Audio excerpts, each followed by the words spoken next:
we all rise for the national anthem of the Federal Republic of Nigeria?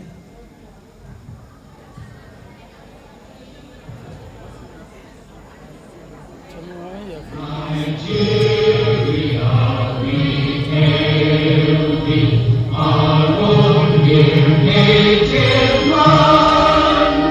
Though tribe and tongue may differ, in brotherhood we stand. Nigerians all and proud to serve our sovereign power. What is happening now? Why is this person? Our flag shall be Why are they saying beside the MC? Why? true. Oh, they are not saying beside the MC. You should go to the other side. Who is this? You changed the feed. You are live. You're showing there? Yeah. Let me check whether we are live. They should not just change the feed anything. But why is this person? Where? Okay. Is that audio?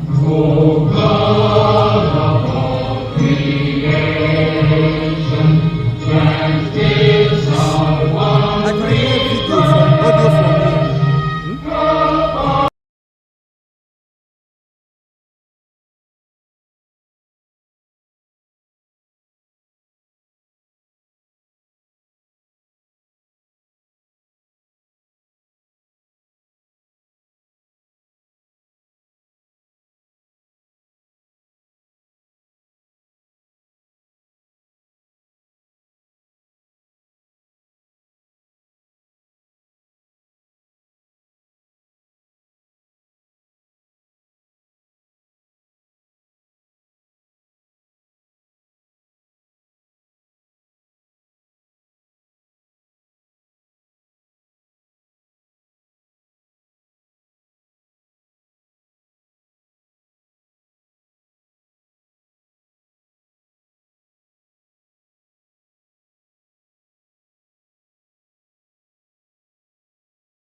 In the person of Honorable Muhammad Sani. Taramataniyo, and I cannot recognize people here without recognizing This mic is from you the or from inside? representative from the It's from you? Ministry of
All of the dignitaries present here today, thank you for taking time to be here with us.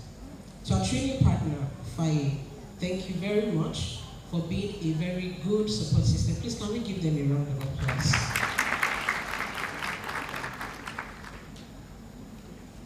This event is proudly brought to you by Jobberman in partnership with the Mastercard Foundation. And this is part of our commitment to celebrating International Women's Month in a meaningful and impactful way. We extend our deepest appreciation to the Mastercard Foundation for their generous sponsorship and unwavering commitment to advancing opportunities for women and young people across Nigeria and even Africa. Thank you to our dedicated volunteers and every individual who has worked tirelessly behind the scenes. I thank my Jobberman team very specially. And most importantly, to you, all of our participants, all of the exhibitors who are here today. Thank you for showing up, because without you, this is as it is currently, and I'm looking forward to the amazing things that will happen today. As we begin, I encourage each of you to listen, to learn, to share, and to connect. Let today be the day we move beyond recognizing potential and begin to actively transform it into power. Once again, you are welcome, and I wish us all a truly impactful experience. Thank you very much. When it's happened, baby. Katsina, Tagiko, Kara Gereku,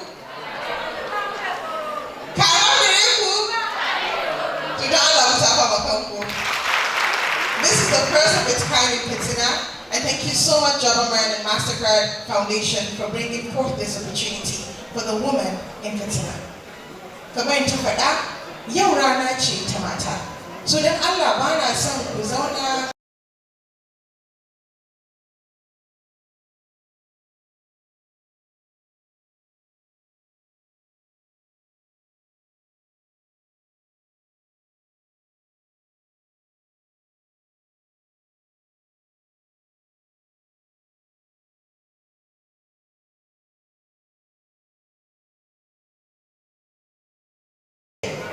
So I like a very interactive place. So now like that's some kowa touch saying.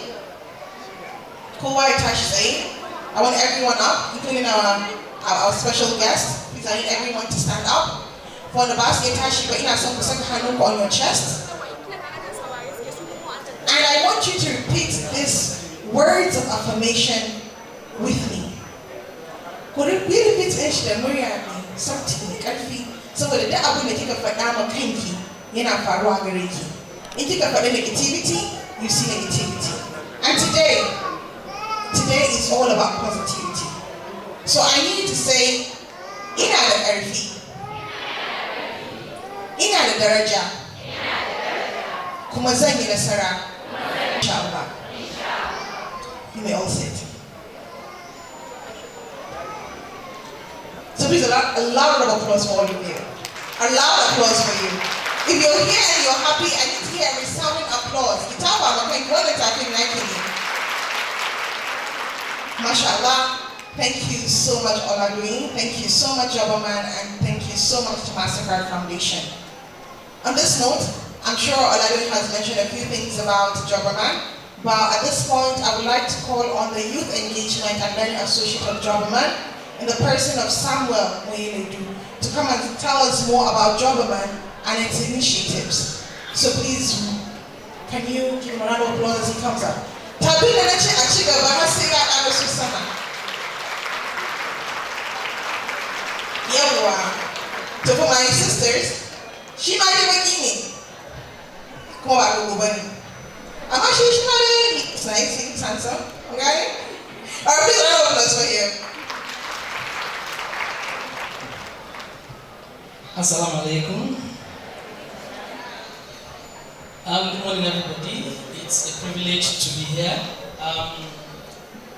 We're men supporting women, and it's a privilege to be part of those who are supporting women. We know that women are the backbone of the family, And if we get it right from the family, we also get it right in the society. So it's a privilege to be here supporting women. If we believe that women are the backbone of the family, please can we clap for women? Every superwoman that is doing amazing things, keep clapping, keep clapping. If you are an amazing woman and you know you are doing a lot for the society, keep clapping. Thank you very much. Thank you so much. Okay, I'm here to tell you about the work that we do at Jobaman. Jobaman was founded in the year 2009, and what we came up to do is we wanted to be that platform that connects young job seekers and employers of labor. And we've been doing that since 2009. Currently, Jobaman is the largest platform doing this particular work in Nigeria. Currently, we have over 3 million job seekers on our platform, and we have over 60,000 employers that consider us as the right platform to get the right talent that they are looking for. Yes, please, you can clap. Yes, so that's what we do, connect job seekers together with employers. But in the year 2020, we got into a partnership with MasterCard Foundation. And in the course of that partnership, we did some research into the job ecosystem in Nigeria and realized that even though we have young people with the requisite technical skills, I mean, having gone to college of education, gone to polytechnics, gone to university, they have these technical skills, but they don't have the non-technical skills that they need to excel in the job market. And so that is where we came in to bridge this skills gap. We came to provide non-technical skills that will see that young people, having come out from tertiary institutions, gain the necessary skills that they need to excel in the marketplace. And then this led us into the offerings that we do. So currently, we provide soft skills training, we also provide entrepreneurship trainings, and I'll talk about them briefly. So for soft skills training, we train young people on soft skills as effective communication, emotional intelligence, personal effectiveness. These are some of the things that they don't get to learn in university, in polytechnics, in colleges of education. But these are also skills that are very important for them to thrive in their jobs. I mean, you can have someone who is a very good engineer, but if he doesn't know how to communicate effectively in his job, he may not succeed, right? So we're there to provide these other skills for them. Even more important, you may have somebody who will go through these institutions. If they're not able to present themselves in a professional CV, they may not get the job needed. The CV being the first point of call between them and the employers. So that is also some of the skills that we provide these young people. The ability to craft compelling CVs. So these are some of the modules in our soft skills training. But we also realize that there are young people that they're not cut out for your usual 9-to-5 jobs, right? So in them, they want to start their business, they want to own their business, they want to run their own business. So we also thought about them, and we came up with our entrepreneurship and small business course that we teach people who want to start up their businesses, right? Or even people who already have existing businesses, but they're looking for skills to help them grow these businesses. And I am so happy to say that when we started in 2020, we started with just 3 states in Nigeria: Lagos, Kano, and Kaduna.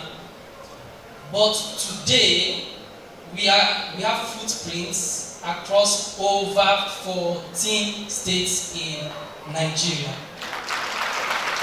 Thank you.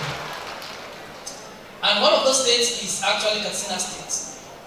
We started our activities, of course, in partnership with our wonderful partners, FIDE, in the year 2023. So this year will make it 3 years. And I can only say that we have gone ahead to train over 140,000 young people in Katsina. Isn't that amazing? Let me also say this, Katsina is also a first. Katsina is the state where we started our entrepreneurship and small business trainings. So young women in Katsina were the first people that we brought these trainings to help them start up their own businesses and then grow their business. So this is what we have been doing over the years. But then we also realized that if we offer these trainings, we cannot just leave the participants. So we need to provide after training support to them. And then secondly, we also realized that our platform that we use in connecting job seekers and employers, which is jobberman.com, there are people who may not be able to access this platform. Perhaps they don't have the device, perhaps they don't have access to internet. But we also thought about them and we also want to reach them because Jobberman is an organization that is very big on inclusion. And so, across our different states, we have what we call our job centers. Still doing the same work that jobberman.com does, connecting employers with job seekers. So there are over 140,000 young people who've trained in Katsina. We've given them access to our job centers. So that after the training, you can walk into those job centers, you get career advice, you get business advice, but more importantly, you get the connection to local jobs that are in Katsina.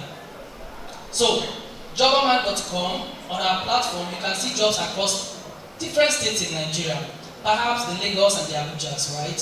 But there's a need to curate jobs in Katsina State, and that is what our job center does. So they provide that support and they provide that connection. And it's important for us to say this because we know there are a lot of people who don't know about our job centers. It is there for you. We have put that to see that we create better opportunity for young women especially to gain access to jobs. In Katsina we have 2 job centers. We have one at Service to Humanity Foundation and we have another, Gidamdawa, yes, Service to Humanity Foundation, Gidamdawa. And then we have the other one at Lumilab. Lumilab is just beside the Lady M restaurant. So these are popular places in Katsina. We encourage young women. Please go there, step in, go there. There are a lot of opportunities and these are curated for you. And it is our desire that after this event, you will maximize all the after event support that we have for you. Jobberman is here to serve you and we indeed hope that you will take opportunity of. I want to have like one. It's like I'm training over 100,000 youths. Sun kawo daman da za ku je ku shiga wuri kawai ku ce ni ina neman aiki ne ga skills ina ga qualifications ina. And inshallah za su haɗa ku the right employer. So da Allah ta kama Jobberman. I ta kama Jobberman. Mr. Farmer, this service is it free? It's free. Kuna so Allah ba ta kama Jobberman. Kyauta ba ku shiga ku ce kuna neman aiki. Ni ina da skill kaza na karanta kaza amma ban samu aiki ba. A nan wurin na tabbata akwai, we're not just job seekers, na tabbata akwai employers of labor.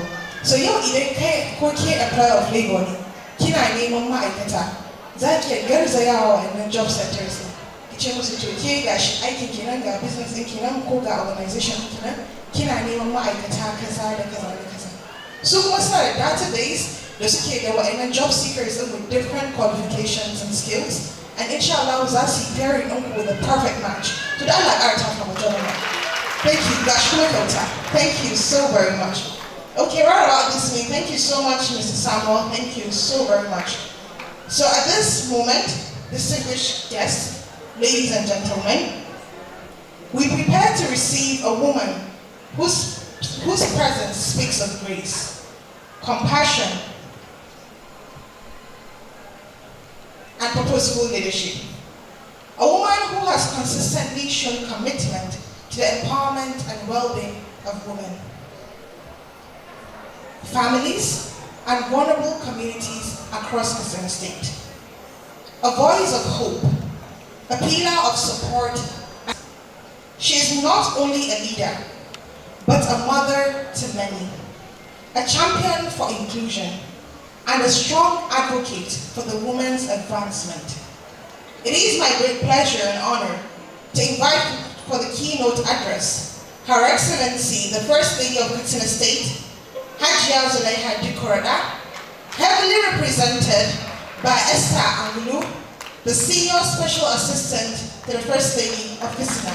Please can I have a round of applause for how she walks up the stage.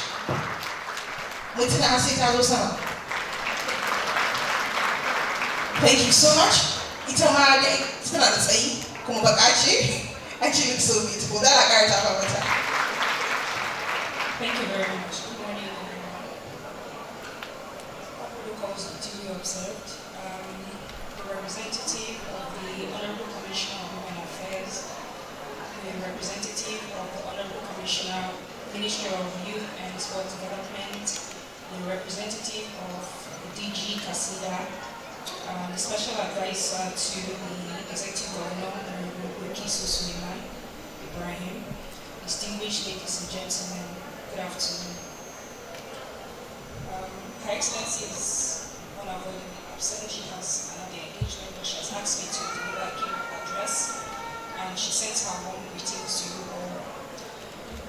It's a profound honor to stand before you today to talk about the topic, from potential to power, advancing women into opportunity.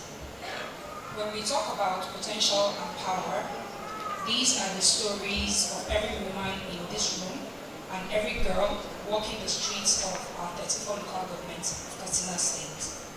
As I travel across our beautiful state, I see the massive wealth and opportunities that we haven't fully tapped into yet.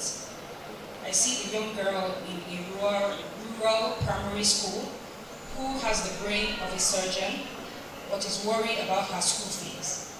I see the mother in the market who manages a complex business with nothing but determination and a notebook. Oftentimes, we say that women are the backbone of the family, but a backbone that stays in the shadows cannot lead the body forward. To move from having potential to having power, we have to clear the path to make this a smooth transition. Firstly, education is the foundation. We cannot empower a mind that is kept in the dark. It is not enough to just start school. We must ensure that our daughters finish and finish well. Whether it's in medicine, in law, in digital technology, our girls belong in the highest seats of learning. Secondly is financial independence. A woman who can support herself is a woman who has a choice. When we provide training in modern agriculture, in tailoring, in technology, and other sectors, we aren't just helping her, we are investing in a future employer. Thirdly, is that health must be viewed as a right. You cannot build a career or a business if you're suffering with your health. So our commitment is to maternal health, and this is not just a medical goal. It's the floor upon which every success is built. When we commit to advancing women into opportunity, we are not merely doing acts of charity. When a woman earns, she doesn't keep it to herself. She pours back into her children's school fees, into her home, providing better food for her home and for her community. And as the First Lady of Katsina State, my office is not just a title, it is a bridge. And my focus is to keep pushing for interest-free capital so that small business owners can grow, advocating for safe schools where our girls can learn without fear, and ensuring that women have a real voice in how our communities are run. To all the women in this room, please do not wait for someone to hand you a seat. Prepare yourselves study, support one another. Your talent is a gift from Allah. But what you do with that talent is your gift back to Katsina. Let us stop talking about what could be and start showing the world what we are. Together, let's turn the potential of our women into the power that transforms Katsina State for generations to come. Thank you, and may Almighty Allah bless us all.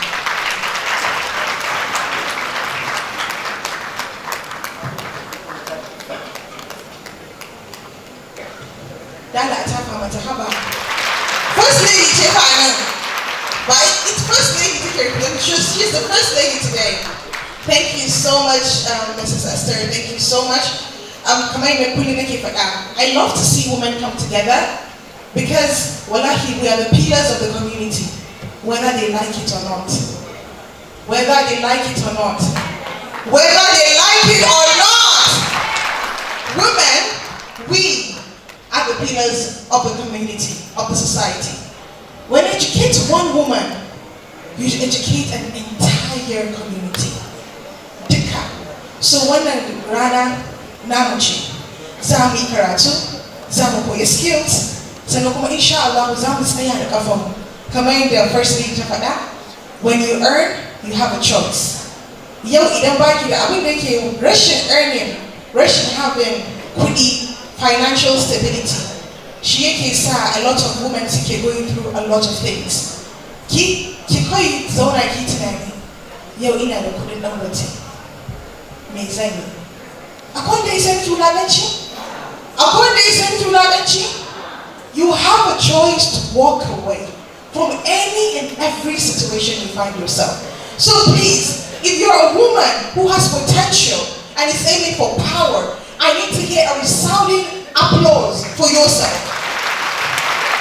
Thank you so very much. Thank you to the First Lady. Thank you for those powerful words. Allah, before we proceed, take your name and motor carry also.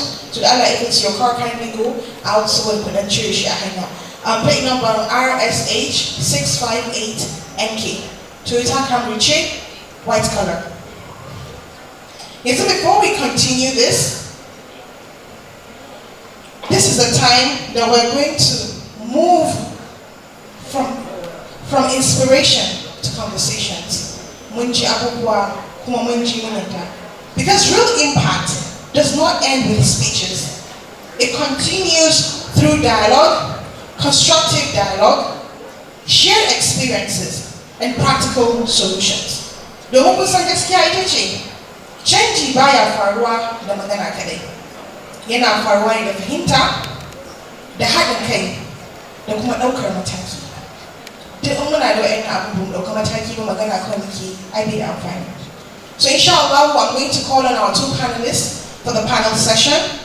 And our first panelist for today, I would like to call on a woman, a dedicated lecturer in the Department of Special Needs at Northern University, who is currently pursuing her PhD. She is passionate about enhancing support and opportunities for students with special needs, and advocating for persons with disabilities in Katsina State. She is the proprietress of Al-Madinat Academy, where she provides free education to orphans and underprivileged girls, including provision of school uniform. So please, if your hands are not too busy, join me in welcoming Hajia Fatima Al-Hassan, a lecturer from the Department of Special Education, Umaru Musair University. Please, there is one applause. I'm sure I'll get students in time. Thank you so much. You can have your seat. Our next panelist, I would like to call on a woman who is an international development professional with experience in both public and private sectors. She has advanced skills in policy implementation, project management, Page 2 practitioner, and research. She is currently the special advisor to the Executive Governor of Katsina State on banking and finance. If your hands are not too busy, please join me in welcoming Hajia Bilkisu Ibrahim Sulaiman, the special advisor on banking and finance, Katsina State government. Please, a lot of applause for her. These are women just like you, indigenes of Katsina State, women in Ariwa. They are breaking barriers and they're here to speak with us. To moderate this session, I would like to call on a professional, a beautiful and for woman, in the person of Hafsa Muhammad Ahmed. Please join me in welcoming her. That's me. Yes. Thank you so very much. Can we have another mic, please?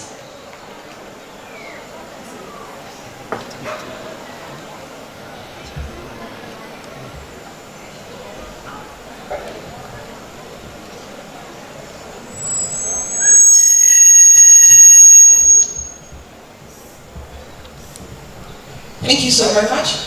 Our panelists, you're highly welcome. And I'm sure all the women here and the few gentlemen will definitely take out of your wisdom and they will apply it to their daily lives. Because today's panel session is one of great importance to each and every one of us.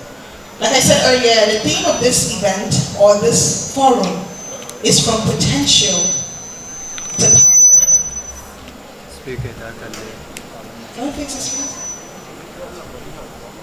It's from potential to power. We're here to look deep inside, deep within us, to see who we truly are.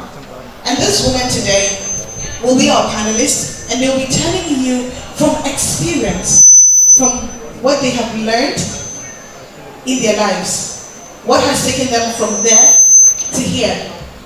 So please, a round of applause again for our panelists. We have Hajia Fatima and Hajia Bokisu for today's panel session. But before I start with the questions that are here, a lot of women here, dignitary Uyale the chicken, Abu Boy Buka Yabuka Messiah Arayo, Kuma Matani, Kuma and Ariwani. So with some consent chiwam, Kuma consent Zamutin Kim, and Makosanchi experience is the best teacher. So I need you to tell all of us from your experience, how did you go from here to here? So any of you can start and can answer first before I go deep into the question on the theme of today.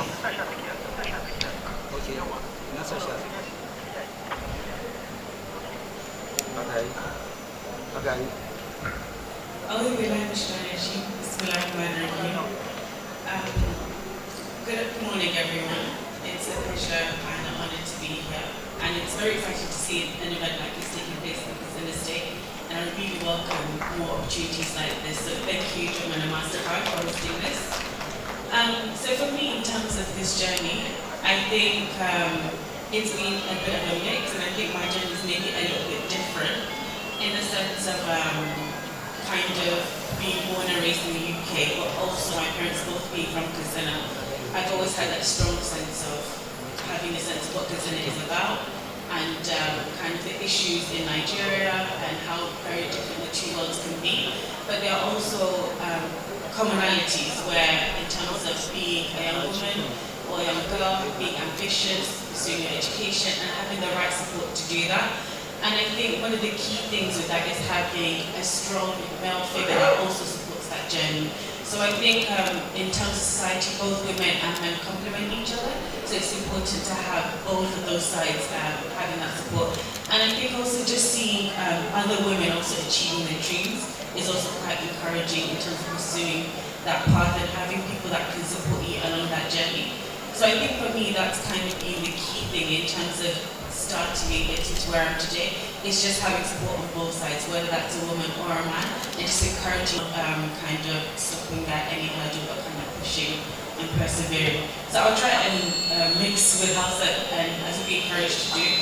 And I can, when mutum yana son ya ci gaba a rayuwa, abin da ya fi amfani shi ne ya tabbatar yana da mutane za su taimaka mishi da ba shi ƙarfin gwiwa da kuma encouragement da support. So neman mutane da maybe suke yin abu da kake so ka yi, so magana da su da kuma neman hanyoyin da za ka iya samun wannan support din. So kamar yau da jobin suke magana da masu Katsina da wannan support da suke ba da mutane su je su engaging with the job market. So duk da abin da za ka sai ka nemi inda za ka nemi taimako kai ta wannan kokarin.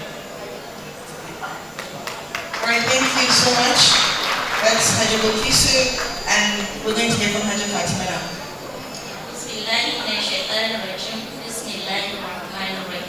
Assalamu alaikum wa rahmatullah, and good morning, good afternoon all. As the MC introduced me, being a lecturer at the Department of Special Education, Umar Musa Adwa, and also a proprietress. What you just have to do is starting from somewhere. Just start anyhow. Just start from somewhere. Start from where you are. Start with what you have, and you believe that any circumstances will not determine your future. It will define your future. When I started at Medina, believe me, I doesn't have 100,000 in my account, and I have to deposit ₦1,000,000 before I can start. But somewhere along the line, Allah made it. When whatever you want to do in life, just have the zeal, the passion, and work harder. Thank you very much. Thank you so much, Haja Bulkisu and Haja Fatima. This really words of encouragement, because the Englishman says, a journey of 1,000 miles begins with a step. And you need to have support systems around you to help you to achieve each and every dream that you set your mind to. And I'm sure all the women here are definitely going to learn one or two from what you've said. So now I'm going deep into the theme of the event, which is from potential to power. Haja Fatima, this question is for you. From experience in special education, what are the biggest barriers preventing women with disabilities from accessing opportunities? Because we take Malamachi makarantar special needs, so mun ke mun san kin ya hurda da ɗalibai masu yawa, so me kike ganin shine barrier din abin da yake hana mata masu disabilities da accessing different opportunities? Thank you very much, and there are a lot of barriers. In fact, they are multiple layered. Looking at our community today, being a woman is also less of being a woman with special needs. That mindset, culture, stigmatization, the belief that women with disability are dependent, they are unfit, and they doesn't have the potential to lead or to partake in any economic role.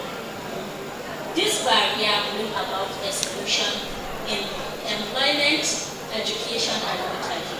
Secondly, access to physical structure. There are a lot of students here. Khadija is there. Khadija is a physically challenged student. Khadija have to travel 15 kilometers from her home to Umar Musa Adwa. Sometimes even the keke that will carry her wheelchair are not there, or they are not willing to transport her to Umar Musa Adwa. In many places, the workplace, institutions, schools, and public places, the physically challenged women doesn't have access to all these structure and physical facilities, even in our schools. The braille, the mobile aids, the hearing aids, even the interpreter, the sign language interpreter. Safina is there. Sometimes when she's not around, lectures are boring to the hearing impaired. Furthermore, economic barrier. What we are talking today is about opportunity. Poverty is the mother of the day in our societies. All these women doesn't have any financial help from either any institution or whatever. If there will be any assistance, I think and I hope all these women can make forward in life. To top it all is the poor policy implementation. Yeah, policies are there. The government are trying, or the government is trying, but the poor implementation is there too. Without any proper accountability or monitoring and evaluation.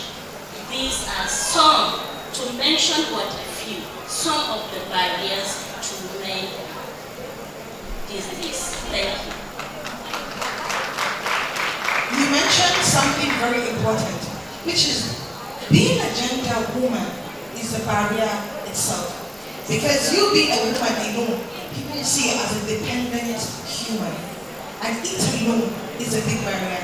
Now bring about having a special need. They'll see like you're less of a human. And it is indeed a big barrier. We have she's mentioned a few barriers, infrastructural barriers, economic barriers, poor policy implementation. And with the presence of the representative of the First Lady and some of the government parastatals here, I'm sure they're taking notes of this and I'm sure they're going to implement it. Please a round of applause for half of this round. The next question is going to go to you, Hajia Kisu. We're talking about women, and when we talk about a woman, normally we presume and assume that she doesn't make money of her own. She has to depend on people, on a man. But I want an economic situation in income in Nigeria.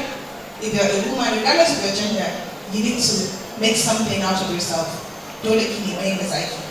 So this question goes from a policy and governance perspective. How do we move more women from potential into real economic power? Okay, thank you for that question. I think the main challenge that faces women is visibility. So we know a lot of women are already engaged in economic activity within the home, but I think one of the main challenges that we're facing is that it's often in the informal sector. So women's visibility in the formal sector is on the lesser side, and that's something that maybe we need to look at encouraging more. And that's something that we're exploring under my office in terms of engaging with like-minded institutions and organizations in terms of increasing financial inclusion, particularly when it comes to women. And we know Islamically, since Katsina State is predominantly Muslim state, that Islamically women are encouraged to earn and look at business as a way of doing that. They also have access to the job market as well.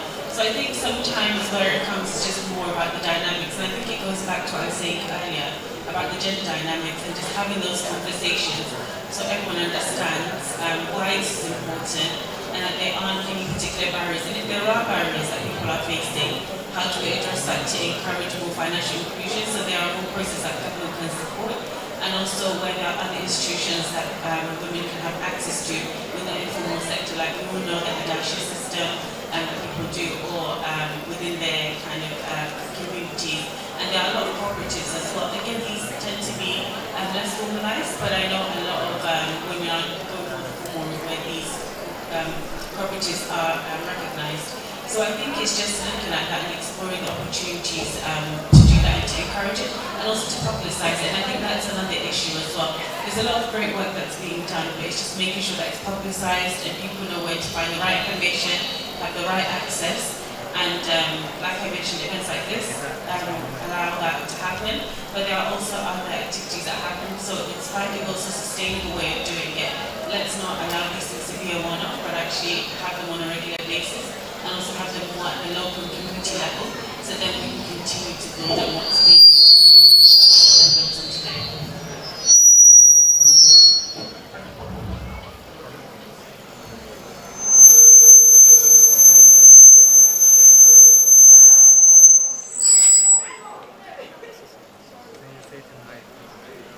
Sorry for that. All right, thank you so much, Hajia Kisu. And like she said, mostly women are encouraged to earn, but mostly it has to do with the informal sector, because Mata and Basa as well into the formal sector. So any businesses like Ida and Basa, I believe we're encouraged to register every company. If you have any business, you're encouraged to register it so that you have the full benefits that every Nigerian should have access to. So opportunities, And among one and Katsina Women Forum, I think so there. Please, gentlemen, this should not be the first and the last. There should be sensitization and let's publicize these things. Women need to know that there are a lot of opportunities for them. You know, the white man said, a closed mouth is a closed destiny. So if Ababa Seniba, Babi was Siji, as she okay, I'll people can answer about the grants or when you Aboliza attend a cow matter, you don't buy for the Babi. So I'm sure, inshallah, the women here are going to publicize this, and I'm sure this forum is going to be one way up, so that every woman, not just in Katsina State, will be able to access a lot of fundings that will come from the government. Thank you so very much. And this is going to be, this speech is going to be directed to Hajia Fatima. Now that we are trying to bridge the gap between education, skills, and job opportunities, when we talk about job opportunities, we talk about a woman having her own financial standing. So, you've mentioned a lot of barriers that women, especially those with disabilities, face. So, from your experience, how do you think we can better translate education and skills into real economic opportunities for women with disabilities?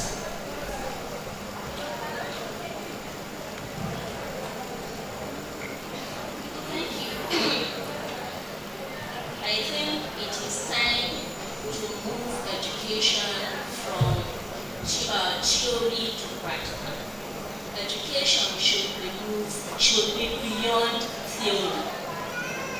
This is to say, curriculum both from primary, secondary to tertiary institution should be based on practical skills, vocational training, entrepreneurship, and what have you.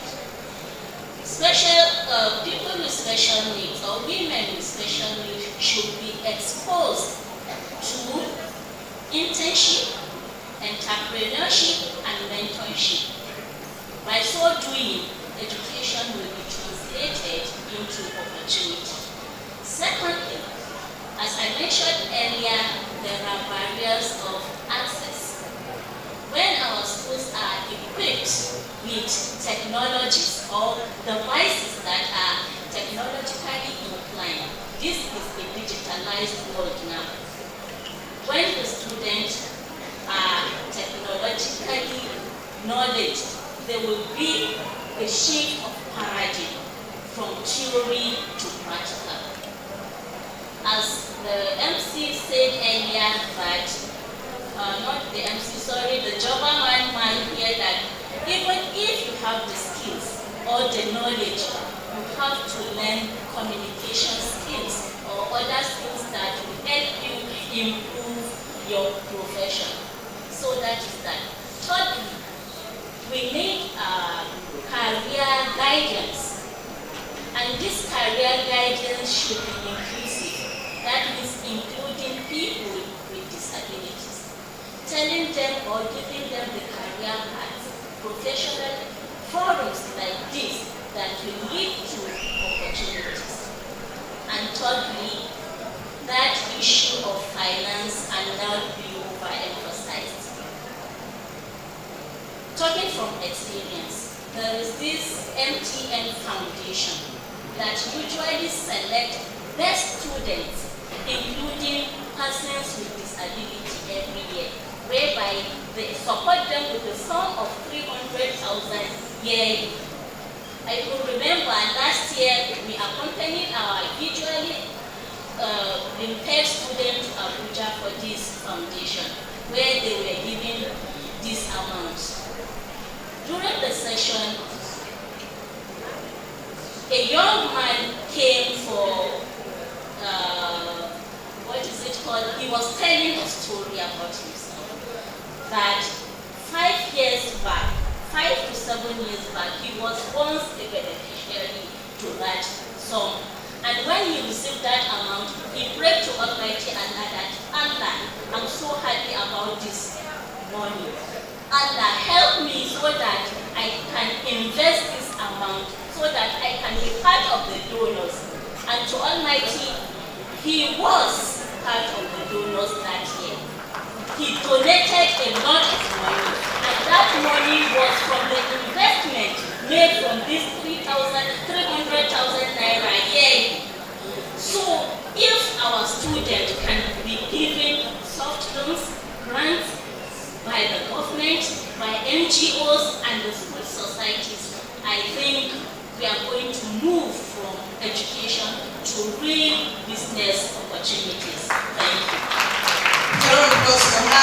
for MTN and for the man who was able to contribute and be part of the donors for this wonderful initiative. Please, a round of applause for them. Haji Fatima has mentioned the question mutum bai ta yadda za a mai da education wato ilimi da kuma fasaha zuwa ga inda za ka samu kuɗi. Za ka ga mutane da yawa wasu suna da first class, sun graduate da first class, amma suna gida suna zaune ba aikin yi, ba wani skills, ba komai. So karatun sai zama ma kamar ba shi da amfani. Amma yanzu kamar yadda government suke a Katsina sun yi tuna sun faɗa muku cewa suna yi ba entrepreneurship training regardless of your special need. Because one key thing they look in is to make sure that whatever they're doing, there is inclusion. Wherever you are, you have access to that. So government are helping you to transform whatever, even when the creation, we're not for the creation, the women put on the samu kudi da za ku yi amfani da shi. Ta mention about the internship, the mentorship, which I believe it's important not just for the women with special needs, but for every woman. And if there's now Hajja Bukisi is here and she's one of the special advisors on finance, I'm sure Hajja Bukisi is going to put in 1 or 2 words so that we'll have those soft loans and grants for special needs. Please come for Hajja Bukisi in advance. Thank you so much, Hajja Fatima. Now the next question will go to Hajja Bukisi. That's in Sinai businesses.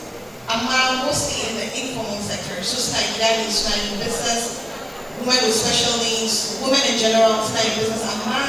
But that is a part of the society. I want to tell you, Siti Anchewe, I Johnny Yari, Takuma Bata Yui, Baba Adena, that same as I think, set up one of them to Chiga Bede, Nick Kashba.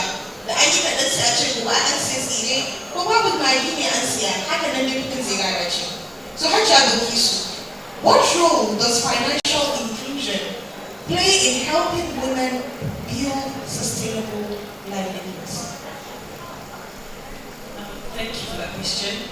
So when it comes to financial inclusion and sustainability, I think it's important for them to understand business best practice. I think it just alludes to what you were saying in terms of being given money and not quite knowing what to do with it. So I think often there are empowerments that are done and that money can very quickly run out. And sometimes it's probably the issue of having, not having a plan of implementation, so that you've got the money and then you just go and spend it and there's no plan for it. So it's important when you get the money, you're able to reinvest it and you get support. So I know there are a number of loan options when it comes to the government, both with interest, without interest, and these are they can be quite low as well when it comes to the interest side of things.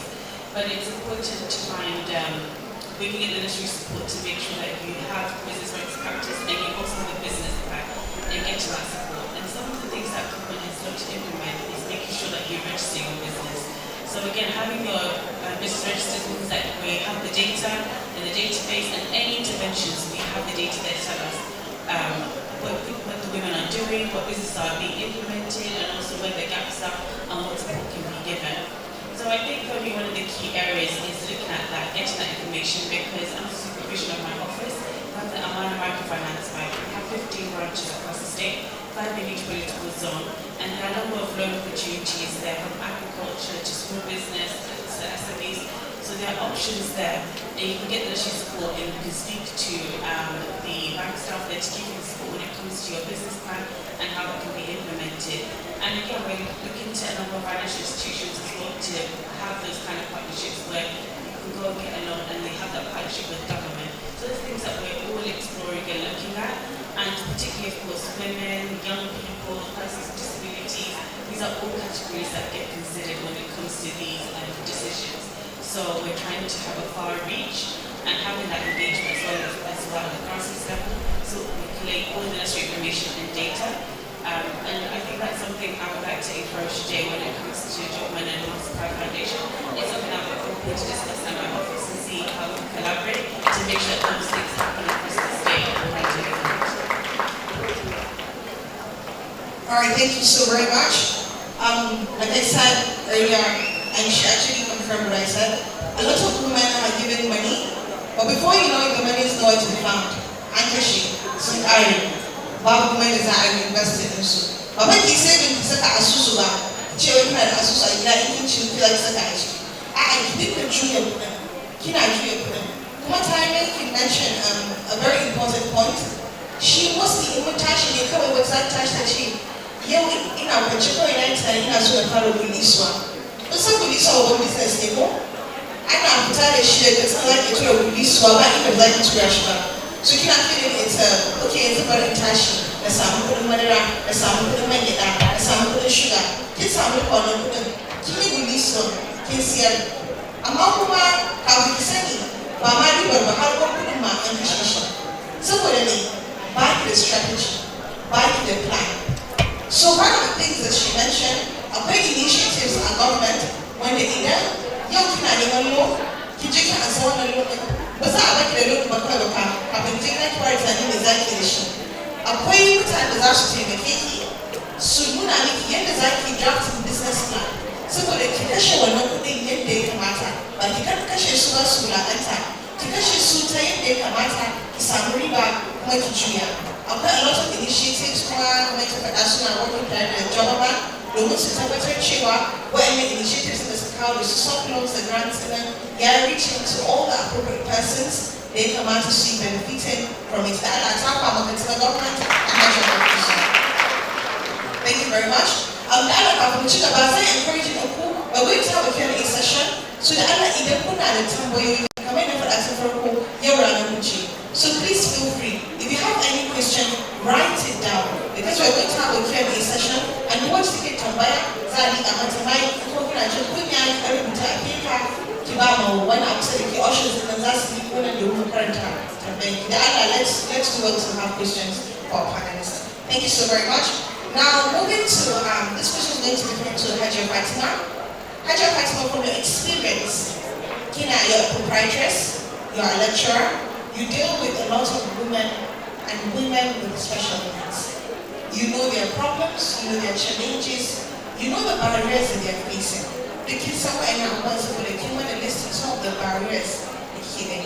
We can't just keep talking and talking and talking without offering solutions. So this question is to you. What practical can institutions and communities take to ensure inclusion is not just a concept, but a reality? So meaning, like by way physically, something that is realistic, something that is feasible, then because government how women with special needs. So what you mentioned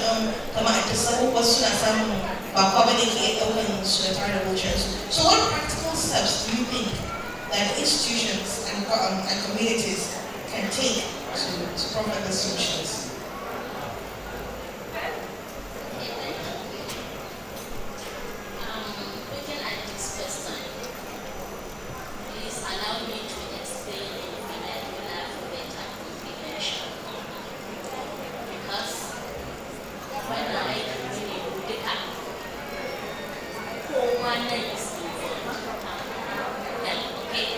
Everyone here is involved, and everyone here is guilty of this exclusion. Wa'annan mutanen masu buƙatu na musamman, daga inda muke addressing ɗinsu ma, tun daga nan ma suke fara jin su ba wasu bane. Ka ce ka ga mutum ka ce mai gurgu, ka ga mutum ka ce mai makaho. Yana da suna, he has a name, you prefer calling him with his special needs. Wacce gurguwa, haba jama'a, haba. Daga nan ma kawai ka ma riga ka ɓata musu, za su rinka feeling inferior. Wannan low self-esteem starts from there, that they are incapable, they are unfit. Nan inda muka zo yanzu da wani ƙani na sai da ce to saboda kai za mu yi bayanin nan. Gaisa da malama sai ce ko ya take koya masa na ce to ko ne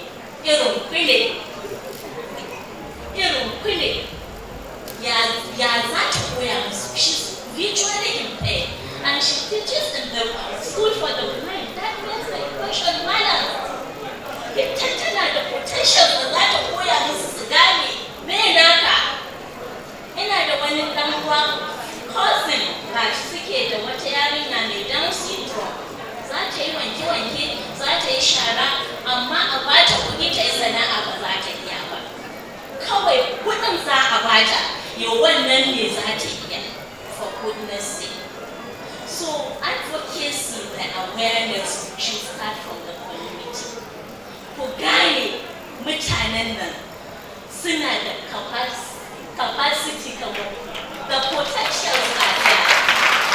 We have many special needs that suke da skills ɗin da ku ba ku iyawa. Akwai wanda ke installing solars ga su nan da yawa wanda kai mai ido ba za ka yi.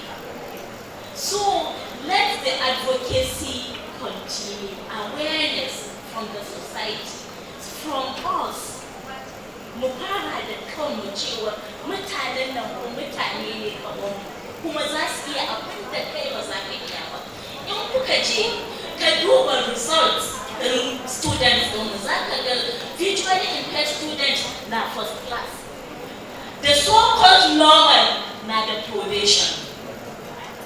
So this advocacy, please, Jobaman, I want you to include this community awareness to your work. Aware the community and the society. Let them avoid stigmatization. The stigma, the mindset of women are nobody. Women are vulnerable. The special needs people are nobody. They are unfit. Let that mindset be changed. Secondly, to our institutions, we have a lot of things that are lacking even in the Department of Special Education. They are there. No mobility aids, no hearing aids, no brails, no interpreters. Most of the hearing impaired students are just in the lecture hall just as a photograph because they understand nothing. They will just be looking at the lecturer without comprehending anything because no interpreter to the sign language interpreter to interpret the lecture. Most times, many a times, they are just there always okay, attendance is. So I'm pleading with the government to do something about these necessities, technologies that are lacked in our institutions. Going back to that foundation of MTN, when we went to the foundation, there is this deeds that were given to the visually impaired. Akwai wasu apps cikin wannan deeds that will ease their learning affairs, that will translate words into voices. The deeds were purchased at the sum of $1,000. But believe me, they are all wasted because they don't have access to any laptop to install such apps on for their personal use. So the air of giving the CD has been defeated. The last one, but not the least, is I'm pleading with the government to include women with special needs into policy making. Let them be included. They know themselves, they can give advices that will help them strive in life. Thank you very much. It's a lot of applause for her. Thank you so much, Madam She has made mention of a lot of things. Well, like, I want you wouldn't address her with even Machacha. Instead, you address her with Uruguay. And she has a name, like she said. So please, I know we can do better. You know, earlier on I told you this is a platform where we don't just speak of change, we become it. So let's become the change we preach. Let's become the change that we speak of. The change begins with you. And so please let that change begin with you. Like she said, awareness and advocacy will go a long way. And I'm sure Jabamani is here, and they'll make sure to include all of these things as part of their program, since they're doing entrepreneurship and skill courses, soft skill courses. I know they're going to definitely do it. And last but not the least, she mentioned on the last one. She mentioned on, it's just in my mind, and I don't know, and it's very important. I will remember it definitely. Oh, please round of applause for her. A round of applause for her. Thank you so very much. We can do better. Policy. Thank you. I told you I remember. So you know, nobody knows your problem better than you. Am I right? Can you put a person, a woman who sees in the shoes of a visually impaired person? Can I describe the pain or your imaginations? I'm not in your shoes. I will not be able to bring out policies that will benefit you. I am not in that position. So please, the government should do well to include people with special needs as policy makers, because they themselves, they are the only ones who knows their problems and what solutions they can bring to themselves. Thank you so much, Katsina. Thank you so much. Please, another round of applause for her. Katsina, you've been saying a lot of things about inclusions, about partnerships that you're trying to do. I think you mentioned a partnership you're trying to do with government and to help facilitate the supplements and initiatives you have. So I'm just going to give you another opportunity to explain better on how partnerships between government and private sector can unlock more opportunities for women at scale. So the way it works is that having that partnership goes back to my earlier point about visibility. So you have that political will, so the government is ready to support, but also the private sector brings in that expertise and that specialization that they have. The fact that already over 100,000 young people have been supported, and the fact that there are different institutions already, like whether it's the university, whether they are government institutions, they're always able to do their part and they come together so that there's an even bigger impact. And I think it will also encourage the sustainability aspect that we talk about, where things become a one-off and it's not sustained. But the more you have different parties that come together, you have that support and you have that platform, and everybody does their part, and the thing just becomes bigger and bigger. And for me, the hope is wherever you start is something that can then be replicated across the board, whether that's across Nigeria or beyond. So it's not have to be limited to within a state, but I'm also an advocate of the state where I would love these things to start here, and it's best practice and everyone else is able to learn from us. I think also when it goes to the aspect of advocacy and inclusion in terms of policy development, I think this is where the two kind of sides need to meet in the middle, where it's a matter of where there's a need identified, government is there to also support you. So you can reach out, you can write letters to have a meeting with whether it's the SA Disability, which we have, and also with the government institutions, whether there's education here and youth. So having those meetings about where the needs are, so there can be that collaboration. But again, it's like if there isn't that communication, then we're going to keep missing the mark. And that's why forums like this are important. And then you can also go beyond this after the event, have those one-to-one engagements to see, okay, how can we collaborate, actually make this thing happen, become a reality. So we're not just kind of talking shop. So for me, that's kind of the angle that I like to come from. I always welcome any conversations. My door's always open. We arrange that meeting, and then we see who are the right stakeholders to make this thing happen and for it to have a deliberate impact. Thank you so much. Please, a round of applause for that. Okay. Collaboration is very important. There are lots of initiatives out there, but people are actually they're scared to approach them. I'm sure a lot of women seated right there will be thinking, how can I approach Hajjabukis or Hajjab Fatima to discuss certain things? But this a woman, just like you, do not place them on any pedestal. Just come to them, come up to them and speak with them. And I'm sure they will be able to tell you, okay, fine, you have this problem. You have this problem, get the stakeholder. There are lots of people that will help you to achieve these things. So like she said, let's collaborate. Let there be a lot of of awareness on this platforms, because like I said, a closed mouth is a closed destiny. So when there's a lot of awareness and people know about this initiatives, I'm sure people would make sure to key into that. Thank you so much. I'm going to run up with this final questions, and then we'll be taking questions from the audience. To all of you, to both of you. But before then, regardless, we're all women, regardless of your disability. I want you to look at your side, look at the woman beside you, and tell her that you're beautiful and I'm proud of you. Let's do that. Are you not beautiful? Beauty is part of confidence. For women, beauty is part of your confidence. Am I not lying? So look at, you can make it when you can want to keep saying the kitchen one time. Kina the cow, woman and the party.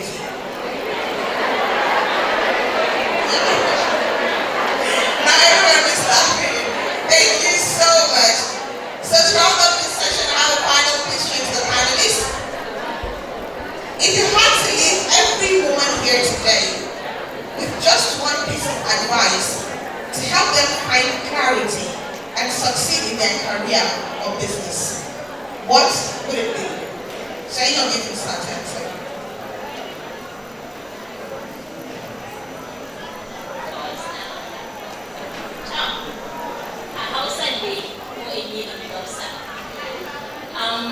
Shawara daya ita ce kamar yadda na fara faɗi a dai fara ko za ki yi aure ko kin riga kin yi aure kada ki jira sai mijinki ya baki kuɗin gishiri ko kuɗin magi in bai nan ba za ki sauna ba an wuce wannan zamani. No man will like to marry a wife that will be a liability to him. At least you should have something to add to his life. Any value to add to the man's life. Ko yayi ke ma kanki idan kina da kuɗin kanki kin nema kin samu zaki ji ba daidai ba kike ke ma kin isa, amma mun san dai a rijalin qawwamuna 'ala nisa, amma dai a nemi kuɗi mata. Thank you so much, Katsina. I know who you are, I know who you are. What's your take? So for me, I think one of the best examples is Nana Khadija. We all know who she is. As a mother to us, but also as a businesswoman, it didn't stop her in order to achieve and pursue and be strong in business. And I think we have a lot of examples of women, whether that's scholarship with Nana Aisha. So we have as women a lot of examples of women who have done well. Even the first person to open university was a Muslim woman, Fatima Al-Farabi. So we have a lot of examples. So there's no barriers, I've mentioned. I don't believe like your culture or your religion is a barrier. If a woman you want to achieve something, you can do it. You just need to find ways of being able to achieve that. Just having a support system, don't be discouraged and to persevere. And I think with any successful person that you've seen, they've always faced challenges. You always see the success side of it, but you have to put in the effort and the time. So I think that's just, in terms of don't be discouraged, and continue to pursue, inshallah, you'll be successful. Please, a round of applause for that, please. Like our panelists, please, a round of applause for that. They've tried, they've told us a lot of things. I know a lot of women here have picked line into our so when I talk about the government officials are here, so I think picking one or two things from our challenges, inshallah, that's what they should about in the same when I'm finding about here. Please, a round of applause for them, please.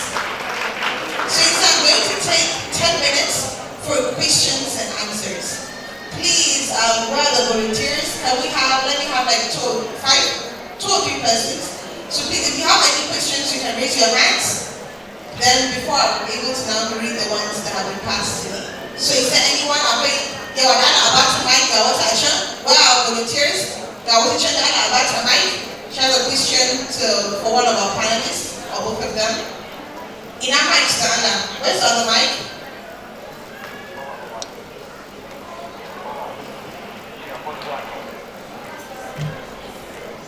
That's what Takuwa Ahanga view.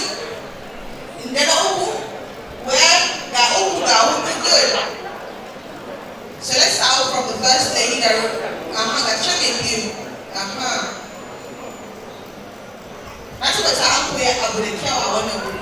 makaranta in dai kin koya abu mu kai na malamu na makaranta in dai kin san kin koya kin understanding you must have a question. I've seen two persons on the other side. Yes, now we got the fifth person now. We have 5, 6. I think we should take that, and I have 2 more. Okay, then let's try and make it short. Mike, bye. Okay, I think we'll try and share one here. Is there another one? Okay. How many kids you have? We have people, that means who can guide us. Thank you so much. Dana, as you say your questions, as you read your questions, tell us your name, okay? My name is Mariam Nasir, and thank you for this impactful program. My question is that, as a woman trying to build a secure future, which practical steps can we take to grow our income while managing limited resources? I have 2 questions, but this one is the first one. And the second one is, how can women balance financial growth, business, responsibility, and personal well-being without being overwhelmed? So this is my question. Thank you so much for your time. Thank you so much, Snaya. I think, should I go with the last question first? I think that question should be directly thrown to Hajia Bokisu, because I think it's finance, so she should be in the best place to answer it. So I think it's a question of like having a balance. I think it's just important to understand what your individual strengths and weaknesses are. I think one thing is that you can't compare yourself to other people. You can be inspired by other people, but you have to recognize for yourself what works for you, what are your strengths, what are your weaknesses. So I think it's just recognizing what stresses you out and then what relaxes you, and what kind of area you have more of an interest in, because where you're interested, that's where you have more energy. So I think you just have to kind of explore and see what works for you and then choose that.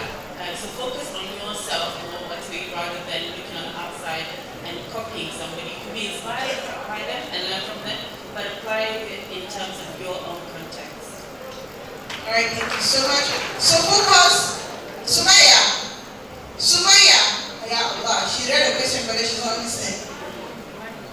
Mariam, okay, sorry. So Mariam, you should focus on your weaknesses and your strength, okay? And I'm sure when you focus on those 2, you'll be able to achieve balance. So I think the first question is on Hajia Fatima. Will you answer that? Can you read the first question again? Thank you. The second question is that The first one, yes. As a woman trying to build a secure future, which practical steps can we take to grow our incomes while managing limited resources? Okay. I think that is also to you. Yes, I think it should be for you because you're not trying to manage income and then you have limited resources, and I think that's exactly what we're facing right now, limited resources.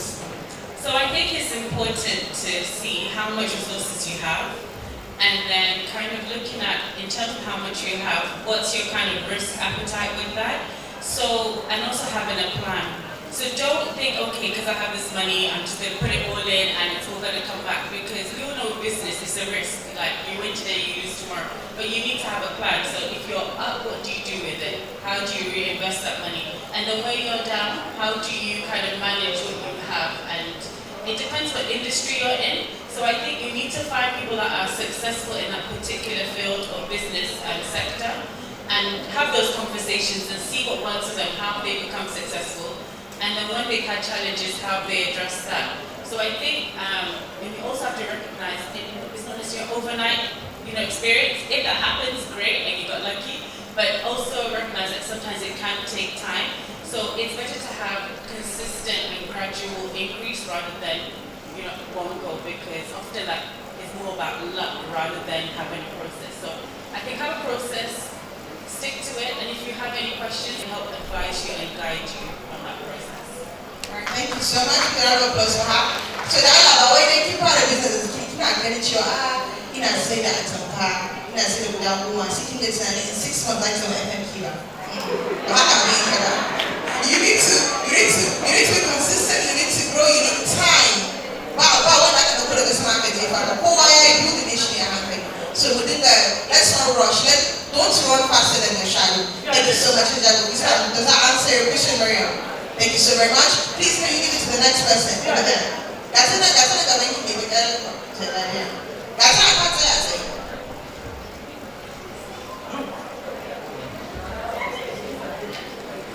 Good day, everyone. My name is Khadija Aras, and thank you for this wonderful session. Khadija made mention of access to loans alongside support for running business. However, many women entrepreneurs still face challenges in access of these opportunities, especially reaching the right people who truly need them. What practical steps or systems can be put in place to ensure that these loans and support structures are more accessible, transparent, and actually reach deserving women at the grassroots level? Thank you. Thank you so much, Khadija. Thank you for that question. I think I'll throw the question back at you, which is, what kind of challenges do the women face? What have you experienced in terms of the challenges that women face in terms of access? Please give her the mic. These kind of loans are not visible or more transparent to the people that actually need the loans. So that's the main challenge. So yeah, I think it goes back to, again, the earlier conversation, which definitely there needs to be more visibility in general, because I think the issue is there are a lot of opportunities and loans and grants that are happening, whether that's government or outside of it, but there does need to be a better job of publicizing them. So I think that's something that, again, we're exploring, but also we're willing to work with others to do. But it's definitely something that we've recognized, and it's something that I can speak for my office in particular that we're working on and looking at what's the options to make sure that people have access to the right information at the right time. Now please, I don't qualify. Thank you so much, Does that answer your question? Alright, please can you give the mic to the next person? I just signed in by my right. How would you put that? I have touched with the what I was going to mention. Who are you? Assalamu alaikum warahmatullahi. My name is Katsina from Katsina State Local Government Education Authority. My question is that many businesses fail because of too much credit and pressure from family and friends. I am a classroom teacher.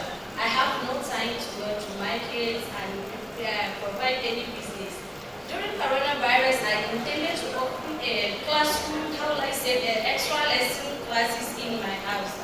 Matsalar da na muka samu makwabta suna ganin since I'm receiving salary, even though there is no school, schools are closed, they'll just send their children without paying. So it's a business I intended to create, but I'm asking a church that I didn't get advice. I didn't get now the negative idea is just 200 naira per month, so that their children should not be forgotten what they are learning from schools.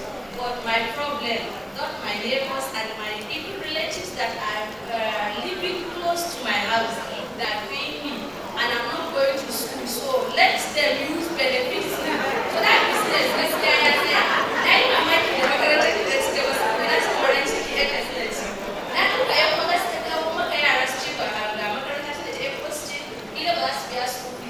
and I'm very sure it was via school fees, but for the Mizaki when I have been attending the school, I've been taking Hannah, actually, that's what she saw for the young one, the one of that, more especially who they already know. She was salary day is in the country. Then as you pay as well, and my young one, the pay the more of that, there is a lot of challenges. We need advice and other things that. My second question is about the job amounts. You are always, how will I say, abubuwan da suna kiran mu ba mu shawara ko ya mana kasuwa ya kamata ku rinka haɗawa da packaging capital.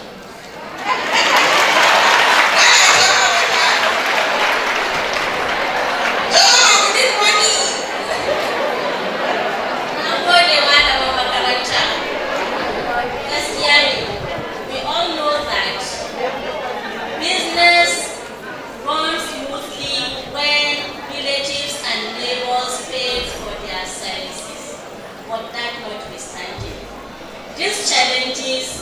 never been overlooked.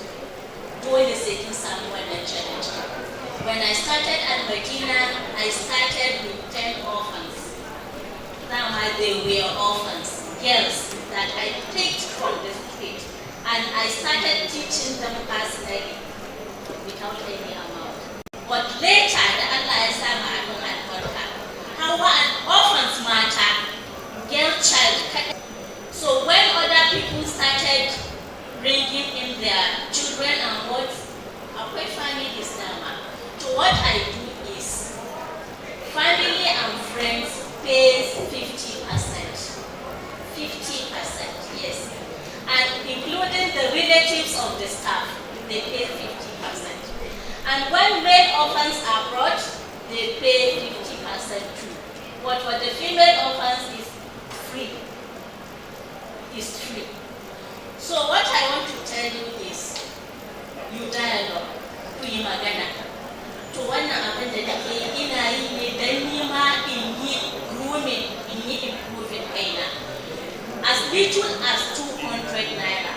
Za ki iya bada nima ba wai don sun isa in yi abin da zan yi ba. You have to buy stationaries, markers, and teaching items, the materials. Just talk to them. I think they will understand. At a point in time, say I can't buy a single wrapper for myself because of that. I use my personal salary to pay the staff. Yeah, that is community services. If you want to go into any type of community services, you have to sacrifice a lot. So community services is all about. I wasn't yet amma kuma in kika duba mun san cewa like duk abin da za ka yi ya kamata ka samu benefit out of it, but with time doesn't lie. With time like kina zaune na kiga wanda daga cikin ɗalibin ki ya zama vice president ko president, kina da kada ce akwai ta malaman nan tawakar ta koya mu lokaci kina ba ta $200 da Allah ku nemo mu ita, to yanzu a lokacin da za ki ce a ta ɗaukar da wannan miliyan 50 haka da ɗari da jiki. Sorry please. Da nake ce maki with time. Maganar nan da nake maki hatta mai girma gwamna sai da ya ba Al-Madina tallafi. Allah ya saka mai da alkhairi.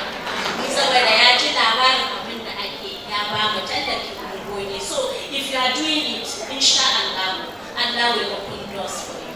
In da zuciya da yake Allah zai ba ki. Allah ya saka mu da So I think I will take because of time factor. I think I will take one last question from that side. I want to repeat the question. Over to you. My name is Private and I'm also a special needs woman. So I have 3 major questions. Mommy made mention of financial instability as a major barrier to run a business.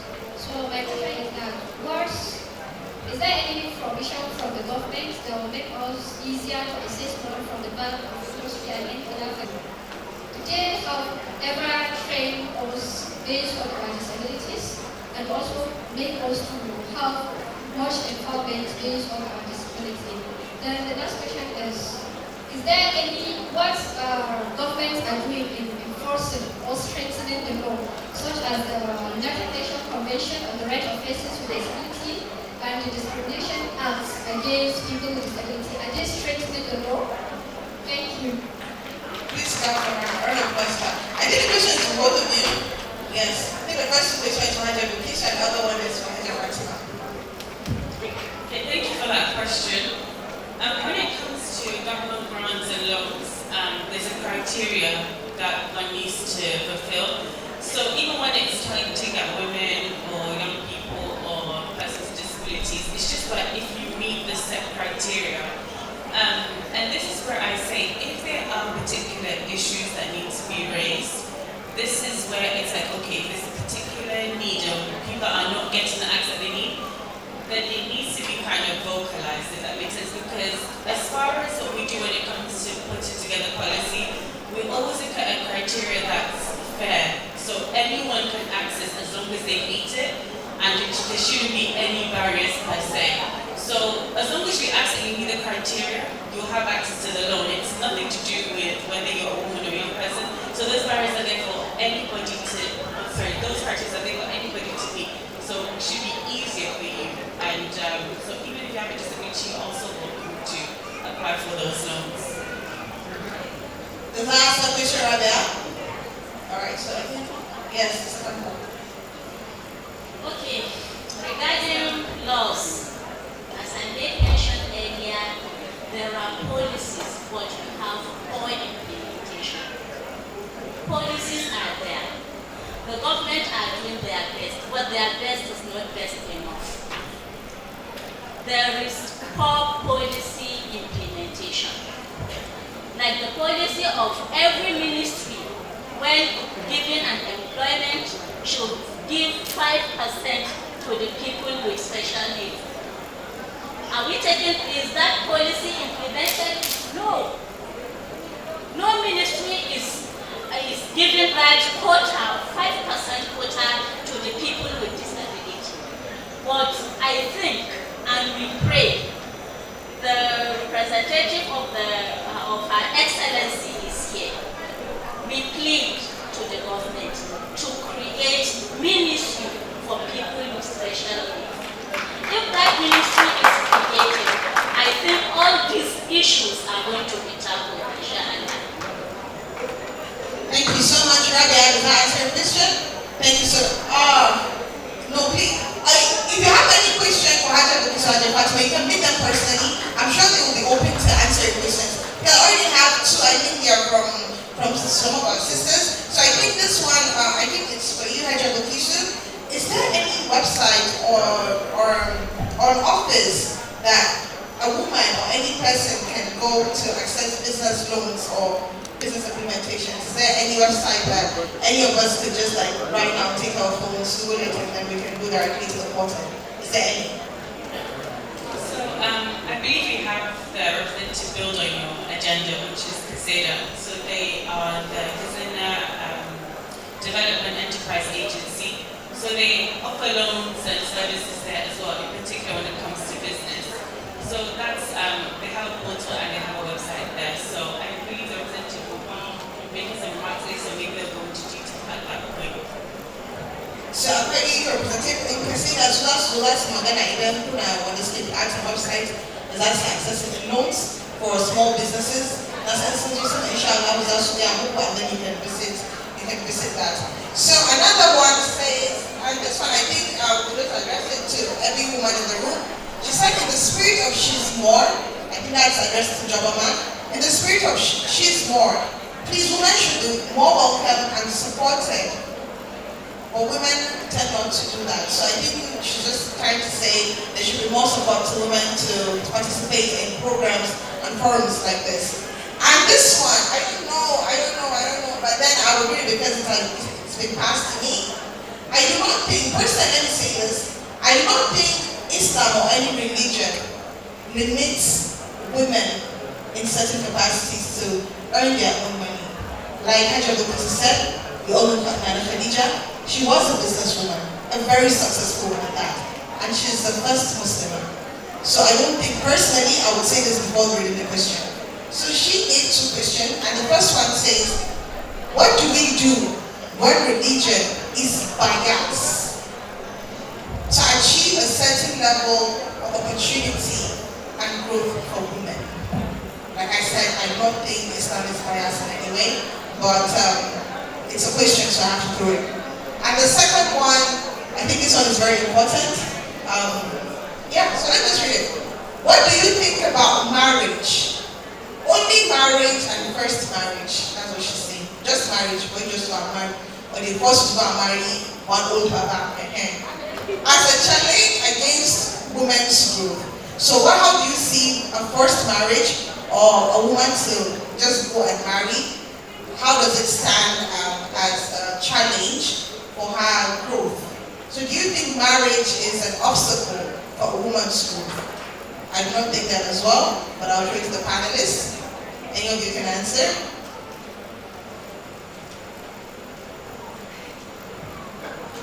I think I've kind of answered this question earlier, which is, I think it's important to have the right men in your life. So whether that's your father, whether that's your husband, And I think you have to have these conversations before you get married. That's why you have to vet the person that you marry and you have these conversations. And if you're business-minded, in Islam, you already have all the criteria set. If you're borrowing money or somebody is borrowing money from you, you write a contract and you have witnesses. The same way when you're going to get married. Now, I think I'm going to get in trouble if I say this, but I'm going to say it anyway. You have a right in Islam, when you're doing your marriage contract, to put certain stipulations in place. The same way you put them, the husband can also put them, so you have to have a conversation. So it's up to you. So this is why I say when it comes to Islam, you already have the tools there. It's up to you how you use them. Of course, we know there are cultural barriers. Then you put that on the culture, but it's not to do with the religion. So if you want to be business-minded and you want to do these things, you already have the examples in Islam. So even if a man is telling you you can't do it, then already I've mentioned the example of Nami teacher. So the same way, you can do these things, you have the tools, and you just need to inform yourself about it, and then you can go about it. You shouldn't have any problem, inshallah. I think you also have something to say. Actually, I don't think if marriage is really, Islam is really a barrier to women excelling in life. Like Honorable Ikisu said, the first woman lady was the businesswoman Nana Khadija. The first nurse, Salama, she was the first nurse. The goal line in line with the prophet. She treated people at work. I think what we have to do is dialogue. Don't marry the wrong man. Don't make the wrong decision. That is just it. Give an example with myself. I got married at a tender age. I went to degree program after I have given birth to all my children. Masters and now marriage.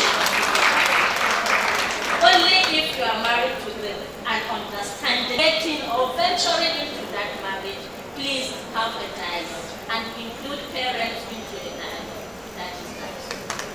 Thank you so much. Give a warm round of applause for that. Like I said earlier, I don't think religion, religion is not biased in any way to a woman's growth. And marriage as well. Like Angela said, marriage is a contract. State what you want. If today that man says, you know that you can actually divorce him because of that, it's a contract. And the idea of holding marriage should end them. So now coming to the marriage and everything, there are few gentlemen that are here. Please, our fathers, our uncles, our brothers, we cannot move from potential to power without your help. We cannot do it alone. Because you're partners, you're fathers, you're brothers. So we need you to help us to be able to achieve and get to that power. So please, so that we can support them and encourage them, please let's clap for our fathers. A round of applause for our fathers. So we need your encouragement and we need your support. There's one lady that really needs to give a question. So I will take her question and that will be the last. I'm going to close this panel session. Well, volunteers, please give her the mic so she can read out her question.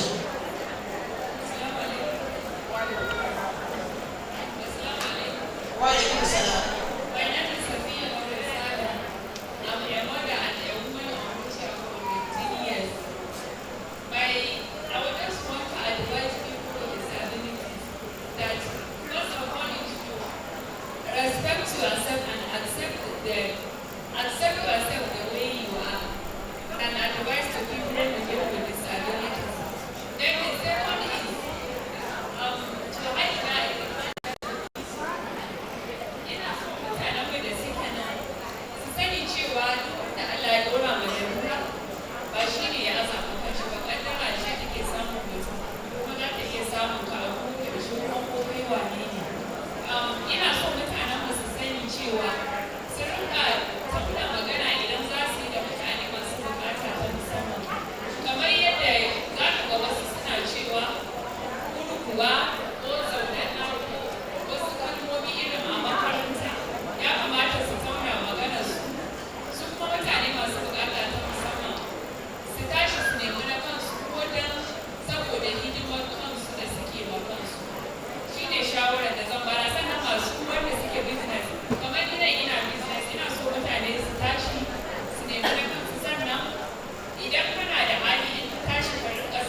su rinka yi wa kansu hidima.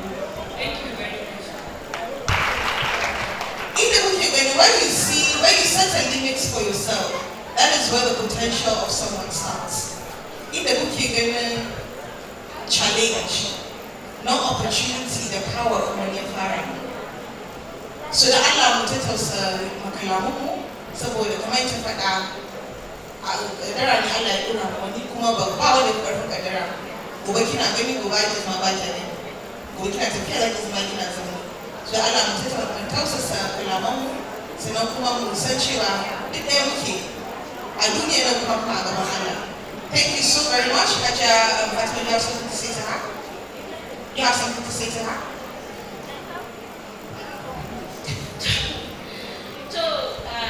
Baiwa Allah, magana ki haka ne, mun riga mun yi wannan magana kila kafin ki shigo. Mun yi roƙo mutane, societies, makarantu su san yadda za su yi addressing mutanen masu buƙatar. Kiran sunaye ko gurguwa ko kaza ko makaho ko makauniya a bari.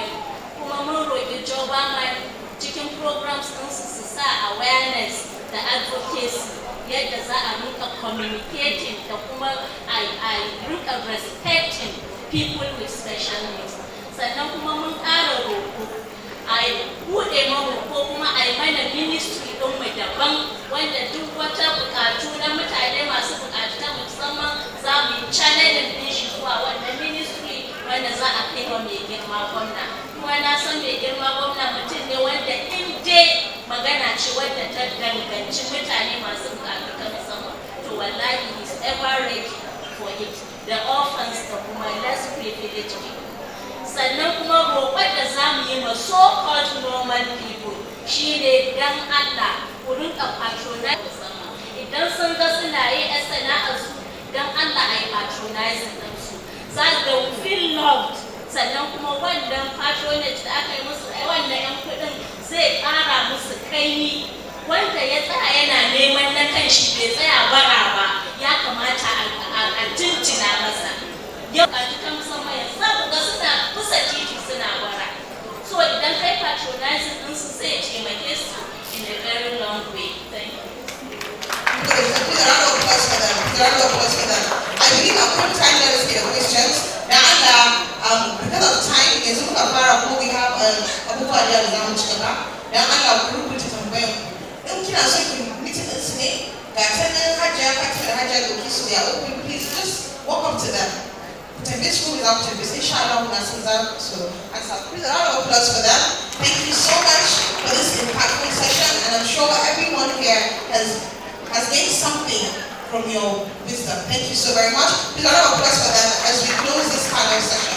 Well, let's have a picture with them now. As well, immediately, please let's have a picture with our panelists.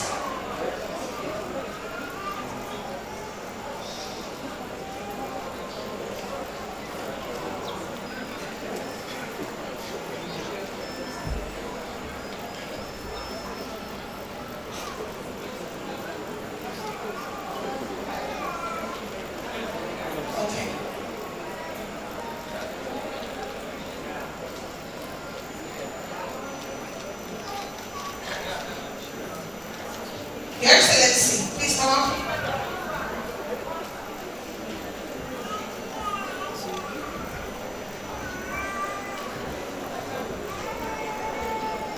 Please, where's the representative from the Ministry of Women Affairs? Where's she?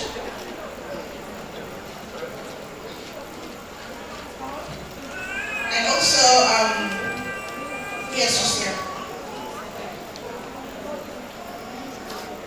Please just Katsina, repeat Katsina. This is all happening up here. Leave them small street, please.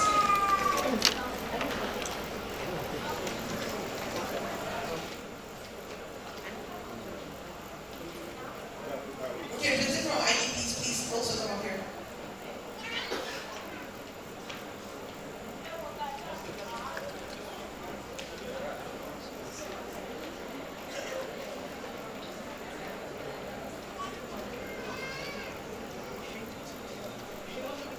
Where's she?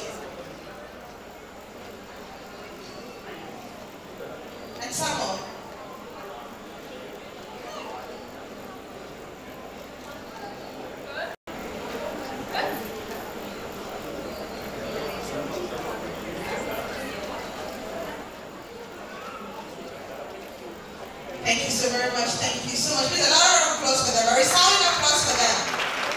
If you say it for you, please wait. Samuel, please come. Thelma, Olive, Larry, Joman, right? Where's the Joman team, please? Please come up. Let's have a picture. Tomiwa.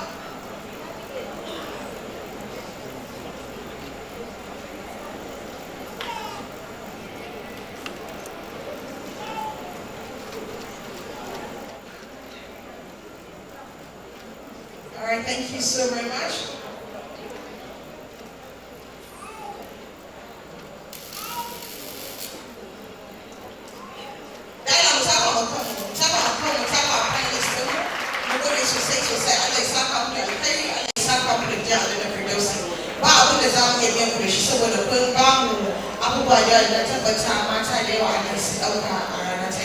So moving on to the next program of event, number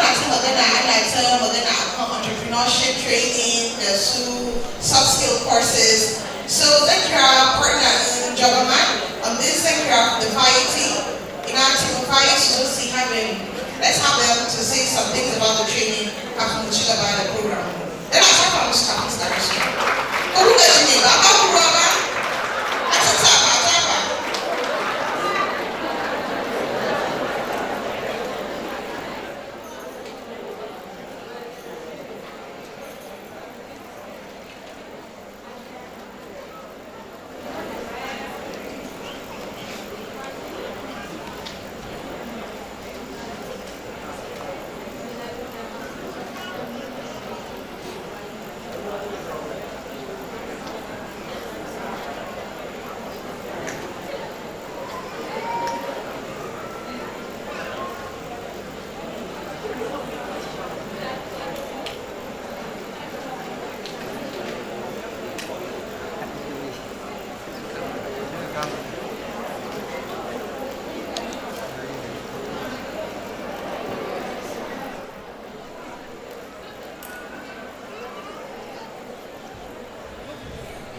Good afternoon all.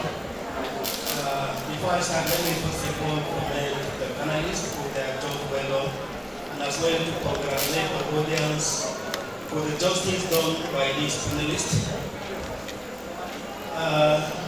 All protocol really and respectfully observed.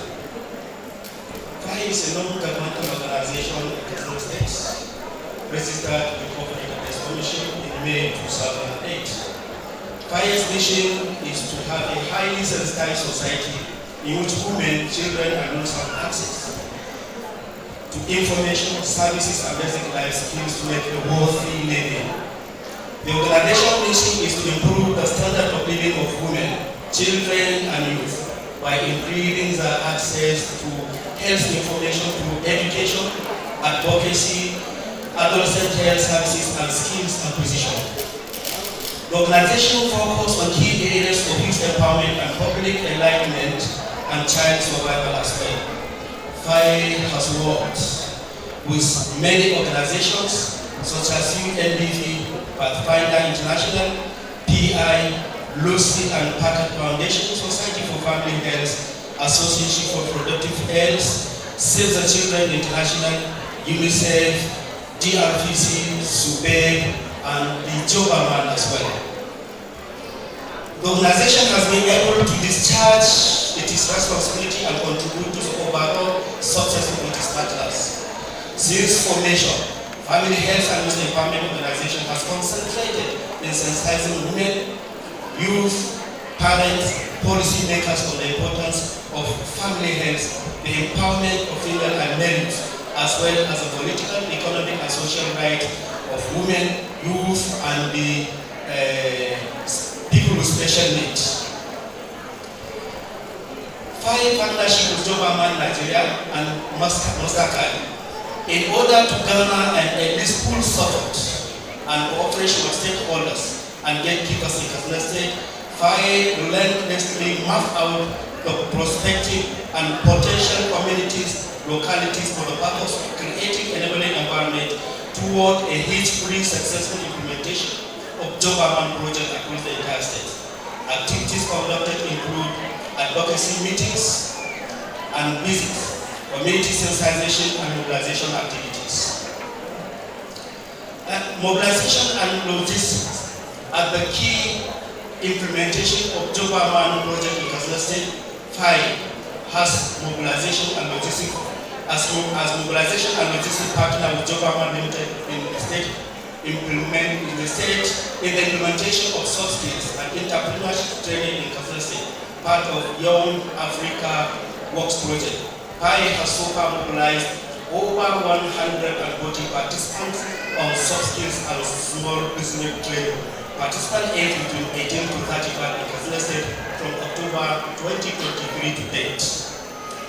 With FAI experience in successful implementation of youth empowerment projects and empowering them to make informed decisions, and also with a teaming experience, staff and volunteers of the organization have immensely contributed in achieving the present milestone of job around project in the state. In consideration to the current situation and realities of life in the present day Nigeria, coupled with the unemployment rate, FAI greatly supported in the establishment and operation of 2 job centers in Katsina State, as rightly mentioned by the engagement officer in Katsina State, that Katsina has 2 important job centers located in the Service to Humanity Foundation premises and the Lumila. These places are popular in the state, and youth are trooping in for guide and support so that they can get employment. In this direction, FAI supported the establishment and operation of job center for the training and placement of 40,000 job seekers in the state within the first month of the center, as breakdown below. The apprenticeship of 5,000 job seekers, entrepreneurship 20 job seekers, direct placement 20,000 job seekers, semi-partial employee 3,000 job seekers. FAI supported in the identification of engagement of the stakeholders. FAI as well supported in identification of intake and sources placement centers. FAI supported in identification of sources of capital for start-off entrepreneurship.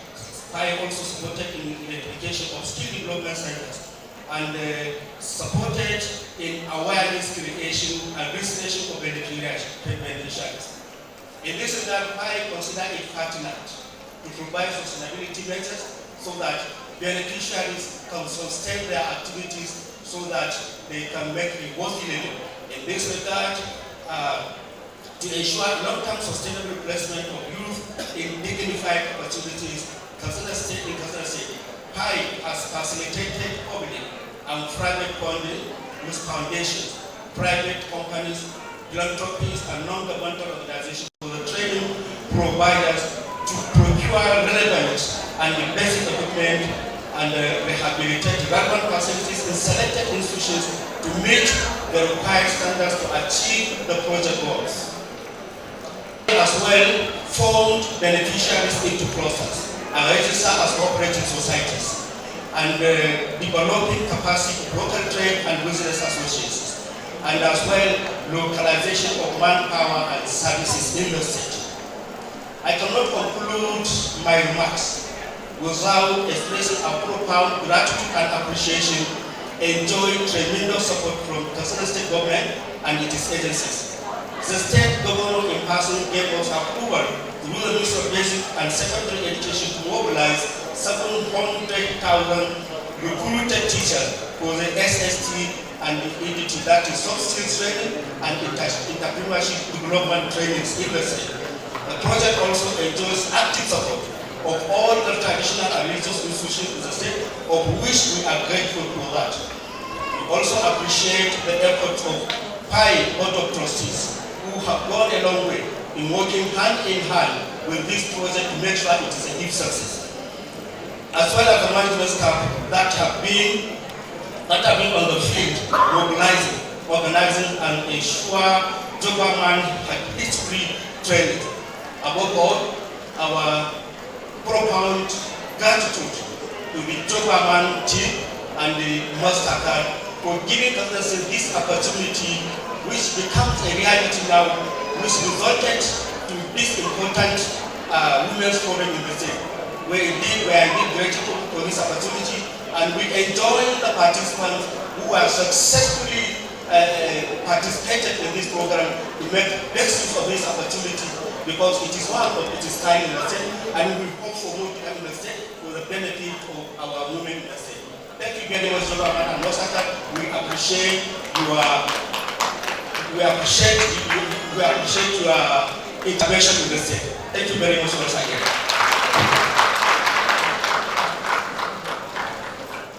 Thank you so very much. Another round of applause, please.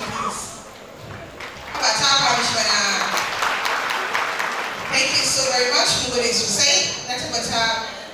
Everything he said, we're going to actually use it, and that's a gentleman together with Faiz as children and our skill this key. To you, someone has a fear of potential is what power. And Makuma, Yazak, they probably able to as well power she today. When I've got some Williambaya, when I've got some cotton cake. So when I've got some in the city, most of our Dharma doing a children ceremony. No one rises alone.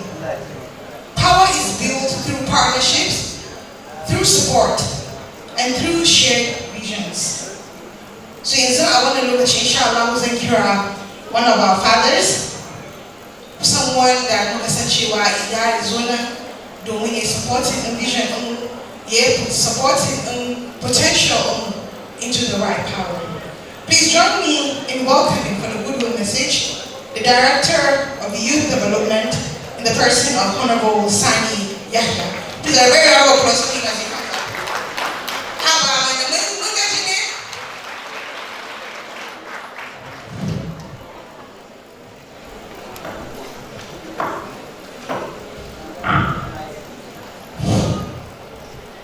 Especially who is heavily represented, a special advisor to His Excellency on Banking and Finance, Ajab Suleiman Ibrahim, the representative of Federal Commissioner Minister of Women Affairs, the representative of UMU, Hadia Fatima Hassan, the Chief Executive of Silence to Humanity Foundation, Joe Bama personnel, other ambassador guests, not to mention, ladies and gentlemen, assalamu alaikum. I am standing here before you to represent the Honorable Commissioner Minister of Youth and Sport Development, who is supposed to be here, but unfortunately he is on official engagement at Abuja.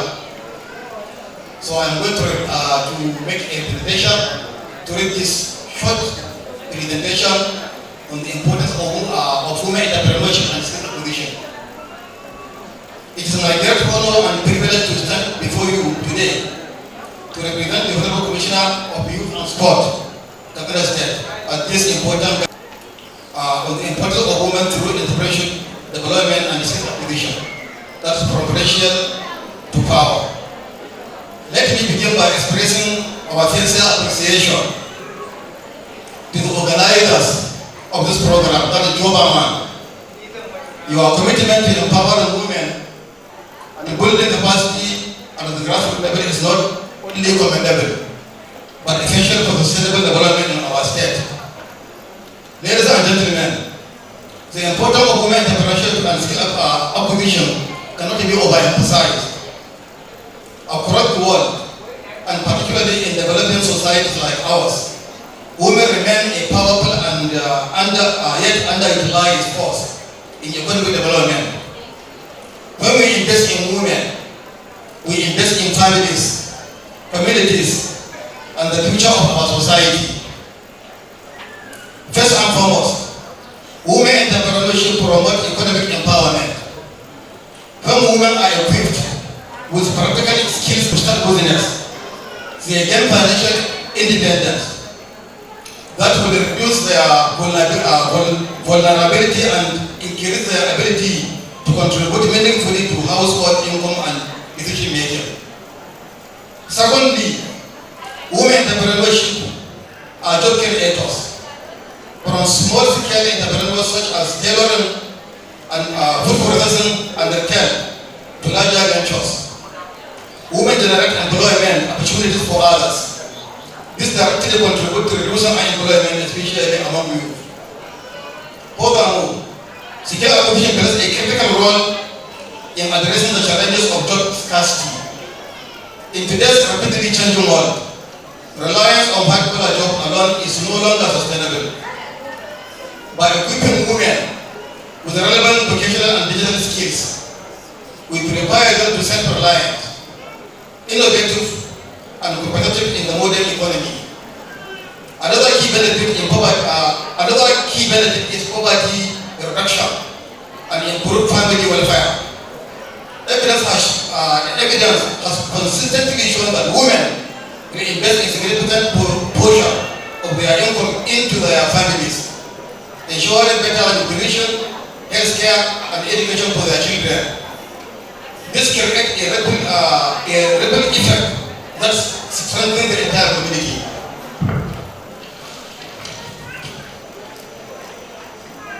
In addition, empowering women through entrepreneurship promotes gender equality and social inclusion. It gives women a voice, boosts their confidence, and enables them to participate actively in the decision-making process at all levels. It is also important to highlight that women entrepreneurs utilize local resources and indigenous knowledge. This not only preserves our culture, but also strengthens local industry and promotes sustainable economic practice. Distinguished audience, while the benefits are clear, we must also acknowledge the challenges women face, which include limited resources to finance, inadequate training opportunities, societal barriers, and lack of mentorship. Addressing these challenges require collective effort from government, private sector, civil society organizations, and development partners. On behalf of the Honorable Commissioner, Minister of Youth and Sport Development, I wish to reaffirm the commitment of the Katsina State government to continue supporting initiatives that empower women and the youth through state development and entrepreneurship programs. We believe that by creating an enabling environment, providing access to training, and supporting small businesses, we can unlock the immense potential of our women. To our dear women here today, I encourage you to take full advantage of opportunities like this. Acquire skills, be innovative, remain resilient, and never underestimate your potential. The future belongs to those who are prepared, and willing to take bold steps. In conclusion, empowering women through entrepreneurship and skill acquisition is not just a social responsibility, it is an economic necessity. Let us work together to build our society where every woman has the opportunity to thrive, contribute, and succeed. Thank you for attention.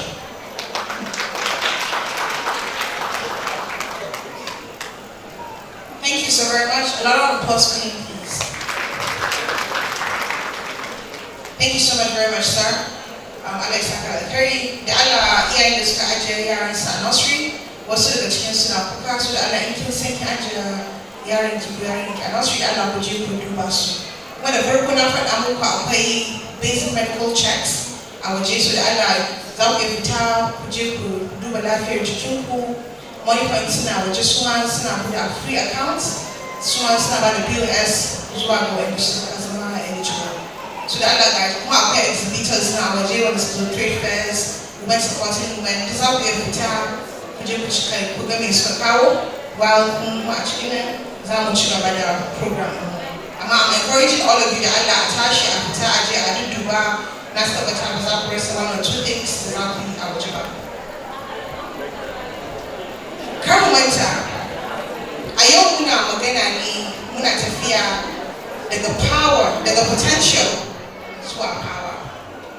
Amma ta yaya mace za ta tafi power idan jikinta ba shi da ƙarfi, idan lafiyar ta ba ta da kyau?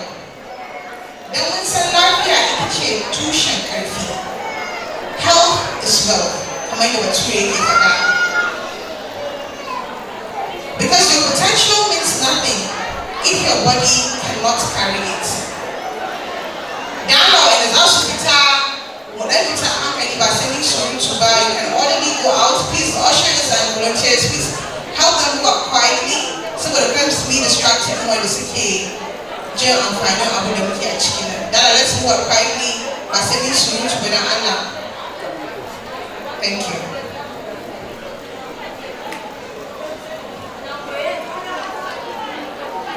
Your potential means nothing if your body cannot carry it. Your dreams mean little, see it. So, don't let them move out of the don't let them ride in that period. We must build strength, we must protect our health, and we must choose wellness. And at this point, we're moving to the general learning session where we'll be talking about health and wellness. And to facilitate this particular segment of the program, we have one of our very own doctors. So please let's make sure Mzona Musarara, because as I said earlier, between Achiwa, health is wealth. And true power begins from within. So to facilitate this session, I will be calling on a highly experienced maternal and child health nursing specialist with a strong professional footprint in midwifery practice, education, and leadership, with well over a decade of continuous academic service in the field. She has contributed significantly to advancing midwifery standards, and strengthening nursing education in Nigeria. Her career started after graduating from Ahmadu Bello University in Zaria. She began the midwifery instructor in then the school of Ahmadu Bello University. She served in Federal University Lusama. She visited Alcalá University among both conventional and open and distance learning platforms. She mentors both undergraduate and postgraduate nursing students, particularly in maternal and child health and core midwifery courses. They are actively involved in community-based maternal health initiatives, contributing to safe motherhood advocacy, women's health education, and capacity building programs for midwives such as pre-MNCH LSS training for midwives, development of NERI NLCD, Women, Peace and Security Community Engagement Training. Her commitment is rooted in her background as an indigene of Katsina State, where she remained passionate about improving reproductive health outcomes in underserved communities. She is currently serving as the provost of the only public college of nursing science in Katsina State. So please, if your hands are not too busy, join me in welcoming Dr. Aisha Salihu Abdullahi. Please a round of applause for her as she comes to the stage to take this impactful session. And I want you all to listen very attentive to her. Then Allah, our volunteers, kindly help our audience and our guests to move out quietly as possible, because we're going to have this session and we need everyone to be attentive.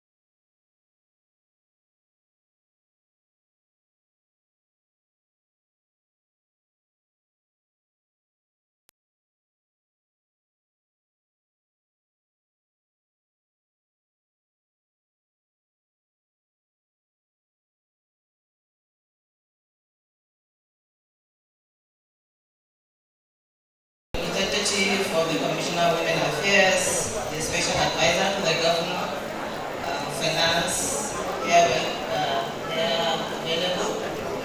Other guests, government's team, and other people all around that made this event a reality.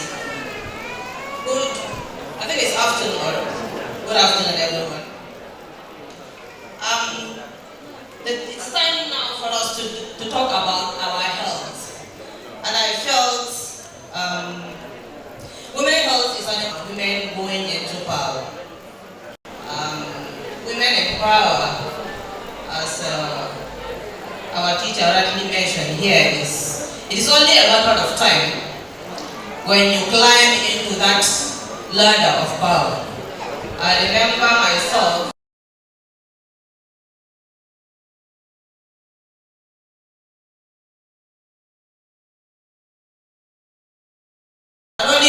God knew that I'm going to be the provost of the College of Nursing by now. So it is only a matter of time. If you start somewhere, as you rightly mentioned, you can achieve that. But it so happens that women especially, a lot is expected from us.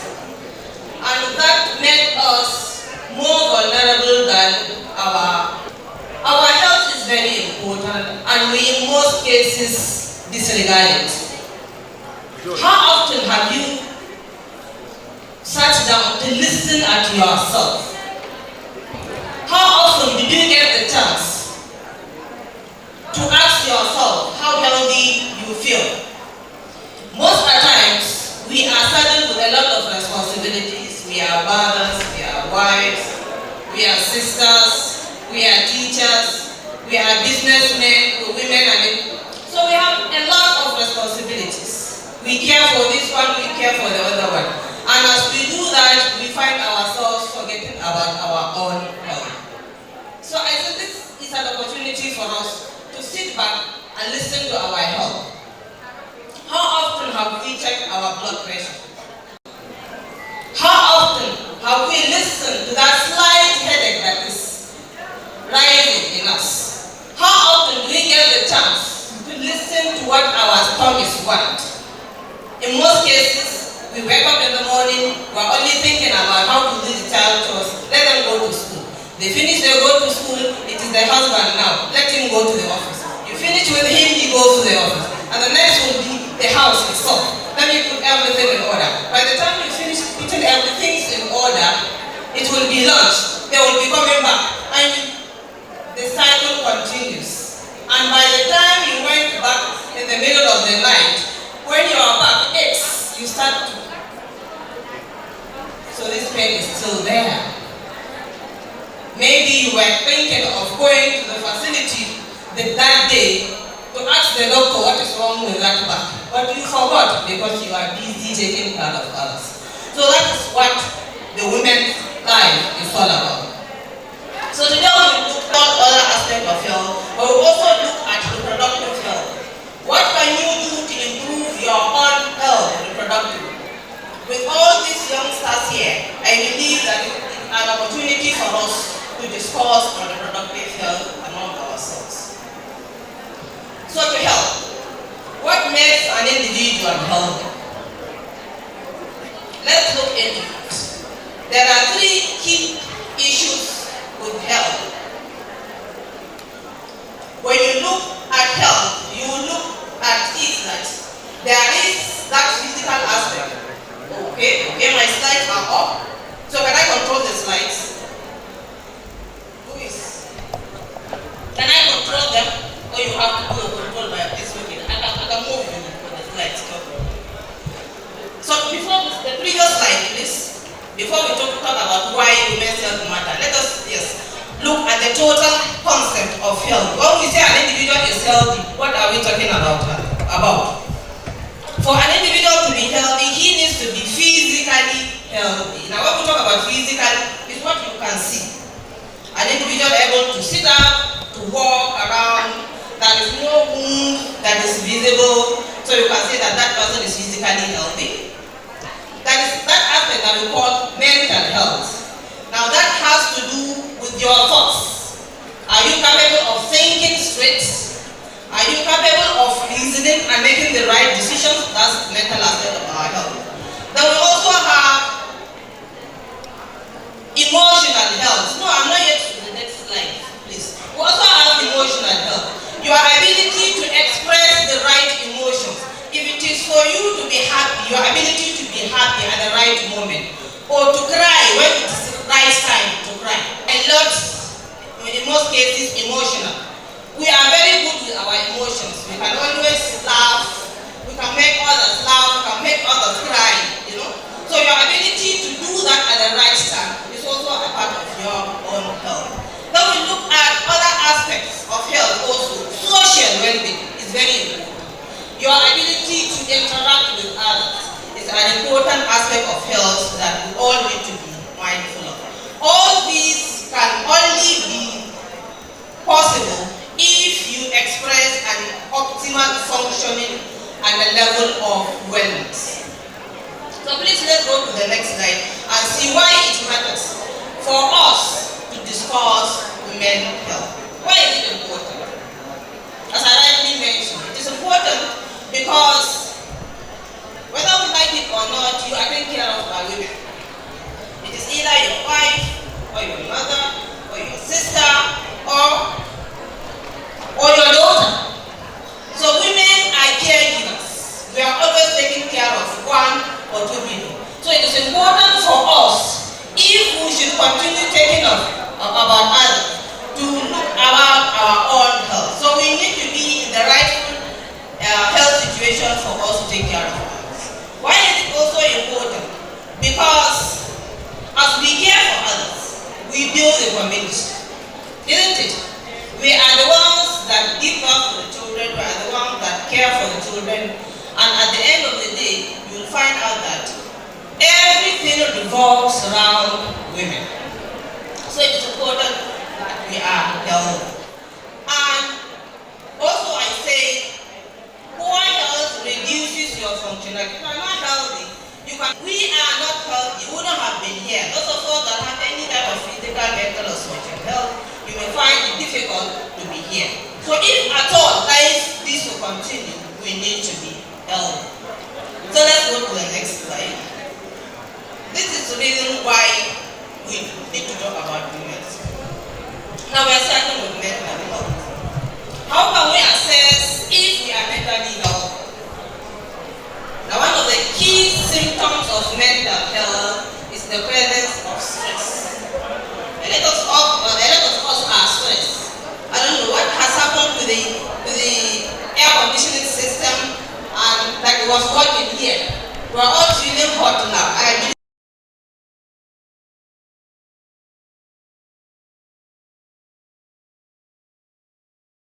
You are sitting down and you are tired there. That stress that starts to generate is a show, a reason telling you that your mental health is being vulnerable. The next one is anxiety. By being anxious, you can be able to know there are situations where individuals need to be anxious. Like for instance, if something scary rush into this hall, it is expected of us to be anxious of it. So for us showing that anxiety, it means that we are mentally healthy. Another sign for mental health is what we call depression. Depression is one key symptom that we see in women. A lot of women, if they are stressed, they find it difficult to express themselves with others. You will find them coming back into themselves, talking to themselves, and they become depressed. Mentally healthy, you need to be able to open up your mind and discuss your issues with others. So I say, often our mental health is almost in most cases underreported. We don't mind reporting when we have mental issues. We don't even want to think about it at all. But I'm telling you now that it's important for you to sit down and look back into your mind. How stressful are you? How anxious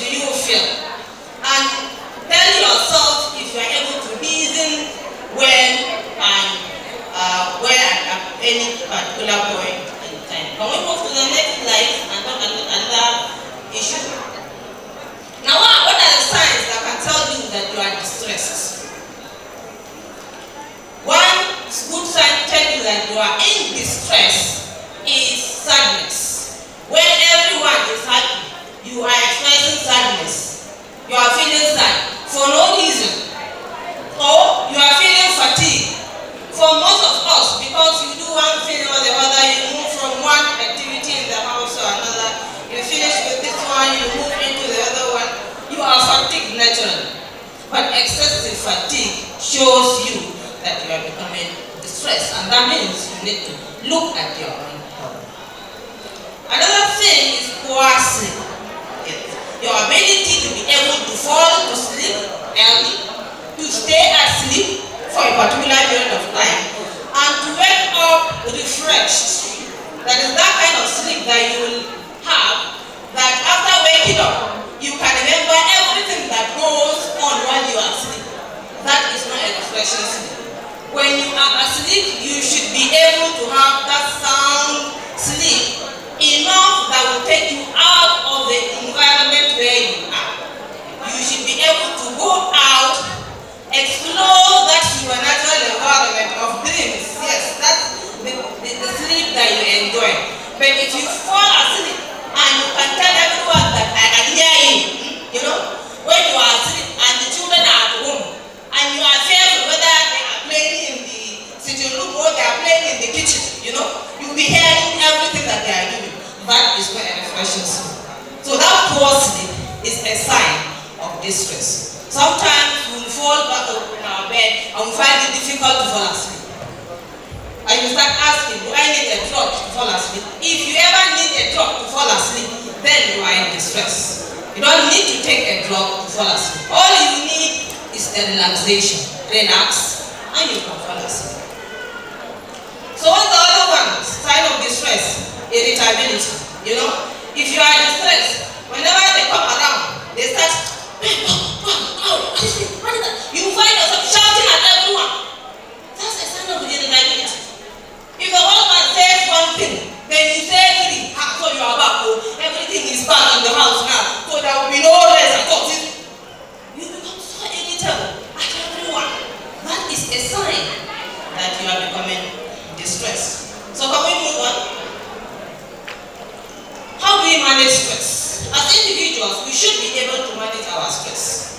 So how do we do that? The first thing is managing your time. Now that's 24 hours. We used to tell ourselves 24 hours is no more enough. But we have to manage it. So that 24 hours need to be shared across the responsibilities that you have. Know that you need to wake up at that particular point in time. Is it 5 a.m.? You wake up, you say your prayers. After saying your prayers, what will be the next thing that you will do? You schedule it.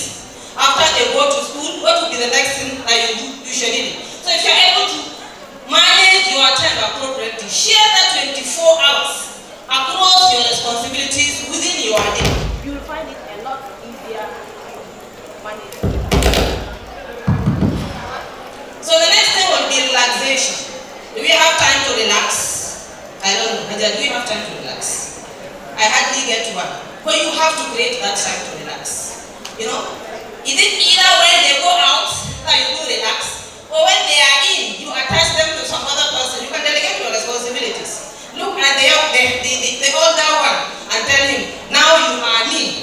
So for the next 30 minutes, you are me. You are responsible for this and this and that. This is your mom. For the next 30 minutes, I'm going to relax. Please let me be.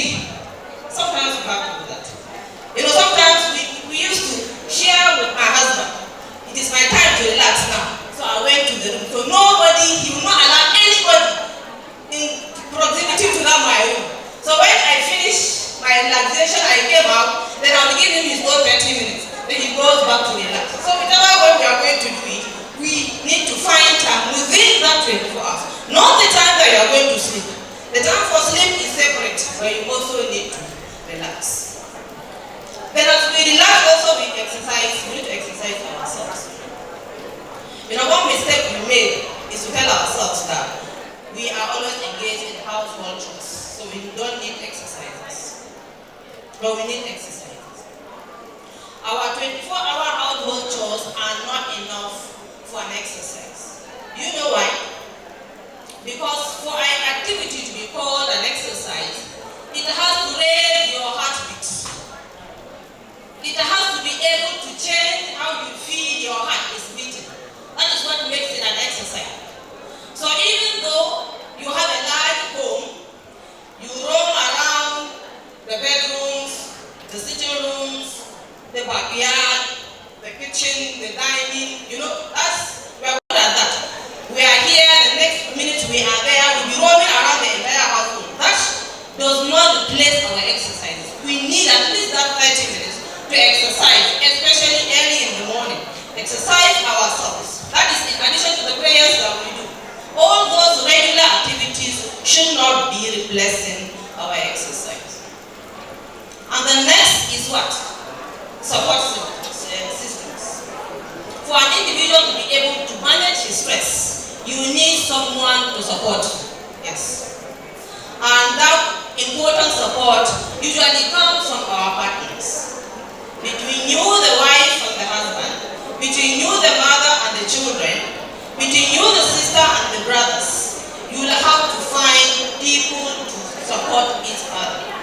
We cannot remain healthy if we don't support each other. So that important support that we get from family members is key to managing our stress. So do I have anyone to move us to the next slide? Work-life balance, yes. We have a lot of roles to play. We have our work, we have our homes, I sometimes have to tell my husband, you cannot eat your cake and have it. If I'm going out to work, then definitely someone will have to help with the household chores. So prepare yourself, prepare your children, prepare the husband for you going out, and also have time for someone else to take care of other household chores for you. When you come back home, also share the responsibilities. Don't say that if I'm back at home, I'll cook my meals myself, I'll clean the home myself, and I will bath the children myself. That doesn't make you a king. Share the responsibility. Share it across members. If today you are the one bathing, let the husband bath the children tomorrow morning. Let the elderly ones do the same the following day. Share the responsibility. Get the support. So you have to have that balance. When you are at home, you are in the home. When you are at work, you are in the work. One bad thing with us, academics, is that we take our work from the office home.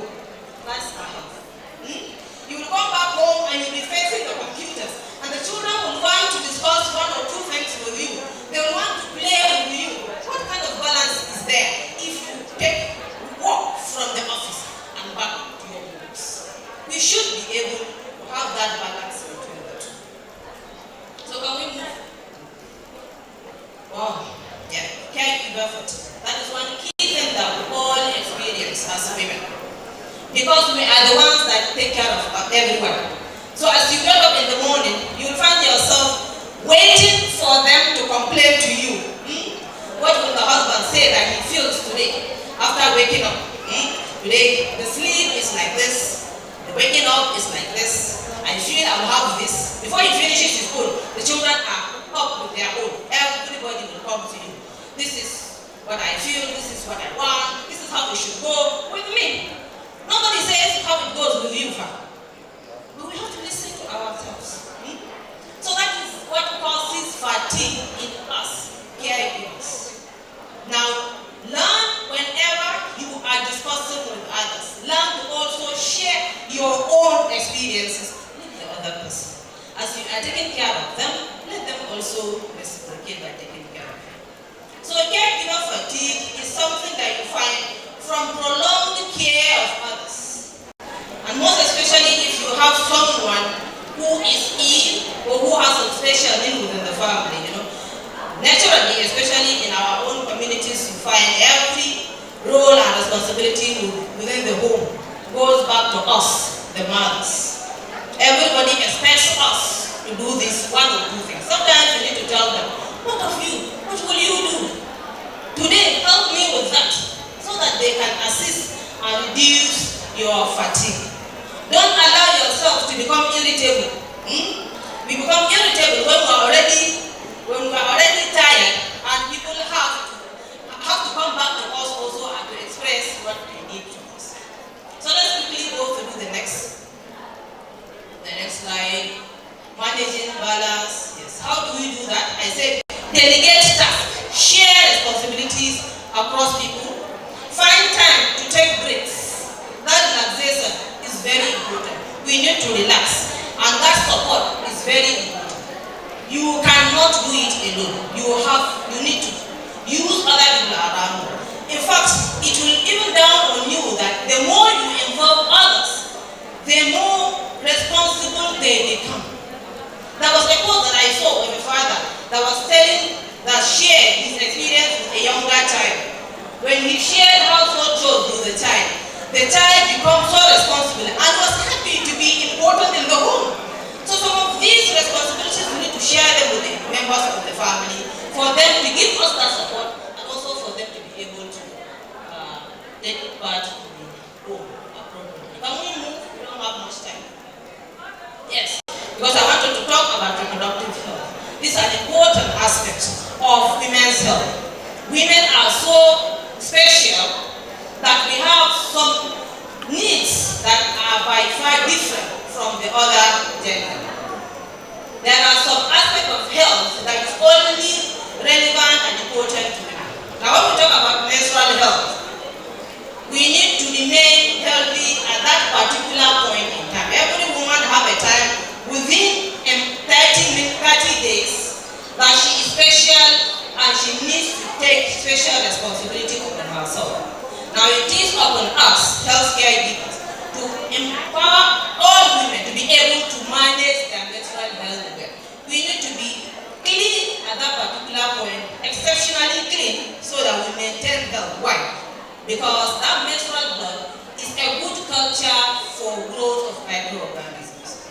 So also is family planning. And she was telling me that I don't know. So I need like money. I would have loved to present in Hausa.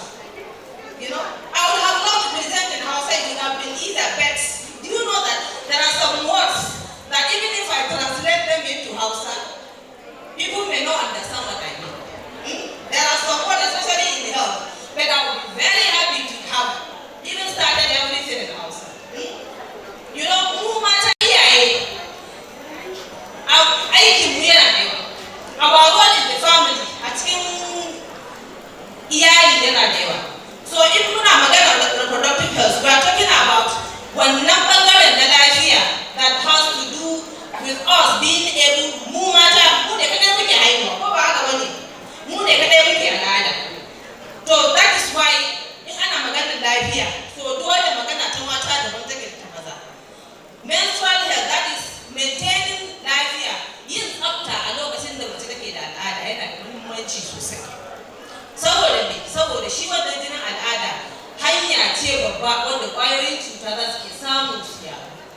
So idan mace tana al'ada ya kamata ta tsafta da kyau, ya kamata ku kula da ba kadai dan kada wasu ba su san kana yi ba.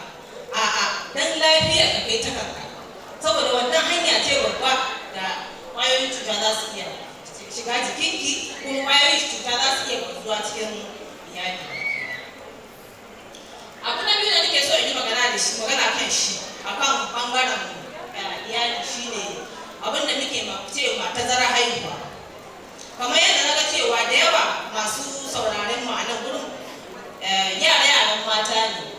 Da zarar an ce ka yi aure sai ka ga babban matsalar da kake damuwa da shi shine to yau na haihu da ka haifi na farkon nan to na biyu yaushe za a same shi. Yaya za a yi a kan samu 'yan shekaru tsakanin na ɗaya da na biyu? Yaya zan yi in ci gaba da karatu na lafiya lau kuma sannan ban tsaye da haihuwa ta ba? Yaya za a yi in samu tazara tsakanin haihuwa ta biyu da ta uku, in samu in gama digiri na sannan in sake haihuwa? To cikin ikon Allah ya kawo mana sauƙi yanzu. Akwai hanyoyi da yawa wanda muke kira contraceptive methods. Kowane asibiti da muke da shi yanzu, tun daga ƙananan asibitoci da muke ce ma primary health care center har zuwa teaching hospitals, yanzu ana ba da taimako na tazarar iyali. Za ka iya zuwa ka anshi shawara, za ka tun daga wurin awon ciki ma ake gaya wa mata cewa idan kin haihu ga inda za ki iya zuwa ki zai ki samu tallafi a dan baki yan magunguna ko yan allurai wanda za ki iya amfani da su ki samu tazarar haihuwa. Ita wannan tazarar haihuwa tana da muhimmanci saboda ki samu lafiyar ki ta dawo, ki samu dama ki kula da ɗan da kika haifa kafin ki sake haihuwa wani. So kamar yadda muke magana cewa mata su ne ke kula da kowa, mu ke kula da mazan, mu ke kula da ƴaƴayen, mu ke kula da iyayen duka. So in har kana neman kai irin waɗannan activities da kowa yake so ne, so dole yana da lafiya. So for you to be the appropriate caregiver, for you to be able to take care, ki kula da saura duk da ke so kula da shi cikin family, duk da ke ma sai kina da lafiya.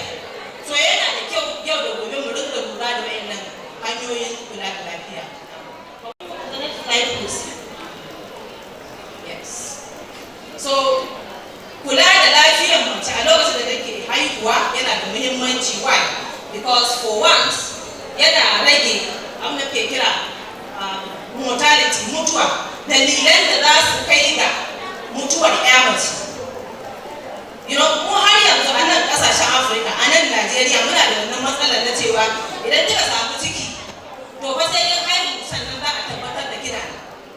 Amma wurin da lokacin da ke da cikin da kamun wurin haihuwa da wurin jego duk wayansu lokuta ne wayanda mata suke iya samun matsaloli wayanda nan da nan sai daga rasa mace, nan da nan sai daga cuta ta shiga ko kuma nan da nan daga ta rasa mace. To yana da kyau a rinka lura da lokacin da yake da ciki da tazarar iyali da menstrual hygiene for you to remain healthy. Can we move? So akwai abubuwa da yawa. Babban abin da ke da matsala a kan rayuwar mata shine unsafe abortion. Idan ciki zai fita, fitar da ciki ga waɗanda ba su da skills ɗin da ya kamata. Idan har kika samu ciki, to kula da cikin nan naki yana da muhimmanci kuma haƙƙin ki ne. So yana da kyau ki je asibiti. So idan kina ji wata matsala kuma musamman zubar da jini lokacin da ciki yake yaron shi, to dole kina ki je asibiti. A wancan shekaru da sai daga an ce mace ba ta da ikon zuwa asibiti a cikin al'umma ki da sai gwamnati ta yarda.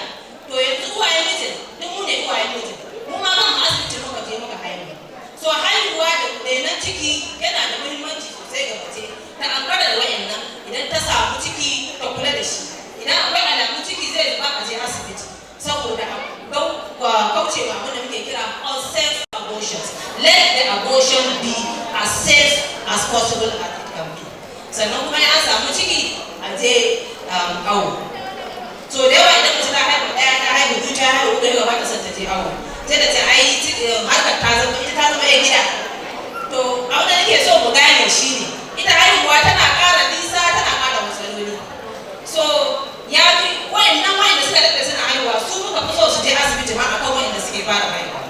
Saboda kina ƙara haihuwa matsalolin na ƙara inganta, tana ƙara hawa bisa kai. So kada ki ce aikin haihuwa duka ma mu biyar lafiya. So na shirin ma lafiya za ki haife shi. A'a, wannan na shirin sai zama miki matsala da yake buƙata. Please let's move to the next slide. Let's hurry up to the slide. So, yaya za mu kare kanmu daga matsalolin unsafe abortions, maternal morbidity and mortality? The first thing is check-up. How often do we check our health? So da yawa kana majin ciwon. Lokacin babu shi, kudin zuwa asibitin babu shi. In ka je asibiti kuma kana tunanin me zai faru a asibiti. Amma kula da lafiya, an ce kula da kaya ne. Ya kuma cigiya. So kafin matsala ka zo yana da kyau mutum ya rinka diba lafiyar shi. Idan da hali wai na ƙananan asibitocin da ke kusa, ka rinka zuwa kana neman shawara wurin su.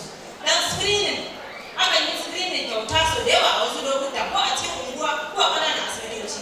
Sai ka je a diba maka bakin mahaifa, ka je a diba ciki, a je a diba jiki, duka a diba lafiya, a diba jini, a diba zuciya da sauransu.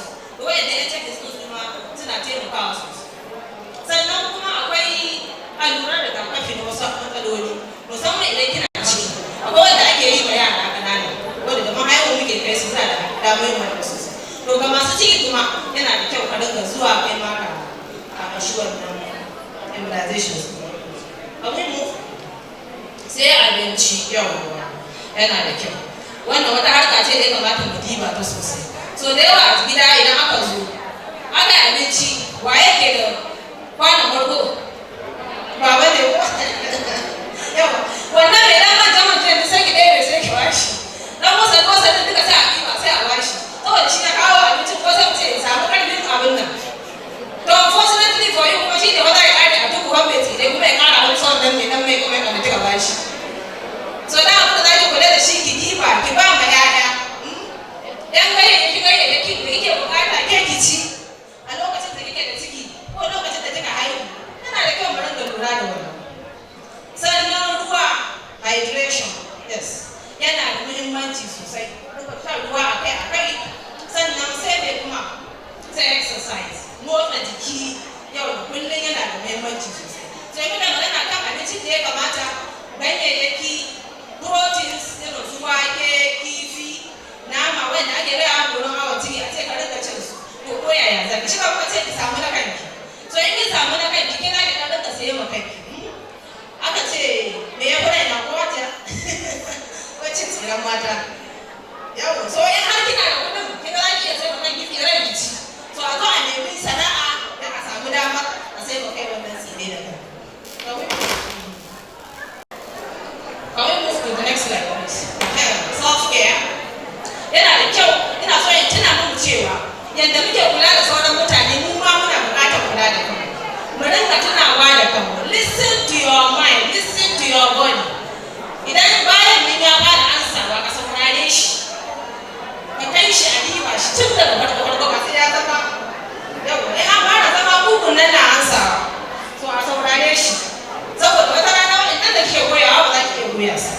Kuma suna nan suna so ki goya su. Kuma mijin nan yana so ki zo ki kula da shi. So kula da kai. Bahaushe ya ce mai kula da kayan kuma cigiya ko? So kula da kai yana da muhimmanci sosai. Mace ya kamata ta kula da kanta. In har za ta iya kula da kanta.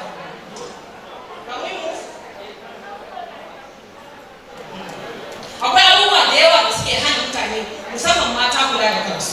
Wanda muke kira barriers. Barriers to reproductive health in women. The first one that we want to discuss here is culture. Al'adunmu ne cewar ba ga yi makanka. Wai jira kake yi wani ya ce ka nema tukunna sannan kai. To wani lokaci ire-iren wa'annan al'adun sai kaga sun hana mace zuwa neman lafiya. Sai kaga sun hana ka kula da kanka. Saboda an ce al'ada ce miji shine gaba. So dole kwai na so ya ci ko bai so ya ci sai ki wasa ki bashi. Yau ba ki hana kanki. To yana da kyau mu rinka lura da irin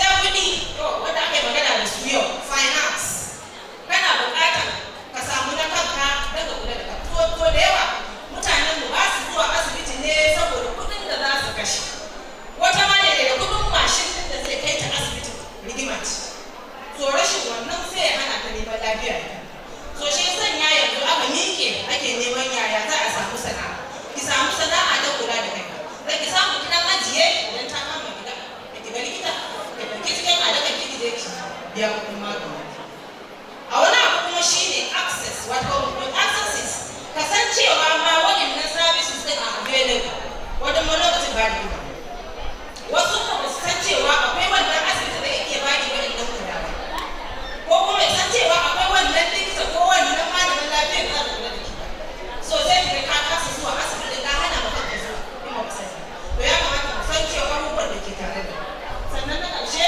shi ne inequality wata rashin daidaitawa tsakanin mata da maza rashin ba da muhimmanci ga lafiyar mata wasu mu zaka ko a cikin yara ne ba su da lafiya za ka yi mai da hankali akan namiji yara shi ne ya samu ya yi makaranta ita kuma mutum ba ita ma tana da muhimmanci da yawa iyayen mu yanzu sun tabbatar da cewa matan nan idan suka samu iyaye sun yi samu ta jikin mata a fiye da so kai kokari ka rage wannan rashin bambanci tsakanin iyali da kai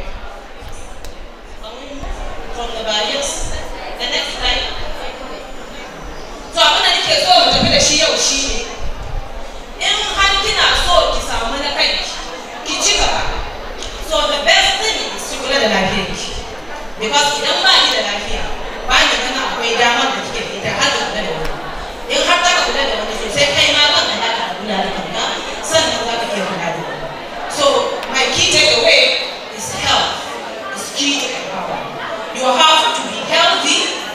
you to be empowered. I think that's the last slide. The next one would be the conclusion. Healthy woman give rise to what? A strong society. Thank you, everyone. And thank you, Joe Roman, for the opportunity. Thank you. Thank you so very much. Gaskiya ni ba na jin daɗi. Ni gaskiya ban jin daɗi. Haba mana. To na ɗan fara murmushi. Amma kuma na biyu da ban jin daɗi. Wallahi kuna ta surutu. Wasu na so su ji me ake faɗa. Amma wasu suna ta magana. The noise is too much. Ba koron ku nake ba amma don Allah mu ɗan rage magana. Don Allah. This is a learning session. Lokacin da za mu koyi abubuwa daban-daban. So yanzu kamar yadda faɗa, thank you so much, ma'am. Everything she said is true. Very, very true. We keep looking out for others, but not looking out for ourselves. We're supposed to keep watching.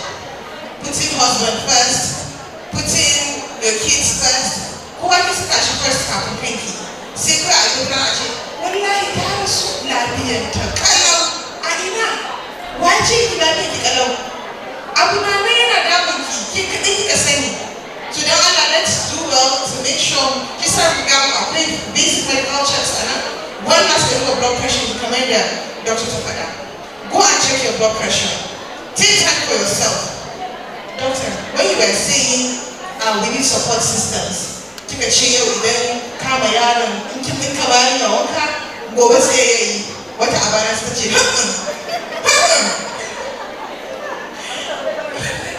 tashi daga Allah ta ce ba zai yi ba ta ya baban su da musu wanka ai da ce aikin mata ce shi sa da farko na ce muku dole mazan da sai sun support mu for us to achieve greater things dole sai ni have support mu.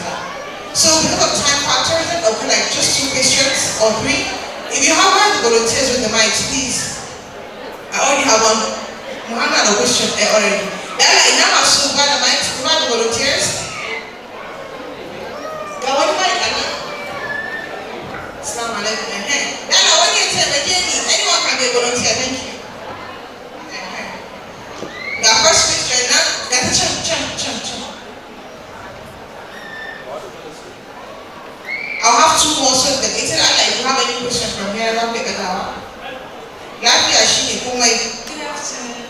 Thank you so much for this beautiful opportunity. First, I would like to thank Jobaman for this privilege to actually be here today, and I've learned so much. And mommy too, a lecture is actually very amazing. Everything she said was just like a mother speaking to me directly. Although at some point I got lost because she had to speak in outside, right? So I would like to say a little thing about women. Actually, women are very unique human. For real, we give so much before getting to think of what we actually attain from all of that. We put people first before ourselves. So I would like to say thank you to all the women here today. So my question would be, Mommy, what do you do when you have no good support system in the aspect where you said for women to be able to, rest, to be able to think of themselves, they need a very good support system. So my question is, what do you do when you have no good support system? Despite proper communication about your feelings. In addition, would you recommend support outside your home? That's my question. Thank you so much.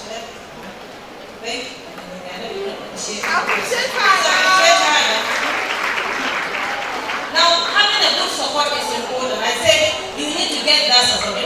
Sometimes we don't know how good the support we have is until we give that person the chance to give that support. Many of our men are not given the chance to support us. A lot, of course. I have a child. Now, it's not allowed her own companion, her own partner to do things for her. Some of us feel we are too to be asking for this. Sometimes you'll be surprised. That's not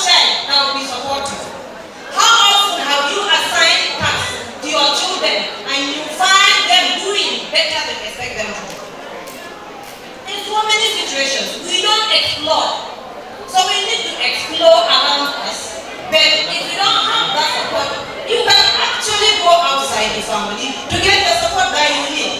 But I'm trying to say that explore within the family. You'll be surprised what you will get. Thank you. Thank you, ma'am. It's happening to appreciate it. It's not easy now. Glucose, glucose. So we'll take 2 more questions. According to the one time we're going to reproductive health, menstruation, family planning. Now we're taking at 1 or 2 questions, and I'm sure she can answer it. So we have it. Is there any other person that thinking straight away? A quick question to her. Go with the chat. You know, what's like the question that I think I'm going to the data will take 1 last one. 1 more, just 1 more after her. So that will be your questions. Good afternoon, ma'am. Thank you so much for the insightful session. So my question, as regards cultural barriers about reproductive health, I'm very, very big on advocacy. So how can one, foster a change by bridging? Is there any way, from a personal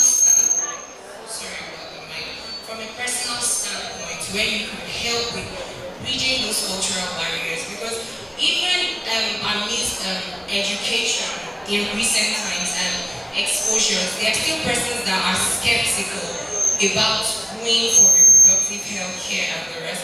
They're about mental health care.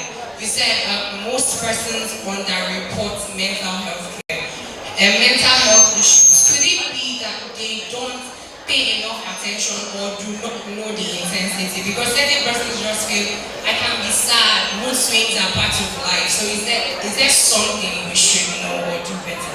Thank you, ma'am. It's not of course for her. Then Allah wanted to bring the thing in our castle who is not community. So for the yet for the cultural barrier, mu Hausawani, kuma akwai abu sai a ce ba za ka yi magana ba saboda kunya.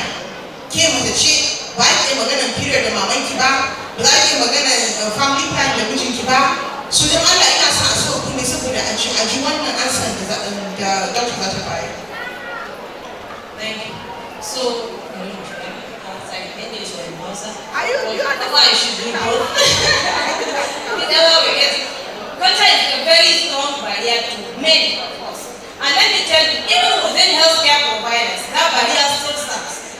Because I can remember I took my husband to a physician, he was flagging him, and the physician himself, I'm not asking how sexually active he is. Rather, he was asking me how many children you have. I said, what essence of that answer? He asked you how many children you have, how old is your last born? So if his last born is 10 years old, that means he has not been sexually active since the past 10 years. That's not so. But the barrier is still there, and the culture is still there, and I will not say we are not doing much, but by me and you becoming enlightened, having this kind of opportunities to discuss issues, things are changing, and whether we like it or not, we have mothers now that are bold enough to sit down and talk about menstrual hygiene with their children. We have it in our school curricula now for health education sessions to talk about menstrual health. We have community activities from students in schools of nursing and midwifery in postgraduate studies going into communities and advocating. And that is the best we can do. And I'm sure by this kind of advocacy, social media is helping a lot. A lot is being said in social media. Your Facebook, your TikTok, a lot of videos are being shared that are breaking the barriers of culture among us. And I assure you, the difference between your generation and ours is clear and things are improving. So we talk about it. As far as we talk about it, the better for us. Thank you. Okay, yes, about mental health is hardly reported. It's underreported. Why? Because we don't want to be tagged mentally ill. You know? We have a saying in our culture that if you have ever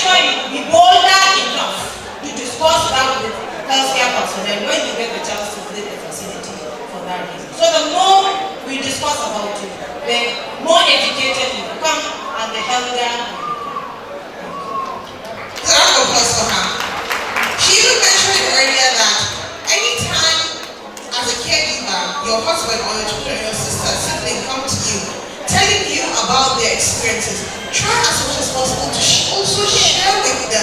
That is one way that you'll be able to also release some stress from yourself. Because you think, I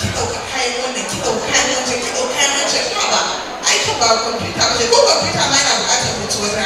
So I'm making a buy when I was like some relief. I'll take the last question from our mother. Oh, so I'll take your own. Let me take this from our mother, Haja Fatima. Then I'll take the last one from you. Assalamu alaikum wa rahmatullah. Thank you very much, Dr. Please, if you speak about unsound sleep or finding it difficult to fall asleep, when we found ourselves in this position, what do we do? When we find ourselves in a position of poor sleep, please report. That's the best thing. Report. Go to the health facility and report.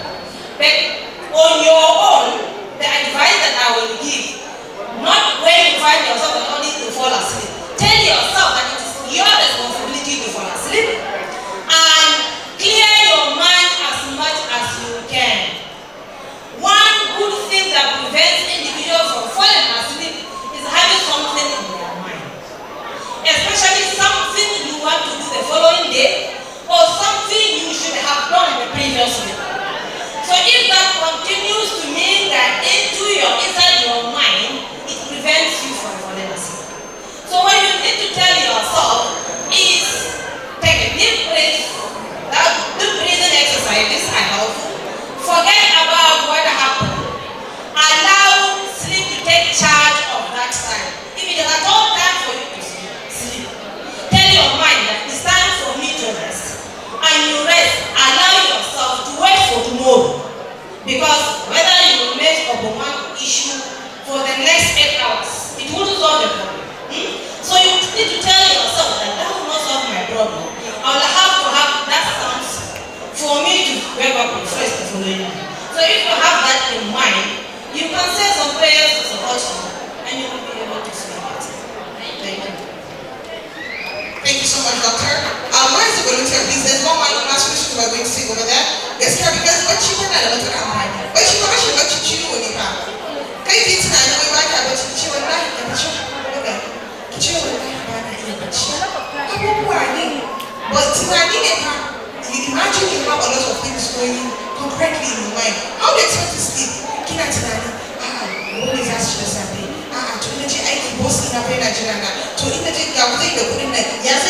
You will not be able to sleep. And stress might have. Thank you so much, ma'am. Make sure if you are not sleeping, go to the nearest medical center. Let's have your question, please. Assalamu alaikum. My name is Awa Haruna. Thank you, Jobaman, for this opportunity. I will say I've learned so much. Thank you to our mommy, the speaker, as well. My question is about regarding pregnancy. What should one do if a person develops a particular condition due to pregnancy? Should that person continue to have baby onwards or just stop? Then secondly, speaking from personal experience, how should a mother manage shouting for children? Because somehow I think that's part of the normal and everyday stress.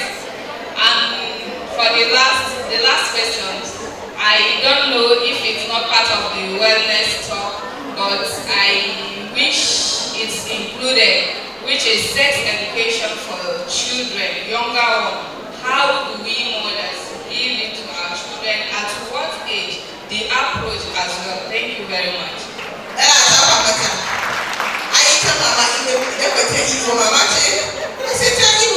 But let me give the professional to answer.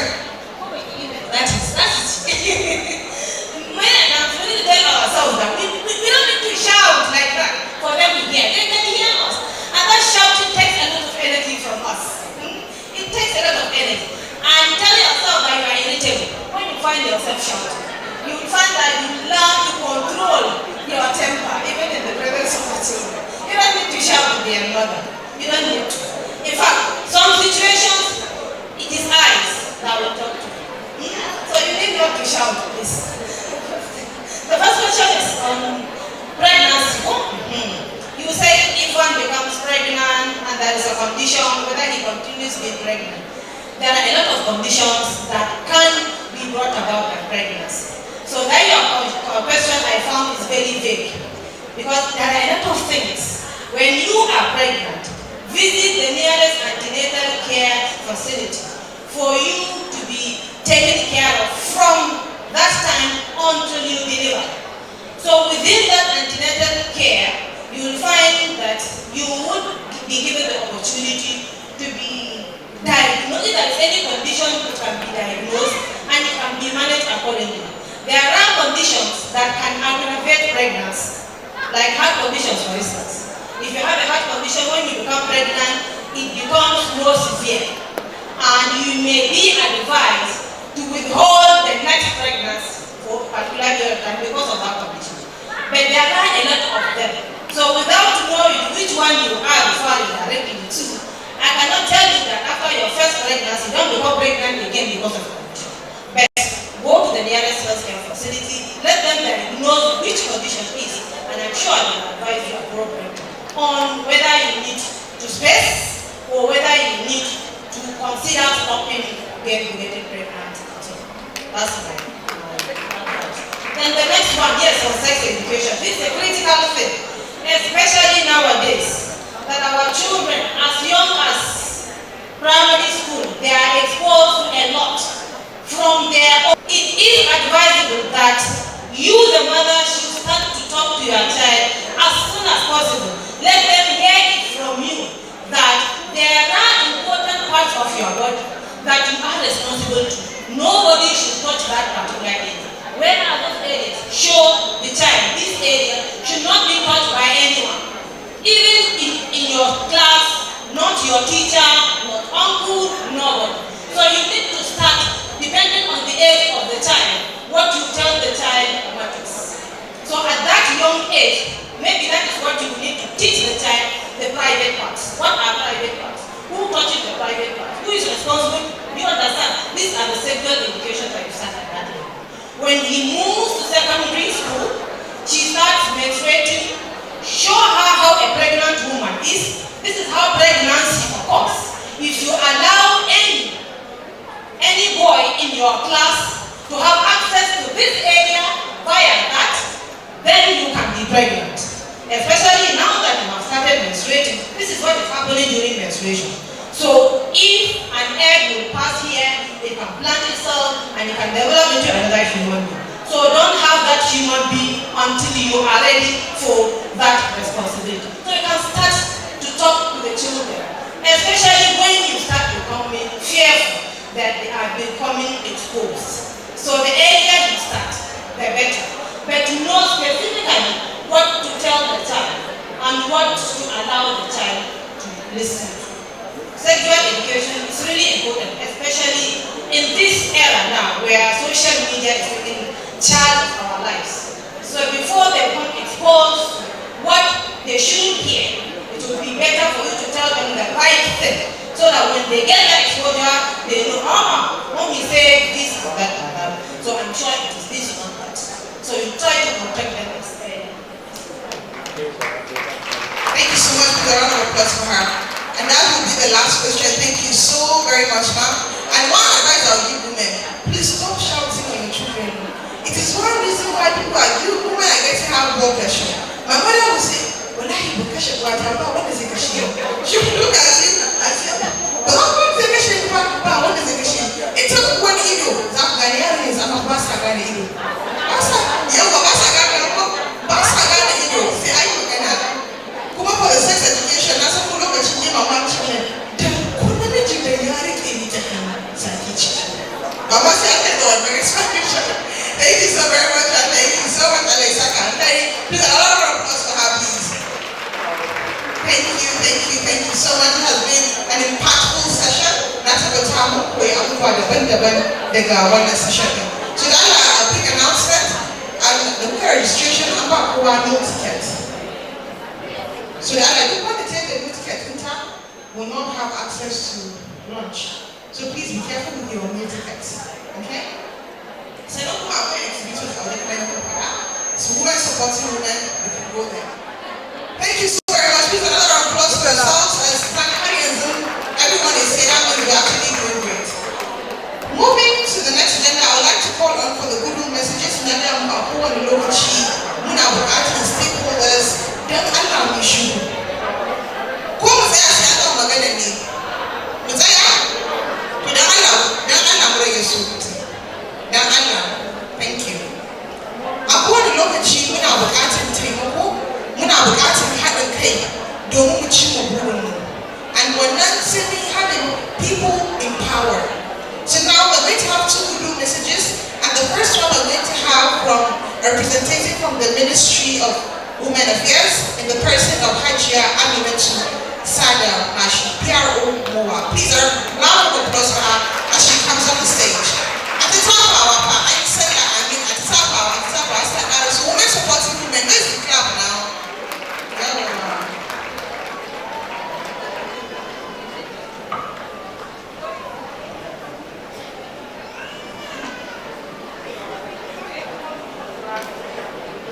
Your Excellency, the representative of Our Excellency Hajia Zulaiha Koratna, the representative of the Honorable Commissioner, Ministry of Youth and Sport, representative of DG Kasida, distinguished guests, respected organizers, partners and participants, good day and assalamu alaikum.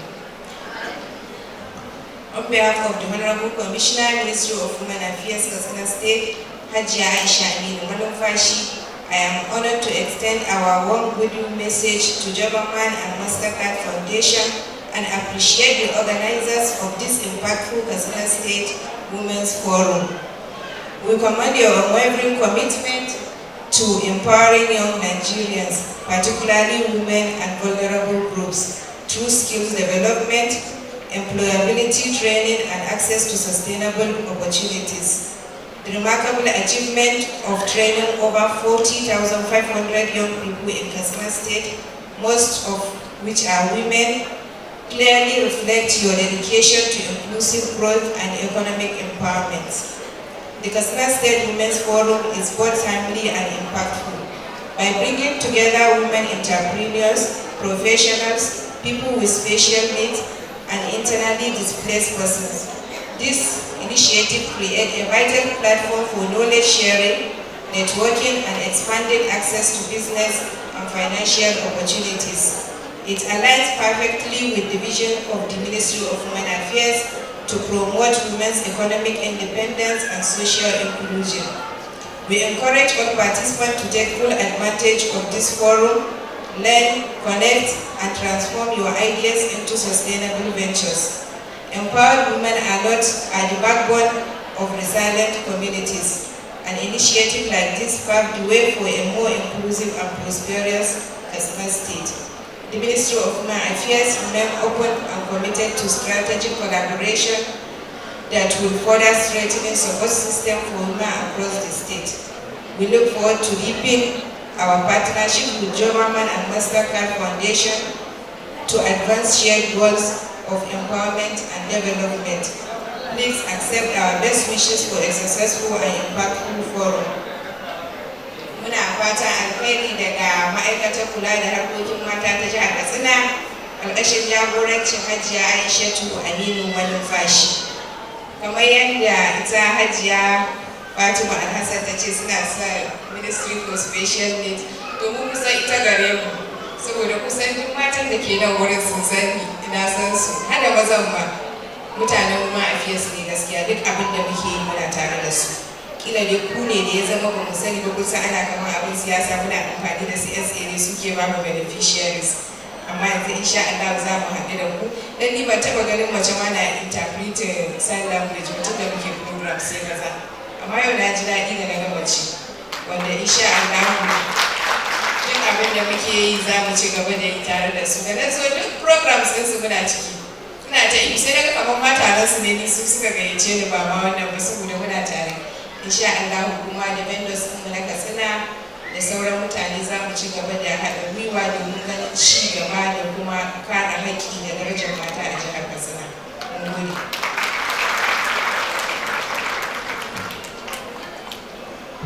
Thank you so so very much. Another round of applause for her, please. Inclusion Nike, at least you can go in Abisabo, Kinga, a lady sign language translator. Lucilla, Nasiba, please clap for yourself. Thank you so very much. For the third Google's message, I would like to call on Dr. Ibrahim Musa Gani, Director of Katsina Enterprise Development Agency, Katsina. Please, a round of applause for him. Don't look at the sound of that snatch, you actually want to, I'm going to back up, but that's kind of look at it. What was that? Yeah, but seriously. The representative of the High Excellency, the First Lady of Katsina State, Ajay Saleh, had to Korada, the representative of Commissioner, Ministry of Youth and Sport, the representative of Commissioner, Ministry of Women Affairs, other distinguished guests, women, ladies, and pure gentlemen, Assalamu alaikum. Alhamdulillah, I'm here to represent the Director General, Katsina State Enterprise Development Agency, Dr. Babangida Kabir Ruma. He was unable to attend due to some other engagements. So Katsina is fully represented here, and being a partner of Jobaman since the inception of Katsina, Jobaman has been part of Katsina. We have been doing a lot of things. We even have MOU to support youth and women. And if I can look at the theme of this program is from potential to power. What's the next? What's the next, please? I want to hear it from you. Advancing women into opportunity. So this is exactly what Katsina is doing. I can stand here and say it loudly that 80% of Katsina activities are through women. Women are our major beneficiaries. We have so many programs that have been executed, and believe me, I can see a lot of beneficiaries of such kind of program here. I can see them when I look any side of I can say audience or the participants that they benefited from one thing or the other related to supporting MSMEs in Katsina State. Katsina was established in order to support MSMEs in Katsina State, and the majority from our findings, we have over 563,000 MSMEs that we already, with the data of 560,000 MSMEs in Katsina State. To my surprise, 65% of that data are women. Let me talk about vendors, those that are having these small MSMEs. Katsina has been organizing trade fairs every year in order to celebrate MSME Day on June 26 and 27. Whenever we are having such kind of program, 95% of those vendors are women. And each and every year, last year we have started, and it will continue, that we are going to continue supporting them with grant. A grant of 50,000 naira has been given to 200 women that participated in such kind of event, and it will continue even this year, inshallah. And so also, we have so many programs that women are involved. We have one common thing we call co-preneurship. This co-preneurship program is a kind of program that can change women from what?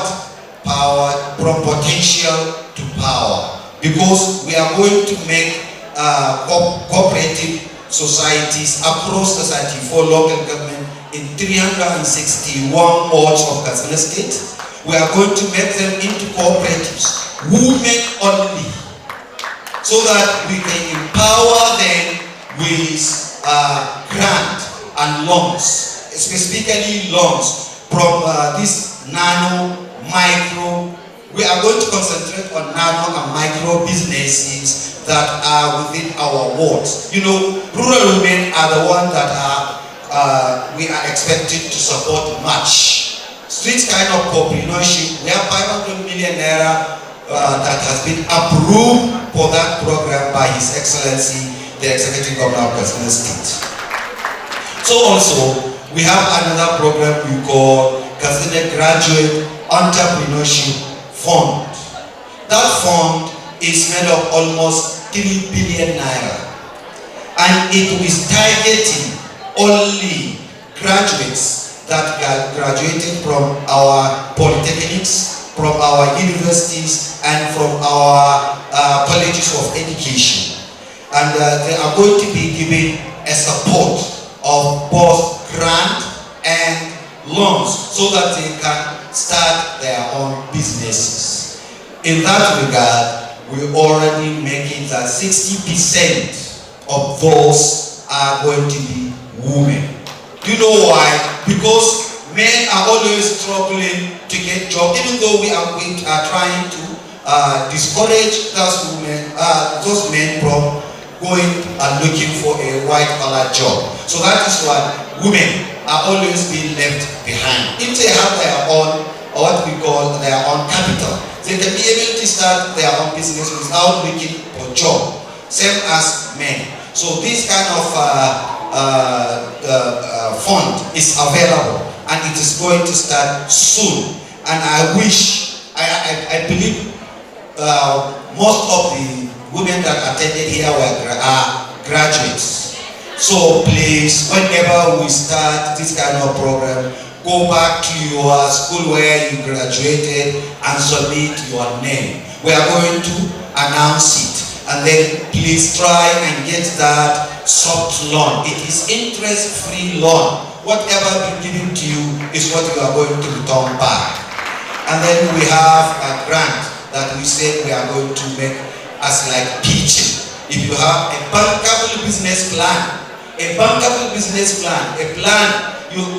your business well, judges recommended it that it is the best, you are going to win up to 500,000 naira as grant. So that is it, what we are supporting women together. And related to Jobberman activities, Jobberman are our partners. And we believe that we are going to work hand in hand in order to make sure that we have, or we continue having entrepreneurship training to women, especially on marketing, branding, and so many other activities that can boost their own businesses. Jobberman, you are always welcome. Katsina is your home in as far as you are going to bring things that can develop our own women and youth in Katsina State. Even though in that most of you so I believe na san sun Katsina, and kuma Katsina tare muke da su, kullum cikin mu muke, kuma kokarin mu ko da lokaci mu ga cewa Katsina ta je inda kananan sana'o'i suke, ta tallafa musu. Muna bada akwai bashi wanda still a yanzu haka kana iya apply, even though mun dan yi suspended saboda mun kai mutum 3,000 a banki suna cikin documentation, kuma akwai almost 40 to 50% mata ne suna documentation da Bank of Industry. And duk wanda ke kuma sha'awa da mun buɗa za mu announce, za a sani, za ku kawo CSC certificate ɗinku, dole ne business ɗin ka ya zama formalized kafin ka yi duk wani abu da ya shafi neman bashi. Even though waɗancan da na faɗa entrepreneurship da KGM ba sai mu za mu kokari bayan mun baka bashi mu sa kai formalizing business din, amma fund din mu na gross fund yana nan available ga duk wanda ya formalizing business din shi ya zo ya nema ya yarda. Sannan formalization na business din ma gashi nan mun fara, muna ciki yanzu haka mun sanya da yawan ku kun yi applying, kuna jira a baku CSC certificates. So also waɗanda suke da abin da suke shafi NAFDAC, su ma yanzu haka muna jiran approval ne daga His Excellency. Za mu zauna tare da yan NAFDAC, za mu gayyato su kuma mun san cewa most of them mata ne masu food processing. Za mu zauna da su wanda suna samun difficulty na registration da NAFDAC da sol. Ka sai da za ta trying ta shiga tsakani ta make it into cluster waɗanda suke da business iri ɗaya su rika amfani da same we can call it a shared resource wanda ka sai NAFDAC za ta approving a ba su certificate individually don su ci gaba da kasuwancinsu wanda zai iya zama su marketing din shi even internationally. One of the bottleneck da ke hana mu kayan suna zuwa inda ya kamata shine like kamar waɗannan kind of regulatory bodies din ba su recognizing businesses din ku ba. So insha Allah za mu try mu tabbatar da cewa muna popularizing businesses na mata sun je duk inda ya kamata su je. So also na ƙara faɗi ka sai da ƙofa buɗe take da duk masu ƙananan sana'o'i. Muna da desk na wanda muka kira BDFP, Business Services Development Providers. Duk wanda ke da Business Development Service Providers BDSP, duk wanda ke da son a ba shi shawarwari kan kasuwancin shi ya taho ka sai da direct. Za a zauna da shi, za a ba shi shawara kuma za a sanya shi hanya da kasuwancin shi zai ci gaba. A madadin Director General Kasida Dr. Babangida Kabir kuma ina ma kowa fatan alheri. Allah ya sa mu dace. Thank you very much. Thank you so very much. Right now, Southeast member, I would like to welcome Madeline and our representative First Lady, Your Excellency. Please come, let's have a picture. Where's the media team? Let's have it first with him, then Women Affairs should come up, and then the Director for Youth and Development. See, I'm talking about Nigeria.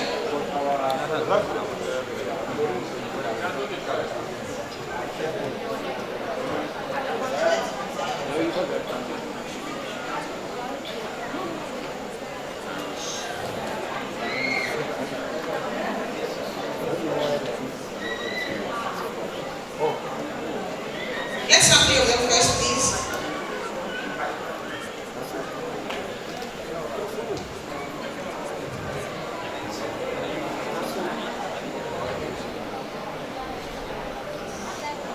Mutanen Katsina da suka zo tare da su na kulkulale muna marhaba. Sannan kuma akwai Mr. Sani Usman from Jonopin Katsina tare da mutanen Jonopin muna kulkulale muna marhaba.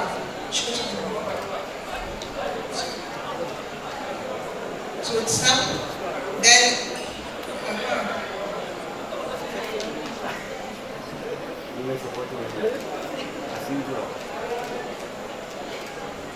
Masamu? No, wait, three of you first. Only three of you. Came out and let's have a book. Yes, three of you. You should go thank you. Three. It was like a super sense. Wait, sorry.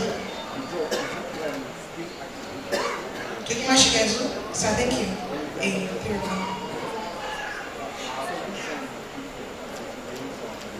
A coach ta rubuta ma special needs point. Idan ga general session da zamu next, inshallah zan kira da sama. Can I have my podium back up, please? Thank you. A sa ƙarfi da ƙarfi. Akwai wasu aiki da mun ba ma maza kai mun ba kayan ko ba ka ba. Mun ba musu kayan su. Ina mace ina yi ƙarfi. Yawo. Thank you so very much. Please, another round of applause for all of you. You're all still here, so that means we're doing good and we're learning from these sessions. Thank you so much. We are talking today, we are trying to move from potential to power. Amma ta yaya mace za ta kai ga power idan ba ta da ikon sarrafa kudinta, idan ba ta da damar tattalin arziki, saboda shi tattalin arziki shine ginshikin yanci. Because financial independence is not just about money, it's about choice, dignity, and control over one's future. Without financial knowledge, potential remains untapped. But with it, potential becomes power. we're going to be looking at the general session that will be talking about financial management and economic agency. Inda zamu koyi yadda ake sarrafa kuɗi, ake adana shi kuma ake saka jari. Zamu kuma koyi yadda zamu kula da kuɗinmu da hikima, yadda zamu ƙarfafa tattalin arzikinmu, da kuma yadda zamu samu shawarwari da zamu tafiyar da kuɗinmu yadda ya kamata. Wacce za ta yi facilitating wannan session ɗin? I would like to call on a lecturer, a computer science graduate, and a facilitator with Jobberman. She is passionate about empowering women and youth with entrepreneurship and financial management skills to support their economic growth and independence. Please join me in welcoming Hajia Amina Ibrahim Gambo. Please a round of applause for her as she comes up the stage. Now, women supporting women, raise the crowd.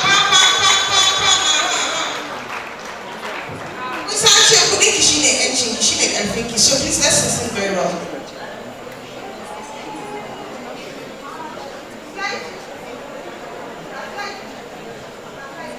Assalamu alaikum wa rahmatullah. Good afternoon, everyone. My name is Amina Ibrahim Gambo. As introduced earlier, I am a lecturer at Federal Polytechnic Daura and also a facilitator with Jobberman and also an entrepreneur. So today I will be taking you on financial management and economy agency. This session is important because money is part of our everyday life. Haka ne? Kudi kusan shine komi na rayuwar mu, haka ne ko? So masha Allah, by the end of this session you will learn simple ways to control your money, save better and improve your financial situation. So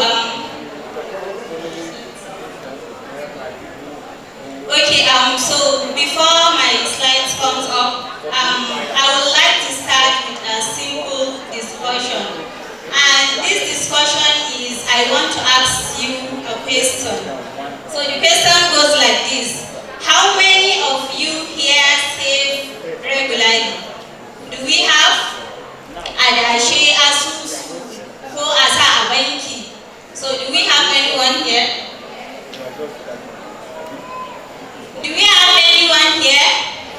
Yes. Please, can I see your hands?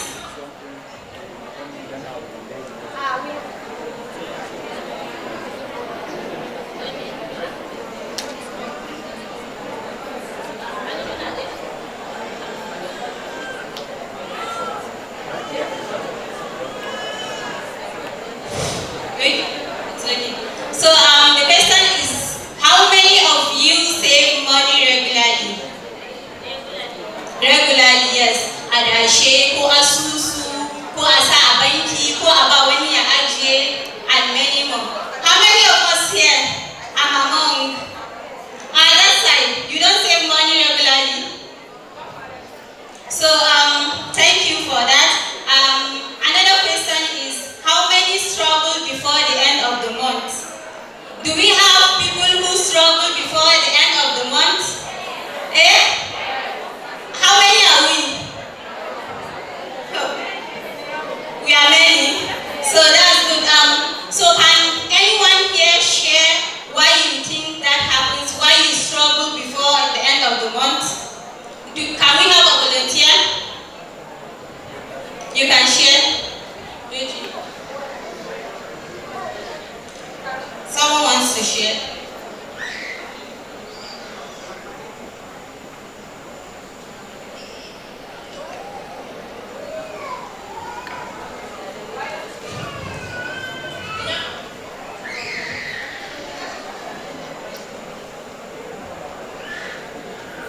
The reason why our money finish even before the end of the month is that we don't have a plan. When you have a plan about maybe the time that you collect money and just decided to have a plan, maybe you have money for transport, for this, for that, for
this plan is very important in managing money. Thank you for that. Thank you. What she said is actually true. Some people spend without planning, and some of us don't even save. Some of us don't even save at all. If you are a salary owner, some of us will just immediately when the salary comes in, you buy anything you want and you will not save. And that saving is actually good because of future. Life is unpredictable. Anything can happen at any time. So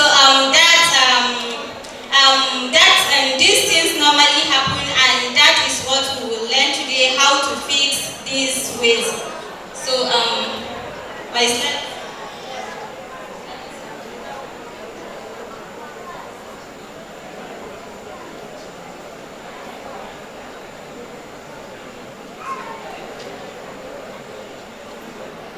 Okay, before the slides comes up, our first slide is on what is financial management.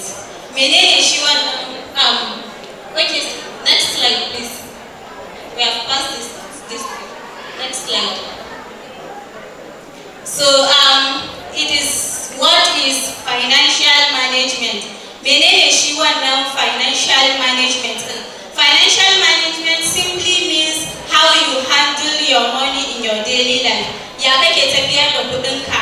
Me kake yi da su? Do you understand? And we have 4 ways of how we break the meaning of financial management. The first one is how you earn your money. Ta ya kake samun kudinka? Ni business owner ce, ni tailor ce, ni makeup artist ce, ni ina yin snacks ne, ni salary owner ce. Do you understand? And any side hustle. It is under financial management. The second part is how do you spend your money? Normally, yawancin abin da yake cinye kudin mu abinci, shelter, ko haka ne, hospital fees and much more. So ya kake spending kudinka, ya kake planning kudinka. And the third one is how you save your money. Ya kake yi kai saving money ɗinka?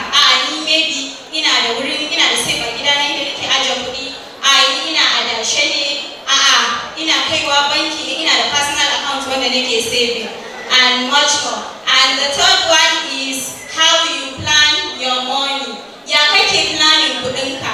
For instance, a ce kana da 10,000 a wata. Ya kake planning din shi? Maybe 4,000 akan abinci, children, your sisters, your parents, and other relatives, even your friends too. Kun gani in kana da kuɗi za ka taimaka ma ƴan uwanka. Ba shi ne ake cewa idan wani a dangi ya samu zai taimaki na kusa da shi, ko kuma a ce makwabcinka na da hali zai taimake ka, zai taimaki waɗanda suke tare da shi. So the third one is emergencies. Kun san kamar yadda na ce muku, life is unpredictable. Anything can happen at any time. Anything can happen. Akwai ciwo yanzu ku da ya iya kama ka. So idan baka da financial management, baka saving kuɗi ma wannan ciwon da zai zo ba, idan ya zo ya za ka yi ka biya kuɗin asibiti. Kun ga ba zai yi ba ko? Wani zai iya zuwa ya nemi taimako kuma ka ga ya cancanta ka bashi taimakon nan. Idan ba kai planning ba, ya za ka yi ka taimake shi. Kun ga ba aliko? So duk yana cikin abin da ya sa financial management yake da amfani. So the last one is business growth.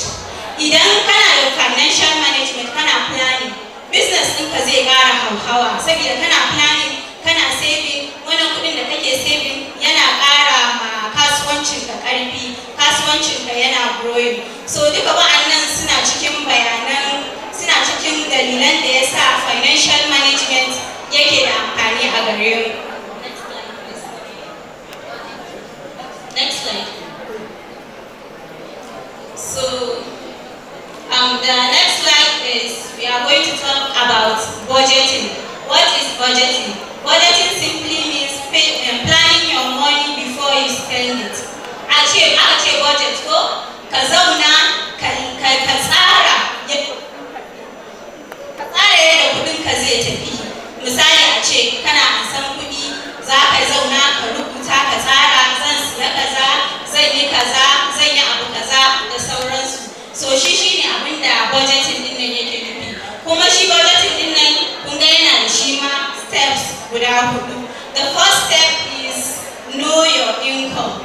zauna da kanka ka tambayi kanka nawa nake samu a wata, nawa ne kuɗi na. So idan ka san nawa ne abin da kake samu, misali a ce kai business owner ne, after ka gama kin zo kin yi business, okay let's say a ce kamar kana yin small chops ne misali, kin zo an baki order, maybe a ce kullum kike yi kina yi kullum ne, in an baki order rana na farko kin zo kin kashe kuɗi kaza, kin samu riba kaza, bayan kin cire wahalhalinki, kin cire su gas da sauransu, abin da ya rage ai kun ga shine abin da kai naka ne ko in bayan ka cire wannan. So in kika zo na kika yi calculating a wata nawa kike samu, so shine kin san income ɗinki, kin san abin da yake shigo miki. And the second one is we have list your expenses. Sai aka zauna shi ma in kina so ki budgeting, za ki zauna ki listing ɗin duka expenses ɗinki, maybe food yana cin kaza, kila transportation zuwa wurin aiki ko kuma zuwa dai kasuwa haka yana cin kaza, kina sa katin kaza, kana sa datan kaza. Kusan yanzu kusan duk sana'o'in da ake yi yanzu kusan 80% ya koma online. Yanzu online ake yi, online before da ba ma a damu da yin online da makamantansa ba. So kin dai zauna kin yi listing ɗin abubuwan da kike kashewa. So the third one is prioritize needs over wants. Let me explain this. Akwai a cikin financial management akwai abin da muke ce ma need, akwai abin da muke ce ma want. Su needs su ne abin da kike bukata in order ki survive a rayuwa. Kamar misali yanzu aka ce abinci need ne, amma to some extent abinci is not a need. Let me give you an example. Kamar misali yanzu a ce kin zo kina cin yunwa, so akwai kusa da ke akwai restaurant da ake sai da misali abinci plate 1.5, sai kuma akwai wani restaurant da ake sai da abinci 10,000. Kun gane kin ga idan kika ci na 1.5 need ne, kin magance yunwa, saboda in biki ci abinci ba eventually you will have a problem. But idan kika ci na wannan 10,000 din, kun ga ya koma want because it's not necessary. And idan kina wannan abun before you know it za ki nemi kuɗi ki rasa. Good. Shi kuma abin da ake ce ma want shine kina son abu amma abin nan ba dole bane ba a kanki. For instance, waya mai tsada, akwai za ki iya misali a ce kila ba za ki iya affording irin wayan 500,000 ba, ke kuma ki ce wayan 500,000 kike so ki rike. Kun ga wannan ya zama want ne, kina so amma ba yadda zaki. Kun gane idan kika ce zaki matsa ma kanki ki samu wannan wayan na 500,000, kun ga issue ya shigo ciko, kila ma ki dade da hada da bashi, and before you know it ba fata nake yi ba za ki ki siya wayan da bashi a zo a ɗauke wayan. Kun ga rigima ya shiga ciki ko? So good, that's basically the differences between need and want. The third one is plan before spending. Ina yawan emphasizing akan kai planning kafin kai spending. Da ina da habit din kawai da na samu kuɗi ba na rubuta abin da nake so, sai kawai in ci gaba da zara ina kashewa. Before wani zubin sai rika cewa kuɗi na zubar da kuɗi na ne, kuɗi na sun bace, fara lissafi. Ina zo na lissafi zan gane cewa kuɗi na fa ba su bace ba, suna nan ni ce dai kawai na kashe su akan wani abu. So you should always plan before spending. Next slide. So I don't know why this slide is blank. So it's just an example. Let me read it from here.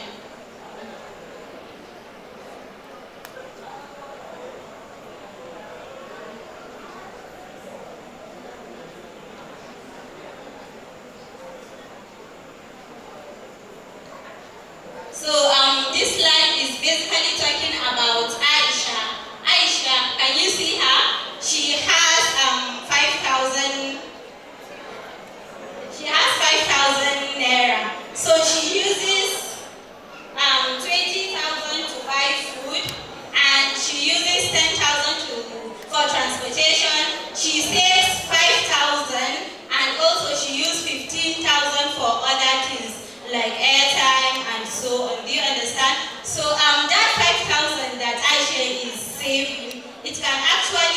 the long way. If she's saving that 5,000 for 10 months, it will be 50,000. So eventually it will benefit her in one way or the other. Next slide, please.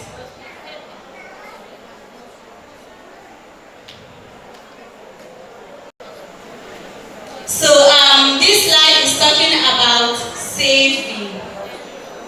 The definition of saving simply means you should keep something for future use, not for now. Saving is very important because, as I told you earlier, life is unpredictable. Something might come one way or the other on your way. So if you don't save, you will be in a big trouble. So the first one, if you earn 5,000 for instance, if you want to get 50,000 for instance, you should be doing it monthly. And the third one is every amount counts. Even if it is 5 naira, it counts. 5 naira, it counts. Do you understand? So saving is very important. Next slide, please. So this is a simple case study on a girl called Mary. She runs a small business and she's not actually rich. So they said she saves 1,000 naira daily, and that 1,000 naira that she saves, she used it to grow her business. Do you understand? So maybe Mary is a small shop seller, for instance. So if she saves 1,000 daily out of her income, you see in a month she will save 30,000 naira back. So in 2 months she gets 60,000, and then maybe she used that 60,000 to upgrade her mixer, for instance, from small one to a bigger one. So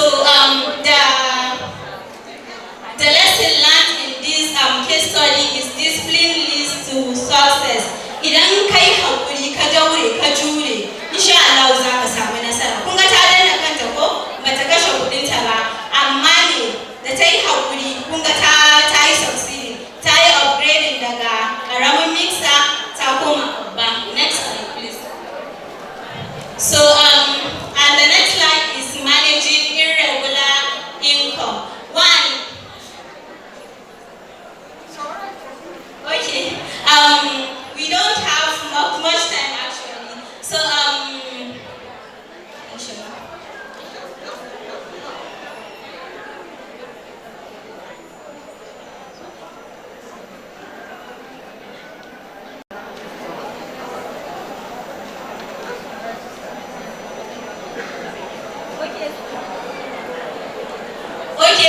we don't have much time actually. There is this slide that I want to talk about, which is branding. Next slide please, on branding. So there is this thing that happens. Akwai wani abu da nake gani da yake burge ni da, za ku ga ana yin tuwon madara, ana saida shi, amma kila a bucket ne ake sa shi haka ana saida.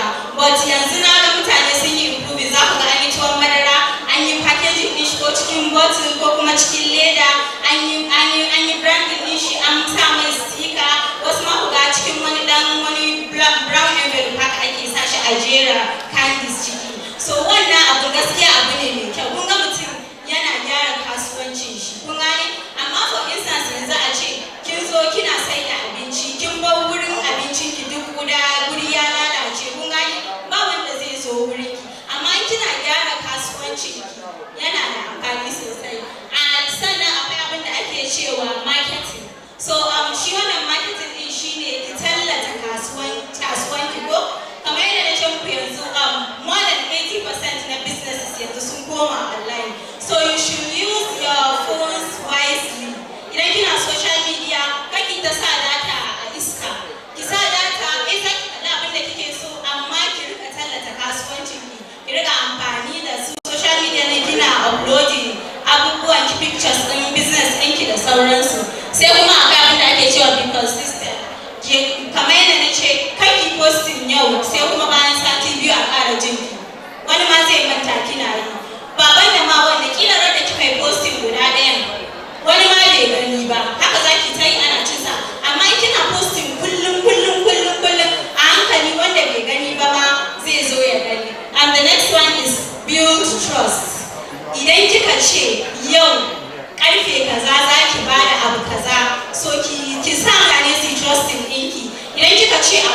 yi kokari ki yi shi a lokacin da kika ce. Sai aka ce let people know what you do. Kamar yadda na ce ki yawaita posting mutane su ta gani har dai in Allah ya yarda mutane su san ki kasuwancin ki ya bude. Next slide please. So these are the key takeaways, abubuwan da nake so ku tafi da su tunda dai na yi muku bayani. Na farko shine plan your money. Duk abin da zaki ya zama da kina da plan, kin zauna kin tsara yadda kasuwancin ki zai tafi. The second one is save consistently. Kai ta saving akai. In aka fara saving kar a tsaya. The third one is start small. Misali a ce na san wasu za su ce ai ba mu da jari, ba mu da kaza. With 5,000 naira za ka iya fara business ɗin da baka ma san inda zai kai ka ba. Sai kuma abu na gaba, avoid unnecessary debt. Kar ku bari bashi ya haye muku, a yi iya ƙoƙari wurin rashin cin bashi. Ban ce ka a ci bashi ba. Wani zubin cin bashi ma yana iya zama alheri because idan ka ci bashi kila ka zo ka sa shi a business ɗinka zai zo ya expanding ya kai inda baka tunani. Amma misali ka je ka ci bashi ka ci wannan ko ka sa kaya ko ka rike waya mai kyau na Allah ya kokari a yi cutting din shi. So I hope you all enjoyed this session and thank you all for listening.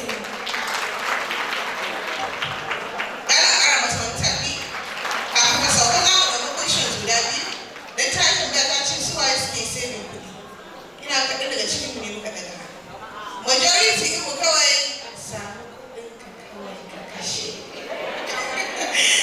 Okay, so yanzu bashi.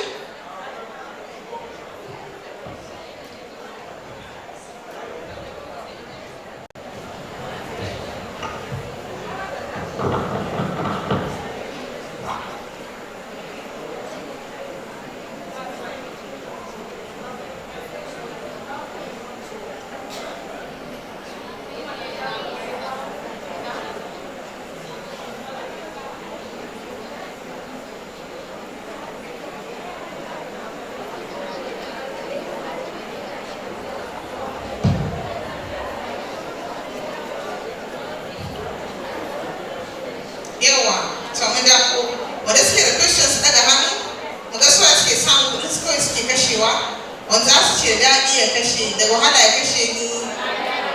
Yawa. Sai ga wasu kifara kira da Allah ɗin samun data. Allah data ta ƙare. So ask you a question, let me see your hands up. If you have any questions, let's see your hands up. Ina masu tambaya duk kuna kun yi adana kuɗi? Kun yi adana kuɗi? Ok, ga mai kun tambaya can guda ɗaya.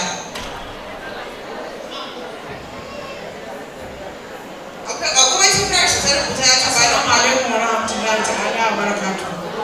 Jama'a mu dai nan ana cewa a yi da Hausa, a yi da boko, mu dai ba 'yan boko ba ne, amma 'yan kasuwa ne. Za mu yi da Hausa ku saurare mu. Assalamu alaikum warahmatullahi wa barakatuh. ‘Ya'yana, ‘yan uwana, ƙannaina, an baki da jikoki. Na ji daɗin zowa wannan taro akan kasuwa. Na ji daɗin ganin ku akan wannan kasuwa. Don Allah ‘ya'yana da jikoki da abokaina da ƙannaina ku saurara ku je da ake kashe kuɗi. Bari ma dai ya tashi sai kowa ya ribe ni, kowa ya kalle ni. Kowa ya ribe ni, kowa ya kalle ni. A kasuwance namu na ƙanƙanan sana'o'i. Yanzu haka aya ce na zo da ɗakuɗin uku har na saida. Wannan Allahu Akbar. Abu a lokacin da aka da idan aka yi mace aure za a yi mata aure.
for clarity about investments.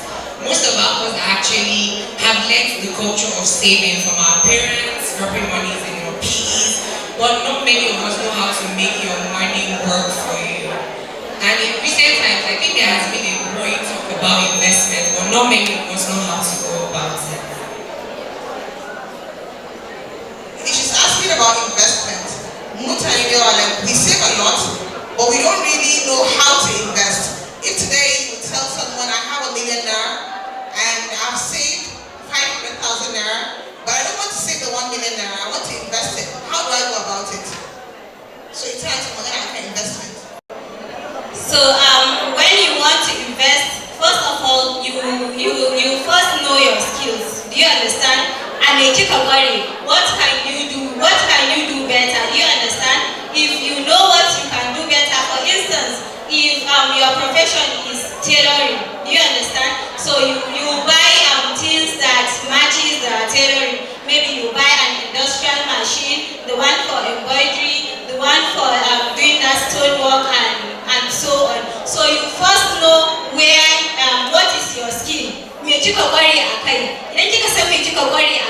Then you start investing. So thank you. Thank you so much. Please, a round of applause for her. A round of applause for her. Thank you so much. It has been an impactful session. Just aside spending, we need to learn the art of investment. If we are saving about plan, it can't be million there at your account thinking. Inshallah, when the shekara die going to the million there. Say that in a way to see investment in Sunju, I think them the sum and the book, and the book, and the book you call what I've seen about interesting. Am I in the Kamayan to me in a say the Kaya? I'm about your business over. Say the Duba, so I command to take as well FMK and she's investing at FMK.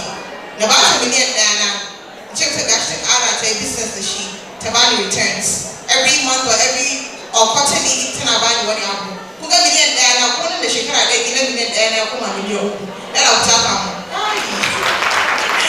So please let's learn the art of investment. Cover the sound of the she was so putting key, she made her thinking.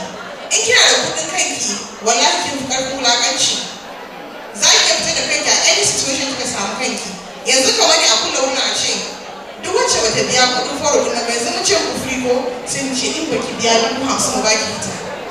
Tell, put out the hospital. We can hear the hospital. To the allow the Cuba, we come and tap. Within the Kashi, why they come out, I didn't come out for me investing in the Kamata. MashaAllah, thank you so very much. Another question?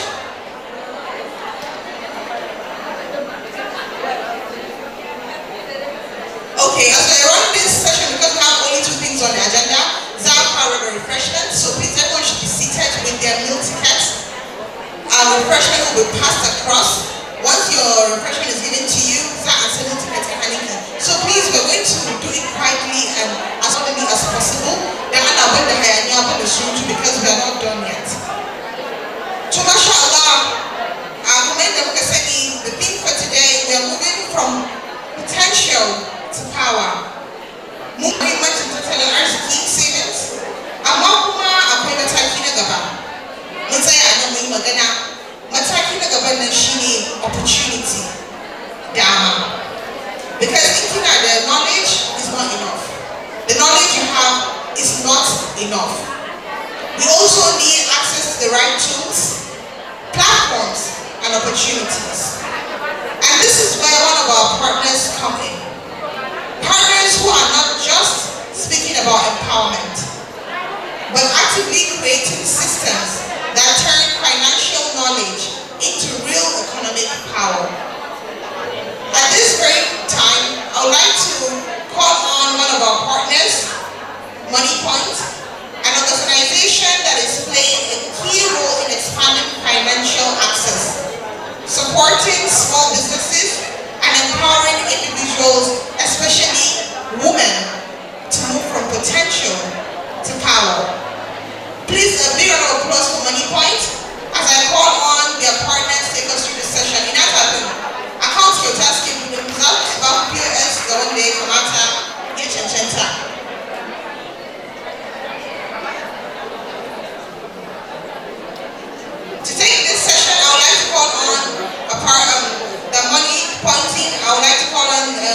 Susie Babo to take this session.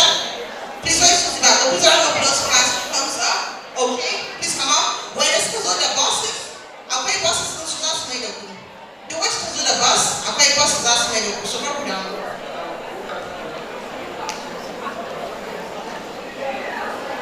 Good afternoon, everyone. I'm standing on the existing protocol or protocol duly observed. My name is Susie Bako, a customer service officer with Money Point here in Katsina. I'm standing representing Mr. Ephraim Sofianu, who is supposed to be here to speak on this, but he's unavoidably absent. He's the regional marketing manager. Thank you so much, Obama, for this opportunity. We know that we're a system or a society where the need for financial education is important. So far I've been hearing talks on women empowerment and the need for women to be in business. Now in business, business comes with funds. You need money, you need to keep money, you need to save your money. That is why we are here as Money Point. What do we do? As one of the best fintech company in Nigeria, licensed by the CBN, we offer a lot of services, one of which is free transfers, ATM card, we offer loans, and so many other things we do in Money Point. Now, as a business owner or as a woman who is living in the house, who is staying in the house, it is important that you have a bank account. Why? Because there is need for you to carry out daily transactions. There's need, maybe your husband traveled, you want to send money to you. Maybe you're selling one or two things in the house. Kina the business, think I did that. Certain customer has also to run people back to the account. So yeah, I want the transaction. So that is why we are here. Money Point offers all sorts of services for small scale businesses and big scale businesses. We have the personal banking where you as an individual can have this personal banking. If you put on the personal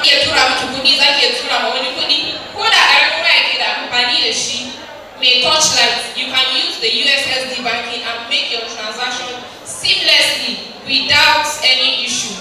And our transactions are 99.9% seamless. Immediately you make your transaction, it goes. We also have the business banking, which is majorly for those with businesses. You have a shop, you sell things in the house, whatever kind of business you do, this business banking is for you.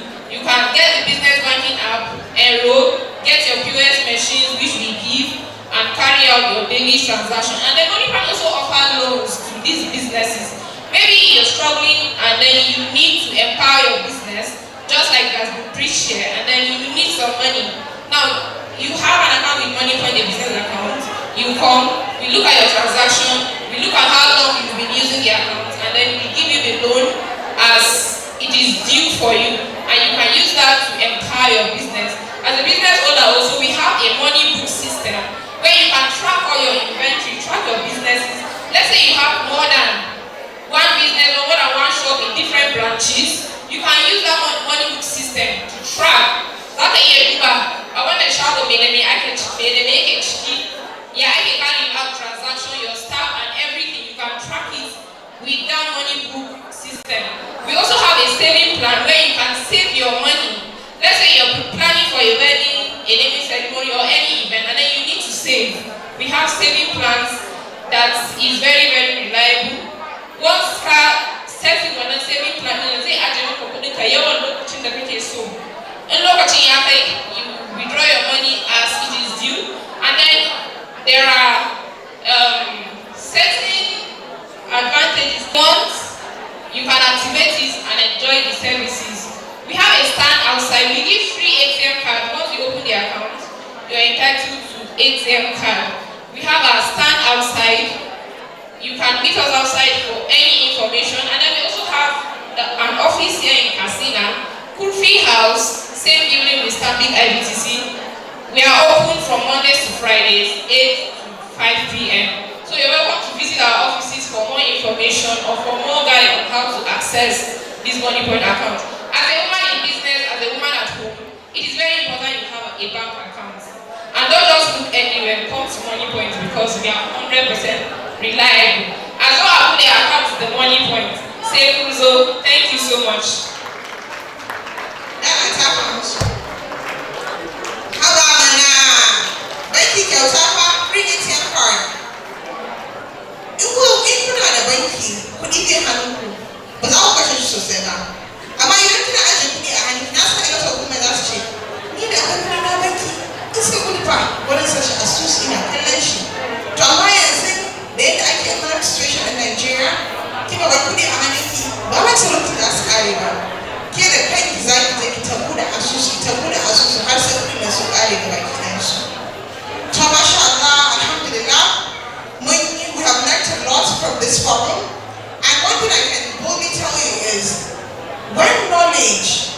opportunity, wallahi, power becomes inevitable.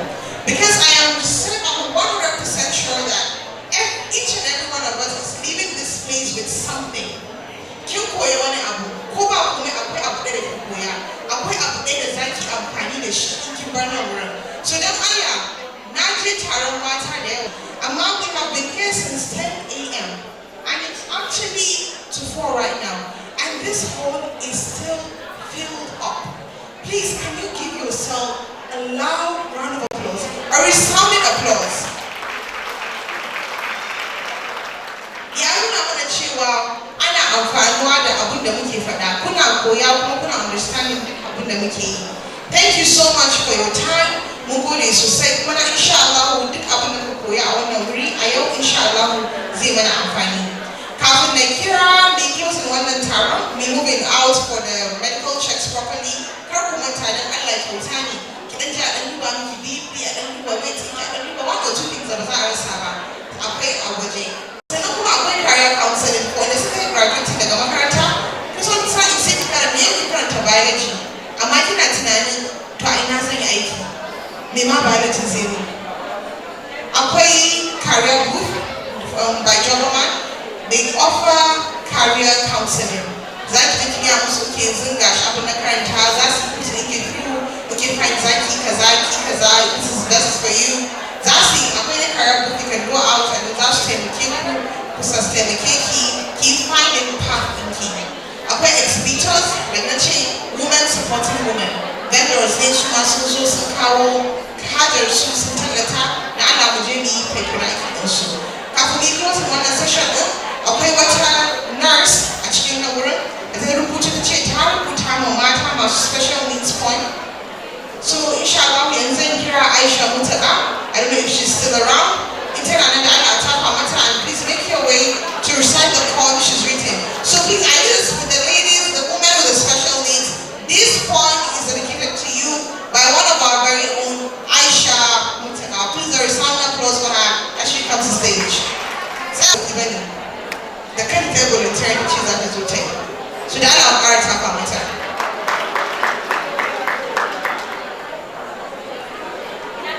Assalamu alaikum wa rahmatullahi wa barakatuh, ladies and gentlemen. Before I start, I would like to thank the organizers for giving me this opportunity to share my poem with you. I'm truly grateful.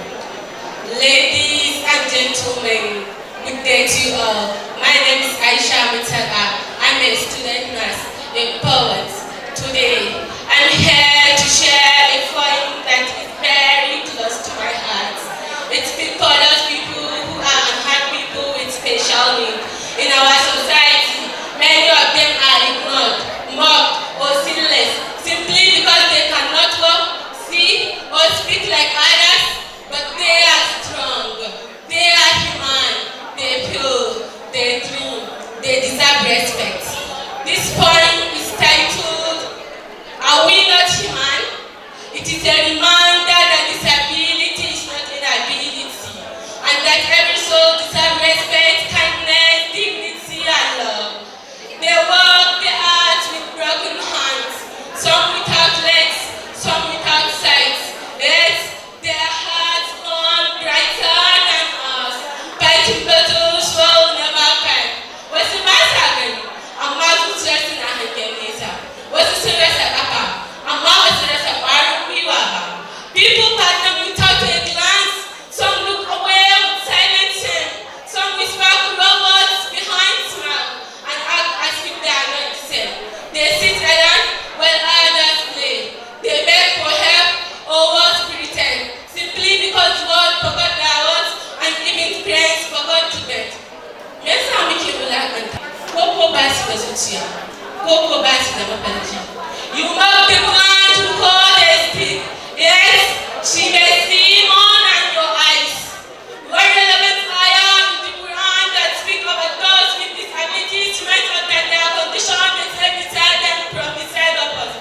In Surah An-Nur, ayah 60 there. Bismillahirrahmanirrahim. Laysa 'ala al-a'ma harajun wa la 'ala al-a'raj harajun wa la 'ala al-marid haraj. There is no blame upon the blind, no open blame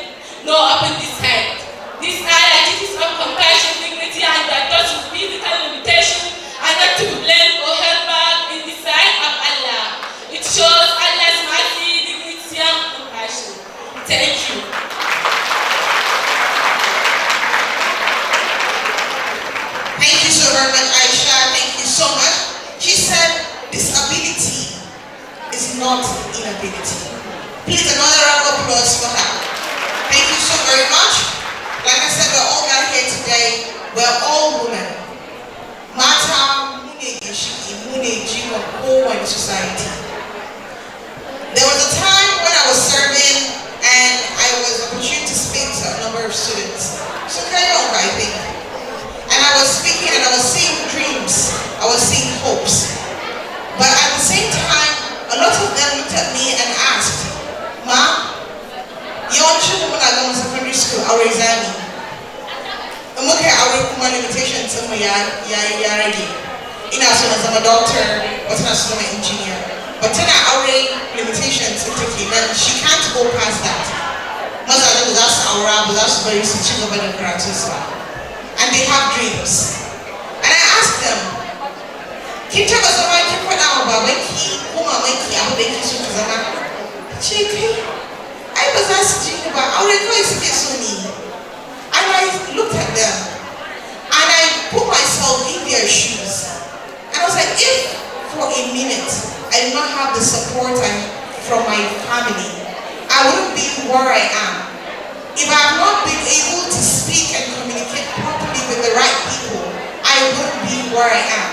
And at that very moment, you can quote me, this one is my quote.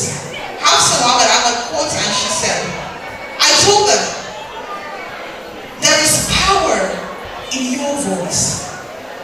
Use it. Wherever you find yourself, all you need to do is speak up. And you have no idea who is there seated right there waiting for you to say something. Yes, you may be something on Abunikawa. I might come and national Katsina my time one in our apology. Happening. I might issue program. Say them come out in the time. In the which I know making a man's actually narration. I'm not already. Like I said earlier, a closed mouth is a closed destiny. So please, we're all here, regardless of the labels, no labels. We see potential, we see courage. Let's use this opportunity, let's network.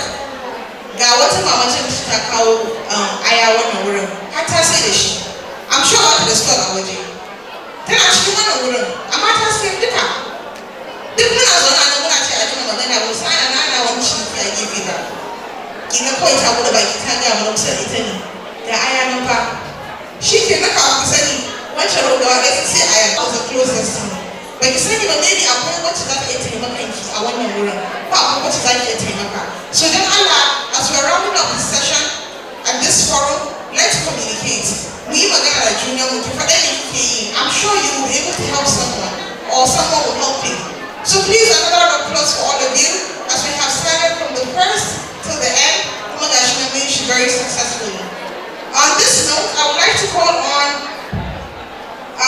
the Gender and Inclusion Programs Coordinator of Jobaman in the person of Oluwaseyi Iboye. Please a round of applause for her as she gives us the closing remarks for this forum. Please clap for her, we've been trying.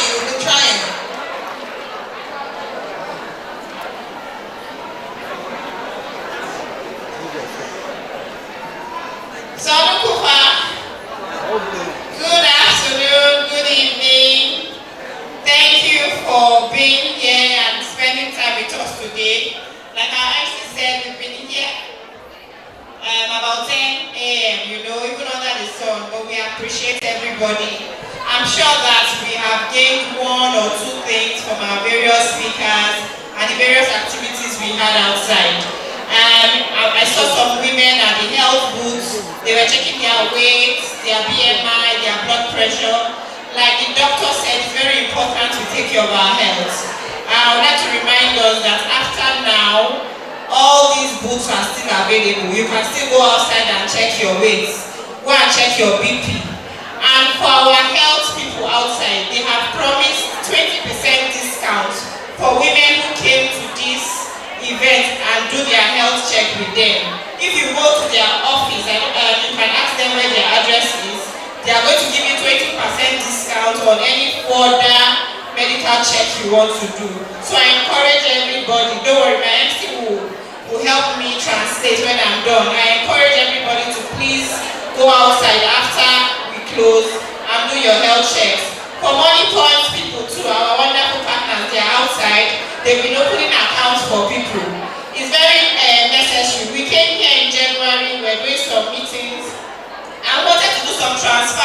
our alumni. And they were giving us their husband's account number. They were giving us their sister's account number. That's why we decided to bring money points here, because we realized that it's important for every woman to have a bank account. That is the first chance to financial freedom, and we all need it. Like our honorable speaker spoke about financial management. So we encourage you to go outside. Our counseling booths too are still outside. If you want career counseling, if you want to know how to write your CV well, or how to even go for an interview, what to say, our counselors are outside. Please go outside and they will attend to you. Before I go, I want to appreciate the Office of the First Lady, who was honorably represented here. The Office of the Commissioner of Youth and Sport, thank you, sir, for being here, and the entire team.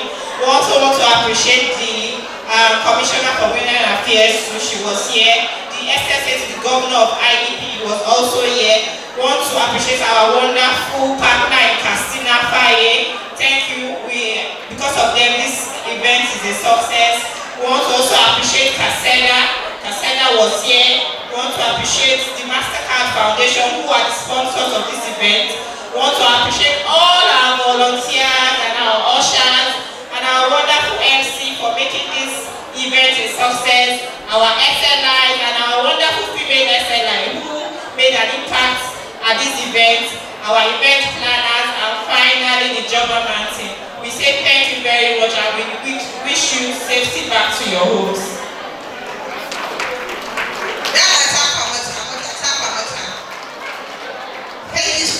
Thank you so much. I'm sure we have all learned something from here.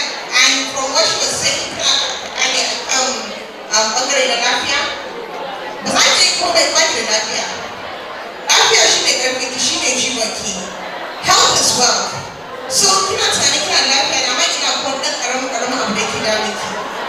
Rusa Medical Center already. So now offering basic medical checks. I do have BMI inky, I do have blood pressure inky, I do have weight inky. This is nowadays. So now come in I would expect to have further consultations, even the activity. It can give us a medical center in soon. That's why 20% discount. As long as King Jane we're going through one basic medical checkup. So thank you so much to everyone. Our fathers, they have been here since 10 a.m. Until now, they're still here. Thank you so very much for taking out the time to support us. Because like I said earlier, we need your support. And you being here from the start of this event until the end shows that you're with us. Thank you so much. To everyone here, all the wonderful, amazing, beautiful women, thank you so very much. And I want all of you to give yourself a loud applause, a very loud applause. Who are you to get your family? Yes, it happened. Be a chance. You train the questions to our fathers, to Jobberman, and any other person that can answer. So 5 questions. Event feedback. Let's have something. What do you have to say about the program? Do you have a question? Let's take 5. Feedback. Let's take 5. What making a koya is the one that's around. Gobaga is making a koya. So I want to have at least 5 people to give us an honest feedback. Honest feedback, because now so we're actually doing something right. So can I have at least 5 people? 5 people, let me have the hands up. And honest feedback, make it I want to tell you. We achieve I will only achieve it. So in at least it's an India. Let me have 5 people. I have 1, Miriam, I have 2. Who again? I have 3. I have 4. I have 5. Thank you. Where's volunteers? Where's volunteer with the mic? Okay, put your action. Mugaku. I'm going to show you. So where are the 5 persons? Come out, please. Come out. When the speech was seen again, I should be told this is honest feedback. And honest feedback. Let's have you here. Question about Wahala.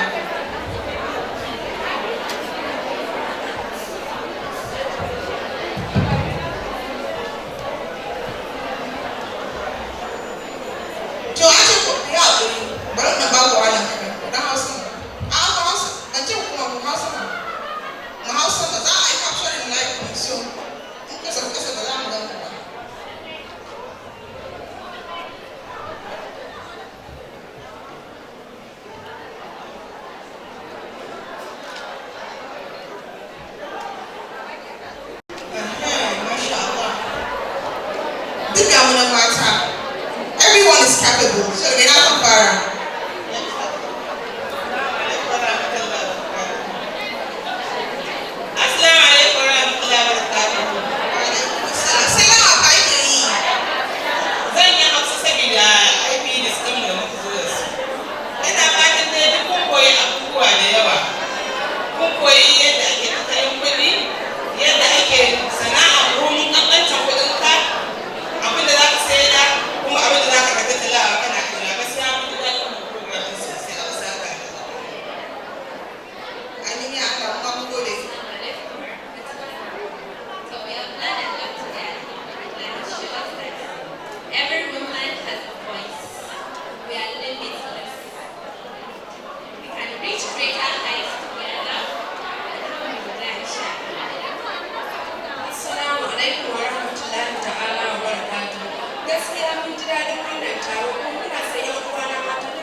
Good afternoon, everyone.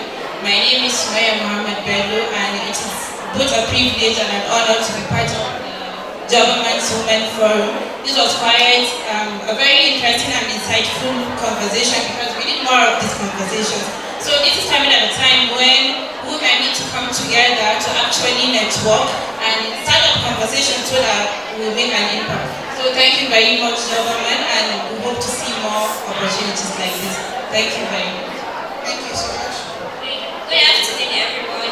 I'm Khadija Funanes, and this is a very powerful session, and it's very insightful about empowering women on how to overcome challenges and the barriers women are facing in the community. And I think everyone here will take this thinking. Thank you. Assalamu alaikum. My name is Mariam Nasser Keita, and this year I'm honored to be here. And the program, I did not expect it to be like this, but the program is amazing.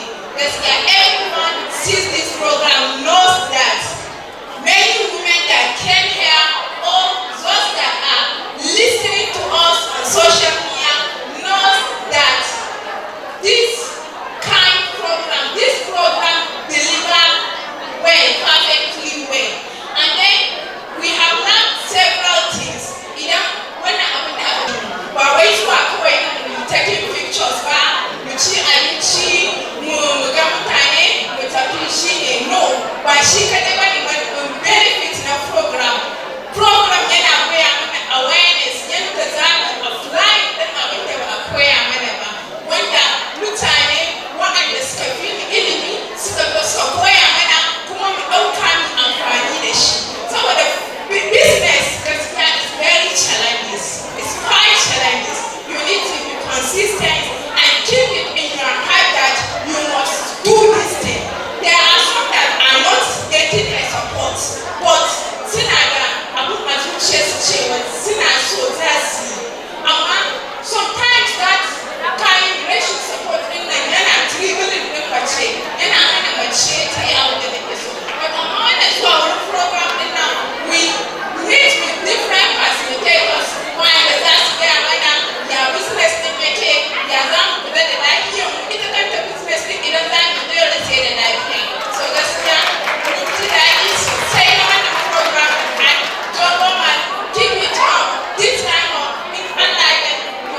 everyone. I really enjoy listening to all our panelists. I have learned a lot about business. The importance of business. This program will really help us. When I get back home, I will really discuss about this with my husband. Thank you so much for Johaman for teaching us a lot about business. I hope my business will be successful in the future. Thank you so much. Thank you. Please round of applause for her. Please round of applause for her. Thank you so much. This is what we talk when we're talking about inclusion. Now, when we look at the women from my right to the left, you can see there is no barrier in age.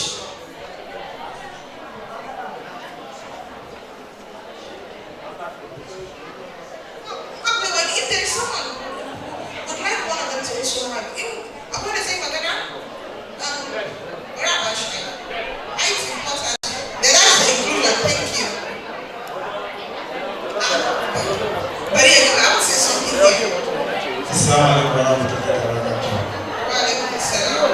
Yan uwana da yayyana da ƙannena da dukkan abokan suna da mata a tsawon da lafiya. Kwarai da gaske mun ji daɗi sosai yadda ake yanke a kowane lokaci za a yi wannan partnership. Za ga yan uwanmu masu bukata ta musamman suka zo wannan wuri kuma suka nuna ƙwazo da fahimtar abubuwan da ake koya musu. Saboda lokaci ba lokaci za a ga ana kiran mutane da suna zuwa kuma suna amfana da irin wannan training musamman a waɗanda suka tafi samun wannan training wadda ta ce jarinta daga dubu tana sai da fara tana sai da awara to yanzu ma jarinta ba sai ya kai 20,000 da wani sakamakon wannan training da ake kowa a fatan Allah saka ma jaba mana alkhairi mun gode kwarai Allah saka Allah sa wannan ƙara shi kuma da yana da shi a kuma da kuma da su.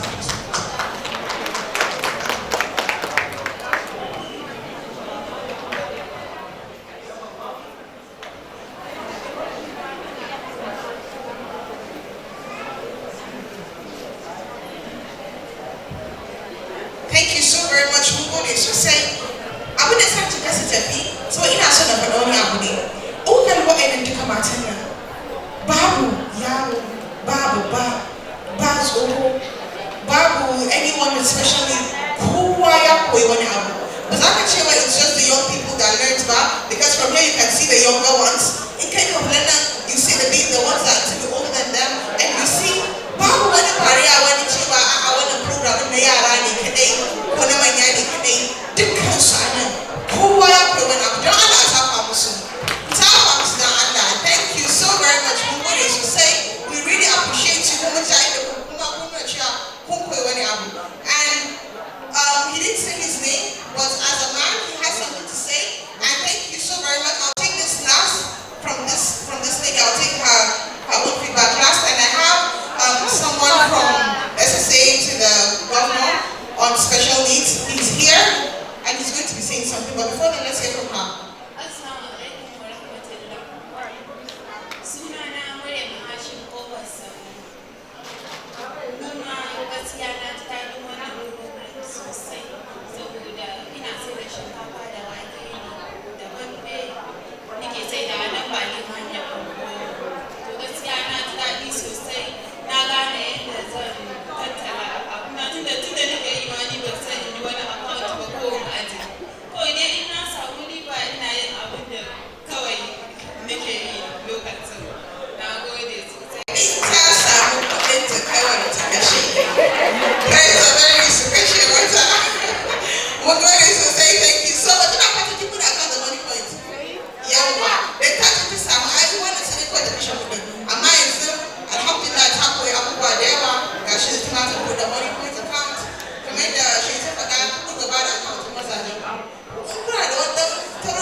Thank you so much.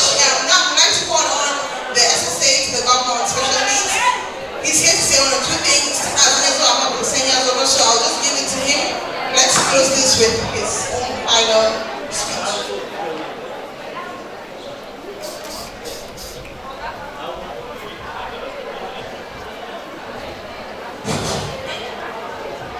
The Jobaman Foundation, the the Director Ministry for Youth and Sport Development, the Coordinator by Katsina State, the Katsina representative.